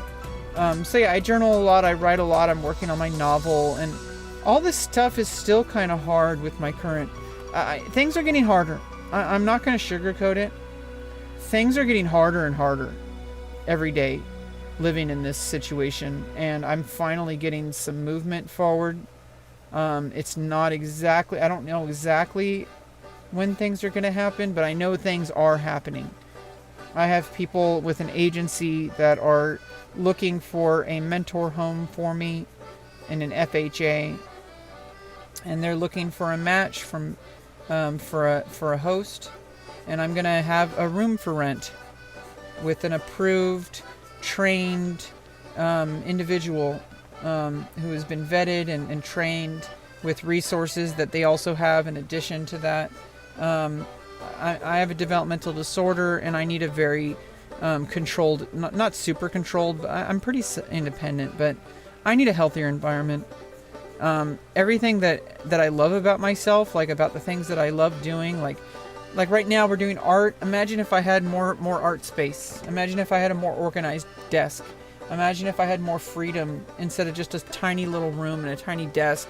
Imagine how much more I could do if I had more space, if I had more freedom, if I had more mental safety to actually pursue things. Imagine how much more I could accomplish. I'm still streaming? Yeah. Hey, what's up, AI Colonel? How you doing? Yeah, we're doing some drawing. How do you like it so far? What's going on? Like, what do you guys think of my drawing so far?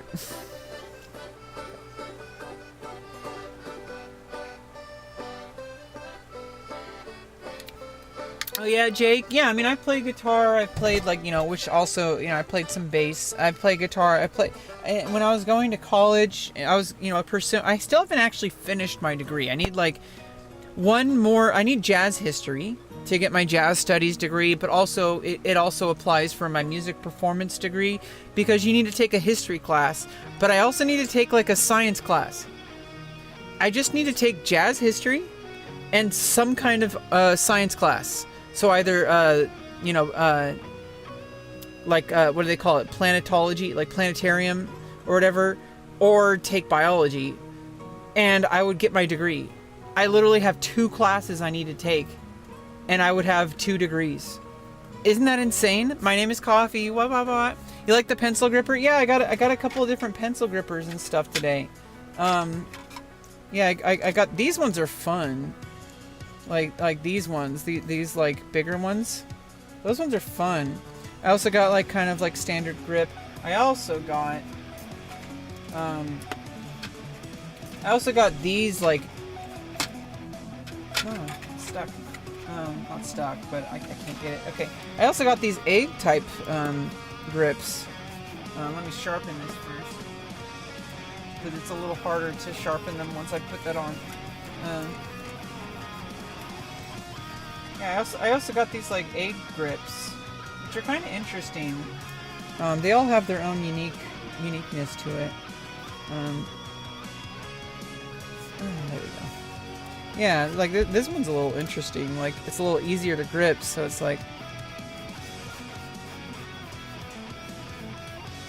it's almost like I'm writing with the egg, which is very different. Makes me it kind of makes me write a lot lighter, because I'm not putting as much tension into it, because I'm holding a bigger object.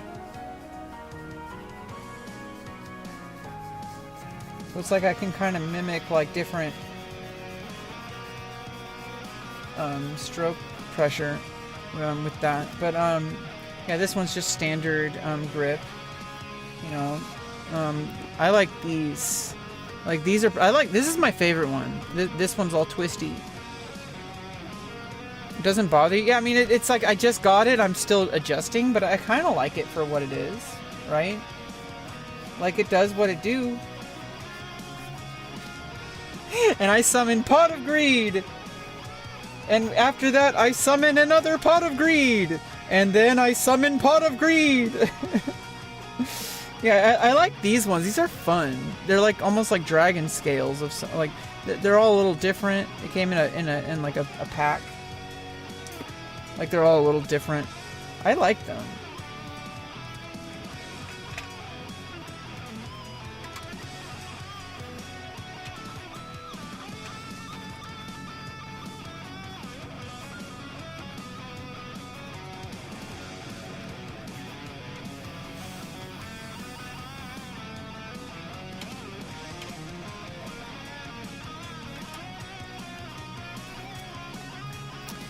Tried to eat them? Well, luckily I'm not a kid and I'm not going to eat them.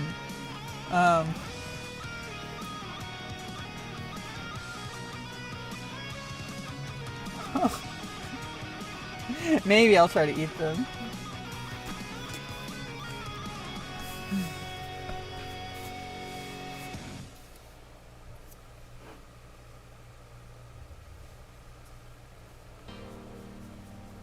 I don't really know what I'm drawing. I'm just kind of going with the flow here.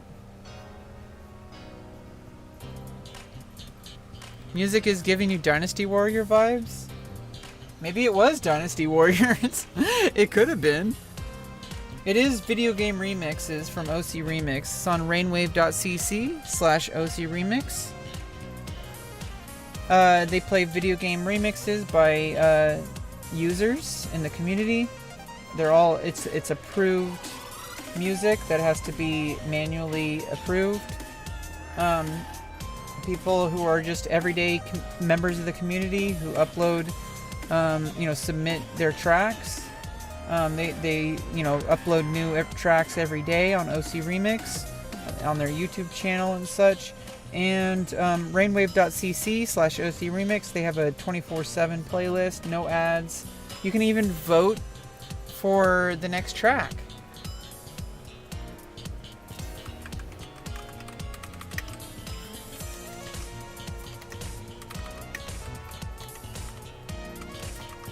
Rainwave.cc/OC Remix. You can vote for the next track if you like. It might actually show up on the stream.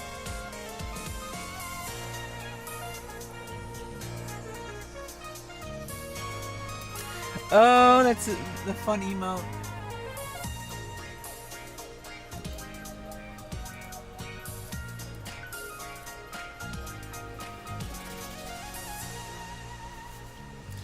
What time is it? Oh, it's 9:23. How long have we been streaming? I've been streaming for 9.5 hours. No, there's never any copyright issues with Rainwave, with OC Remix.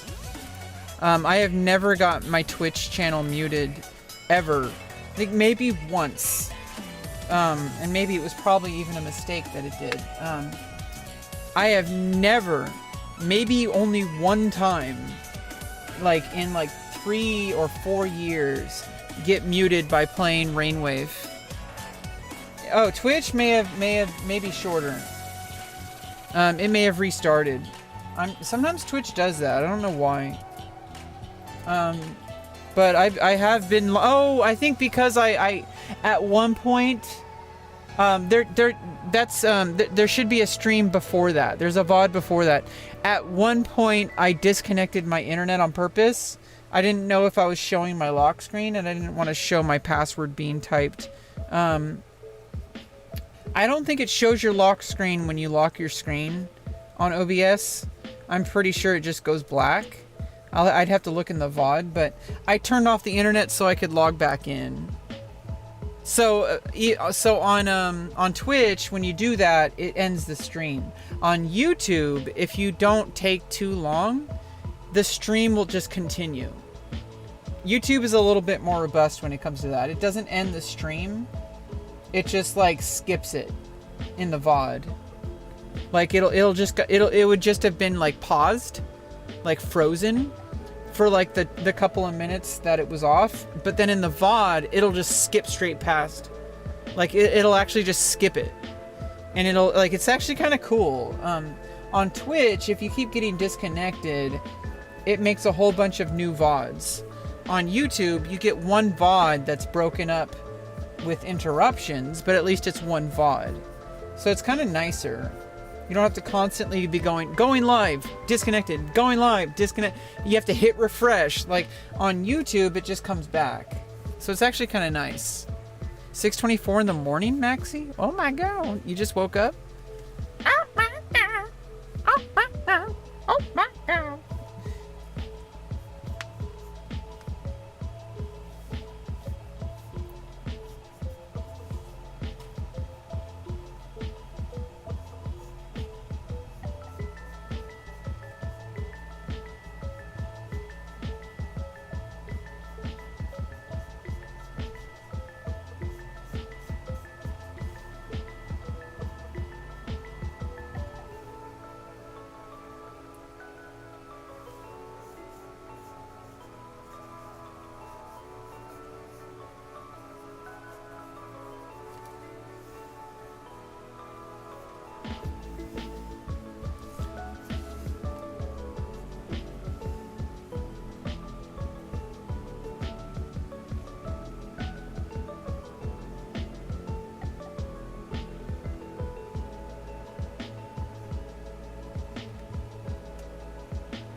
first thing I was... Oh, I'm the first thing you see in the morning. Oh, thank you, Maxie. I'm glad to make your morning better.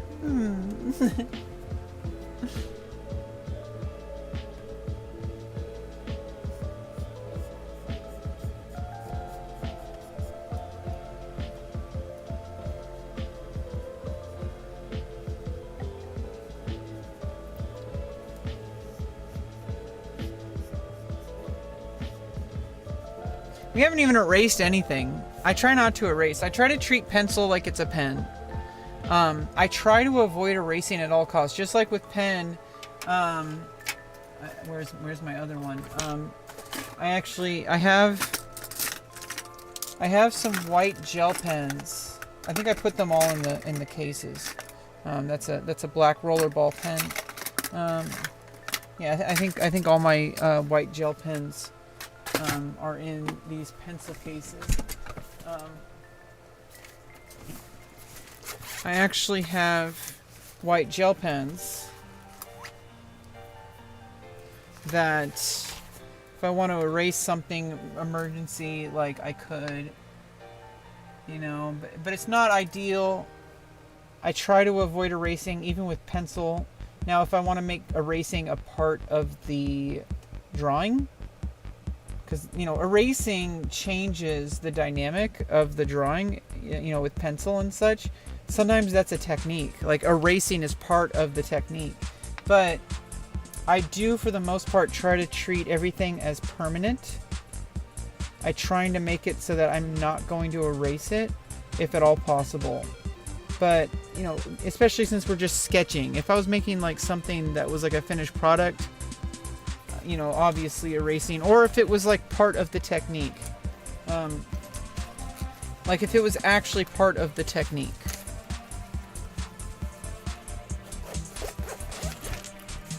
I think one of these that I have in here, I don't need to have two of these in here. Take one of these, should always be in my like pencil hold, my supplies here, my little daisy. What do they call it? A little spinning, like, you know, pencil holder and such. You're back from an HR hiatus? Oh, a 1 hour hiatus. I was like, what happened with HR? Did you get fired? You get canceled? Should I call you Mista? No, I'm a miss. Or it's ma'am! No, don't cancel me.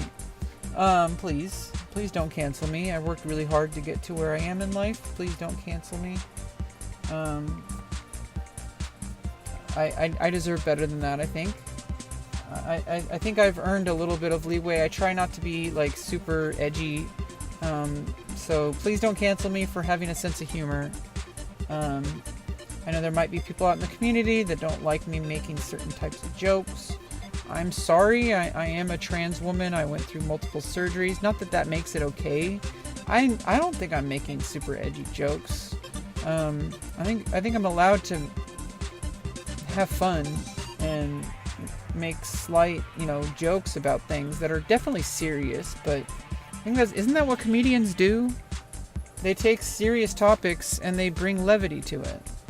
So that, you know, obviously they're funny, but it also makes you think, you know, like, hey, like society's fucked up. And like, it kind of brings things to light. And if you just always were like, kumbaya, hold everybody's hands, everybody's a winner. Like, if you're always like super like rated G all the time and super politically correct, well, now you're not going to get exposed to ideas because you're not like giving yourself the creative freedom to be a real artist. You know, a performance artist, a comedian, or a public speaker. Have the boldness to say things that aren't necessarily politically correct. Like that's how we get further, into society. Like allowing people to make jokes that are rooted in reality, but help us think about them in a less painful way. And I think like a lot of black comedians have done this. That's why I have a huge high respect for black comedians. Because, you know, now that I'm older, a lot of the jokes hit harder. It's based on real stuff. Like, all that stuff like Eddie Murphy and, like, Richard Pryor and, like, all sorts of different black comedians have talked about. It's rooted in very real stuff. But if they were just sitting up there talking about how painful it is to be black, I think we wouldn't have had as much progress as we have had. You know, they would have just been seen as woke or whatever. I feel like it's people who are willing to just say, hey, I'm going to look at reality. I'm going to see how fucked it up it is. And I'm going to try to laugh. And then people might laugh, which is the intention of a comedian. But then it's like, hey, like, this person is talking about a real painful experience, but is able to laugh about it. Like, that makes me want to do better. That makes me want to live stronger. Maybe life isn't a dead end, you know, like maybe there's something I can do. Like it's more inspiring sometimes than, like, you know, being super like kumbaya rated G. I have like kind of a little bit of maybe I'm being a little bit too angry. I don't think I should be canceled though. You're holding your meat. You should hold your meat, because it's like you don't want to drop it on the floor. You'll get like E. coli or something. I can say whatever you want. Yeah, true. But I'm just saying, there's going to be people out there that might not want me to say those things.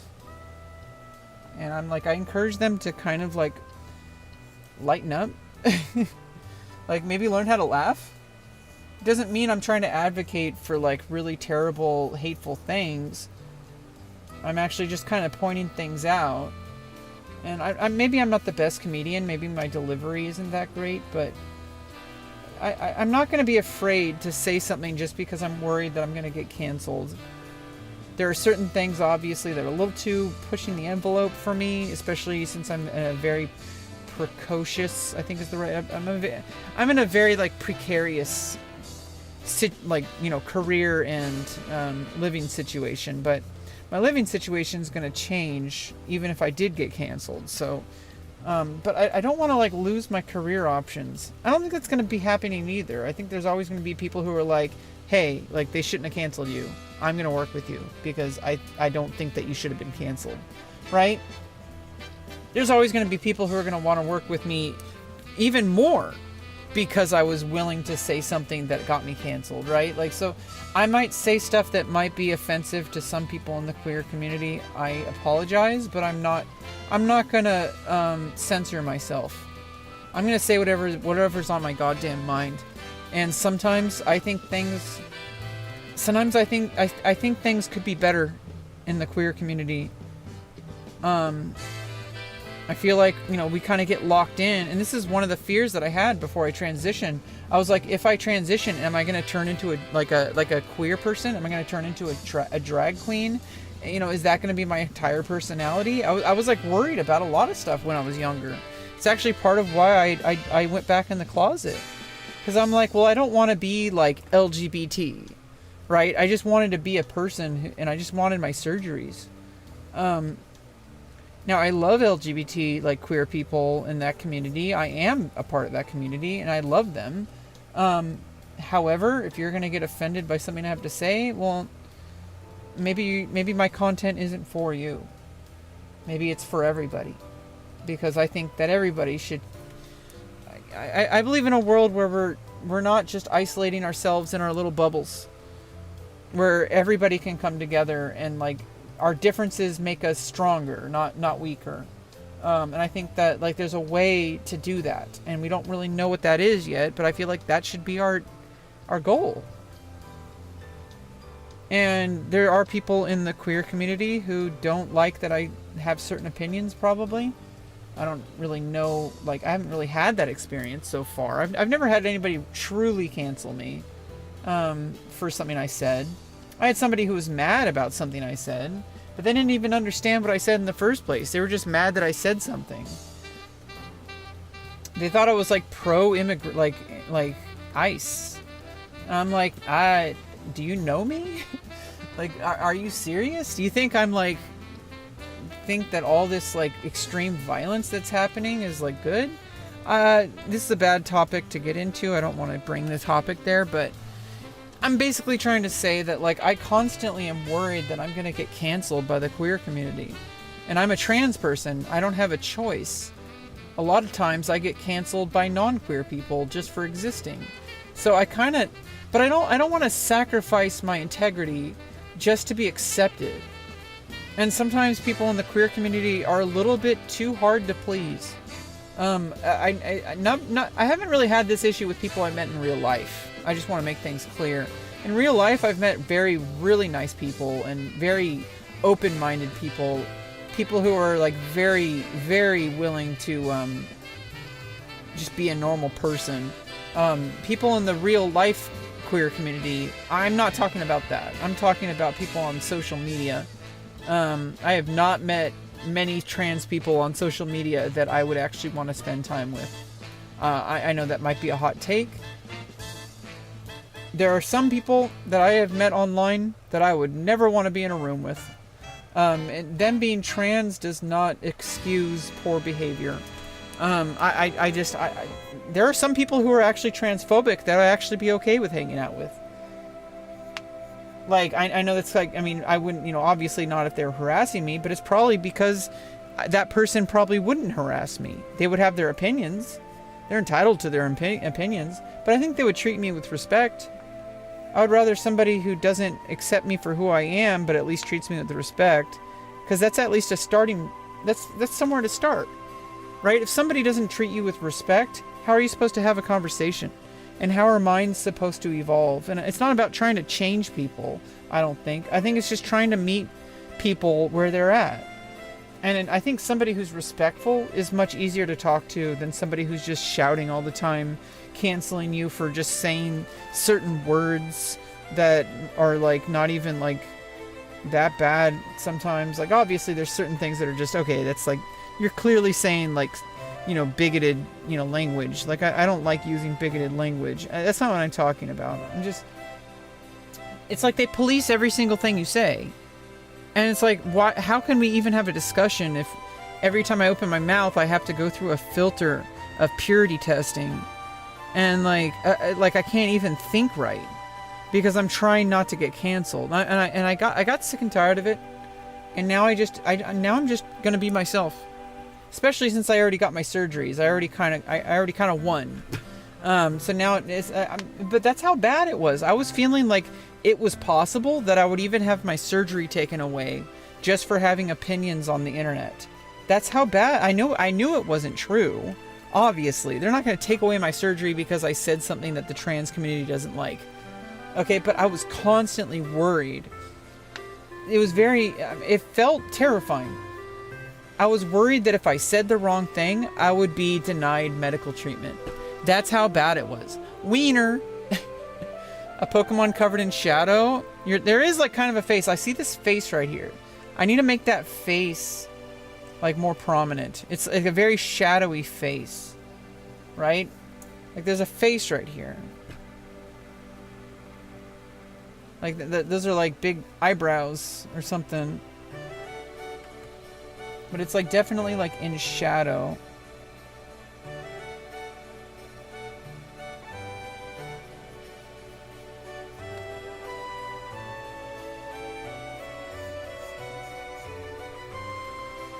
What am I drawing? I have no fucking idea. But it's okay. We're gonna be okay. I have no idea what I'm drawing. I'm just drawing random shit. I have no idea what I'm doing. I hope it looks cool though. Yeah, they'll always, I'm also just kind of speaking out of like nonsense. This isn't based on any real, sometimes I talk about things that are just in my mind. Like I'm worried that I might say something that will get me canceled. And I'm a trans person, the very people that they're trying to like protect. So if a trans person is worried about getting canceled, how do you think like a right-wing person, like a Christian, like who's like has beliefs that go against like, the more left-leaning beliefs and stuff, how do you think they feel?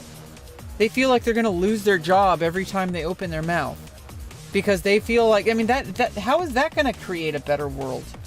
people are now just going to get even further into their hateful beliefs because now they don't even have a way to talk about it.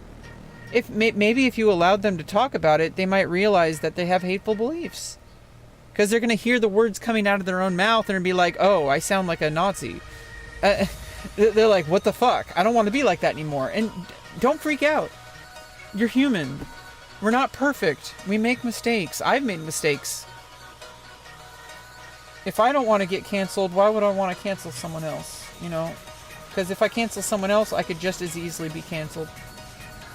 I highly dislike this internet cancel culture. I feel like it needs to stop, especially in the LGBT space. We need to start growing the fuck up. Learn from the black community, especially. Like black comedians, especially. Start watching a lot more black comedians.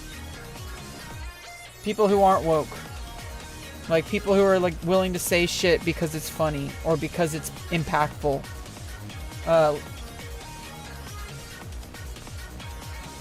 Like, you know, learn from the black community. Like, people who have been oppressed for, like, ever. And you don't have to be a victim. And I wish trans people would learn that they don't have to be victims. Yeah, I'm speaking from a place of privilege. I know it's hard for some people to believe, but I truly am. I'm, like, in the top 1% of trans people. I've had facial surgery and vaginoplasty. I'm like in the top, at least top 4% of trans people. I'm like a celebrity. Within like the trans kind of, I'm not like an LGBT celebrity, but like as far as like percentage goes, like among trans people, I'm extremely privileged is what I'm trying to say. I've had surgery. The vast majority of trans people will probably never get their surgery. I hope they do, but I'm speaking from a place of privilege. So, you know, maybe I'll get canceled for that. But, hey, like, I worked really hard for it. I didn't squander it. Max level trans. I don't know about max level, but... Unlocked. Like, it's some kind of Gundam. Gundam is winning in the poll, by the way. Right now, Gundam is 77%, Macross is 23%. We got 56 votes for so far. Keep voting, you guys. Keep voting. We need to trans maxi. Yeah, see, these are the kind of things that we need to be talking about. Trans maxing needs to be the new trend. Like, trans people just going completely, like, balls to the wall, like, trying to better themselves. Like... That's how you get your surgery to happen. You gotta be strong. You got to be cool. You got to be wiser. Do you ink your art? I mean, we might ink this. I'm not really ready to ink this. And then I could erase some stuff that doesn't belong there. Like, we might ink it, but that's not really the point. I'm just kind of sketching so I can like learn. Like what? I just want to learn. I'm practicing different strokes. I'm practicing being calm and relaxed. I'm practicing doing different kind of like perspective within what, like, this is basically a culmination of my practice. We started this like a couple hours ago, like, or maybe an hour ago. I don't even know. This is a culmination of just one stroke after another, and it kind of turned into something. We will ink it, and I just got some dip pens as well. I need to learn how to use the dip pens, though. That's a different thing. They're very different than fountain pens. I don't want to use my fountain pens for art. I use them for my writing, for journaling, and for fiction writing, and for essay writing. I want to start writing some more essays, and actually publishing them on my Substack and my Medium. I want to write some short stories and publish them to my Substack and my Medium. I have nothing really published. I actually have nothing published on my Substack. I have nothing published. I think I have one thing published on my Medium. And it was just like, I'm going to be writing on my Medium blog. It was like one of those like first entries that's like, I'm making a commitment to write in my blog. It's like, I write all the fucking time. I talk about stuff nonstop on stream. Why am I not capturing that in essay form is beyond me. I have no idea why I'm not writing essays. I would fly in this world if I started publishing consistently on my Substack. What's up, Todd? Todd the hot rod lover. How much do you love hot rods? Are you one of those guys? You one of those hot rod lovers? Oh shit. Having some steamy hot repair work in the garage. You know what I mean? You know what I mean? Winks with both eyes.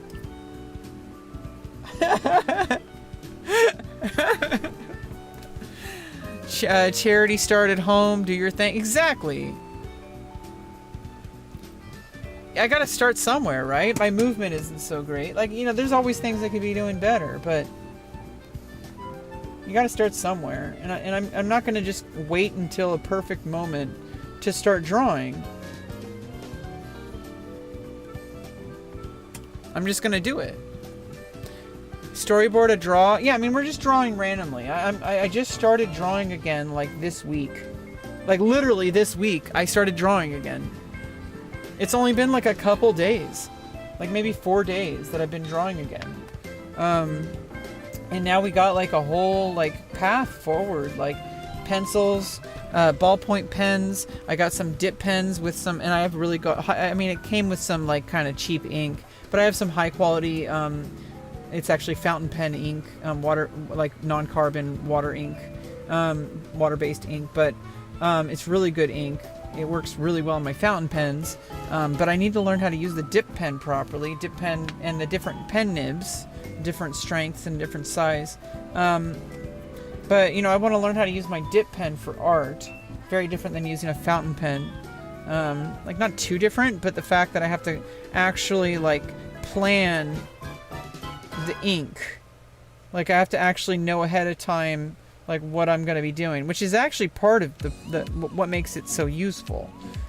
Because it's like, I can't just randomly, I mean, I could, but like with pencil, I can just like randomly like make marks. It's not a big deal. Like, eventually I have to sharpen the pencil, but I can just get another pencil. Like, put it in the, like, cue it up for sharpening, you know?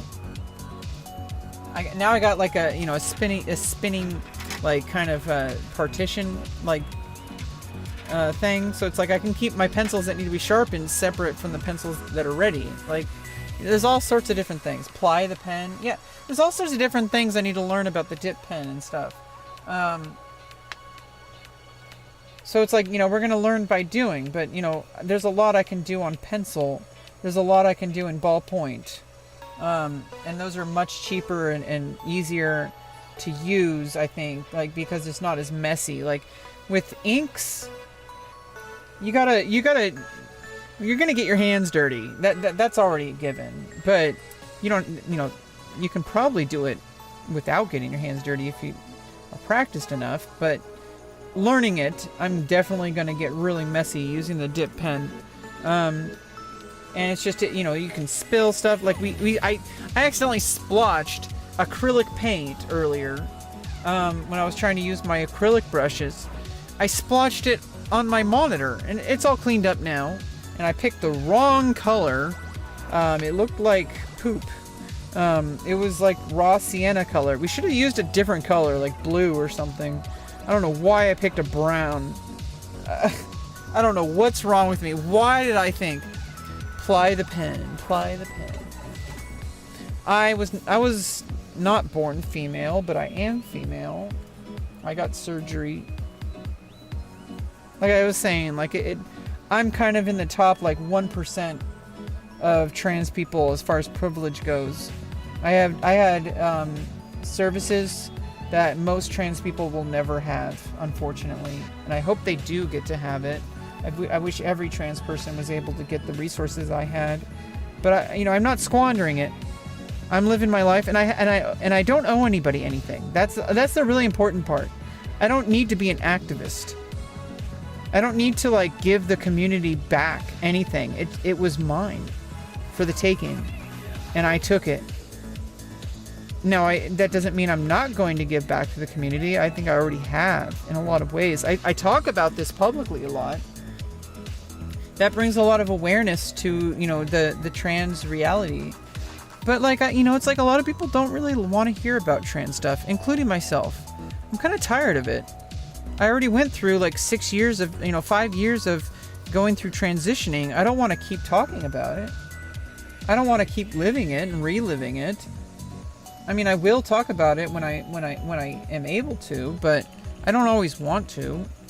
And sometimes I would rather talk about something else, like drawing or Dragon Quest or or like World of Warcraft or Final Fantasy or Magic the Gathering or Gundam Wing or any kind of thing that's like something that we can all enjoy. Not every person is going to be understanding of the trans experience, but everybody who's watched like Pokemon understands Pokemon, right? So like these are things that are like shared experiences that can connect us. I like those things, and I want my writing to fixate on those things that I'm filtering. I'm not like getting rid of my transness. That's impossible, but I feel like I can filter my experience through things that people can understand and bring people together as a writer and as a speaker. That's kind of my goal.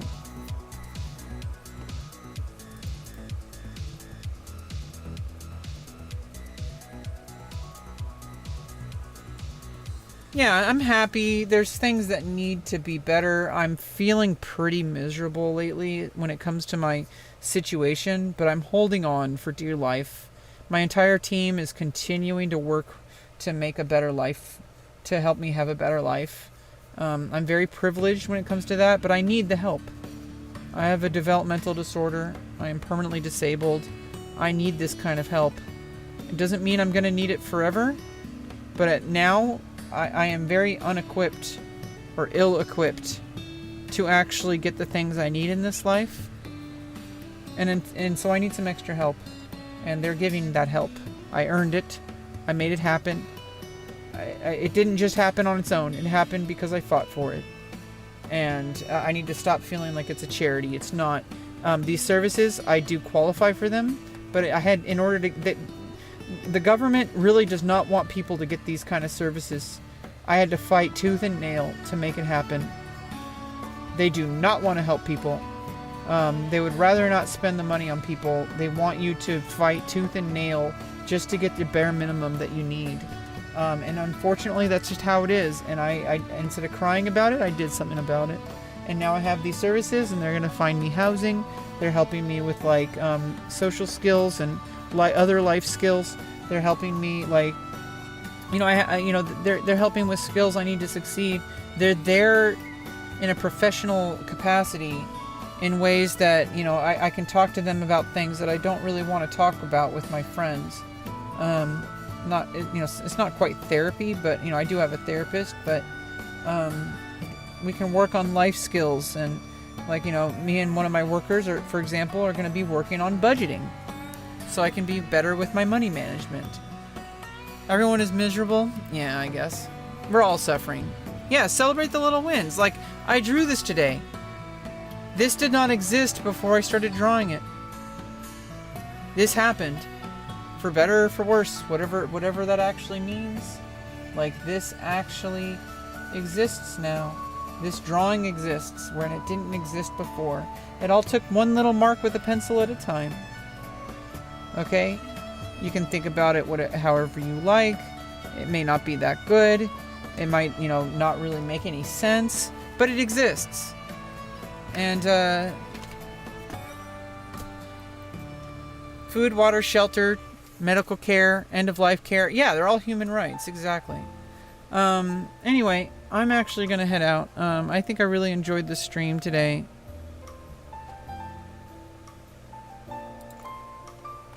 I need Todd. Who's Todd? How are you guys doing? You guys doing good? You guys feel good? You guys like the stream today? I think it was a pretty solid stream. I like these drawing streams. Like, I really like these drawing streams. I think they're like bringing out like a certain kind of energy inside of me. It's helping me draw more. I normally don't sit down that I need to look over the VOD for actually how long I was drawing that. I have never sat down to draw something that long. Like, what the hell? Well, thank you. Thank you, Tom. Yeah. Anyway, I'm probably gonna go live tomorrow morning to play some more World of Warcraft, and we'll do some more drawing. I think today was a really good stream. I hope you guys have a good rest of your evening or the rest of your day, what have you. Thanks for stopping by. Thanks for chatting. Thanks for giving me a subscribe on YouTube. Thanks for Twitch for showing up. Thank you, everybody. Have a good night. Bye-bye.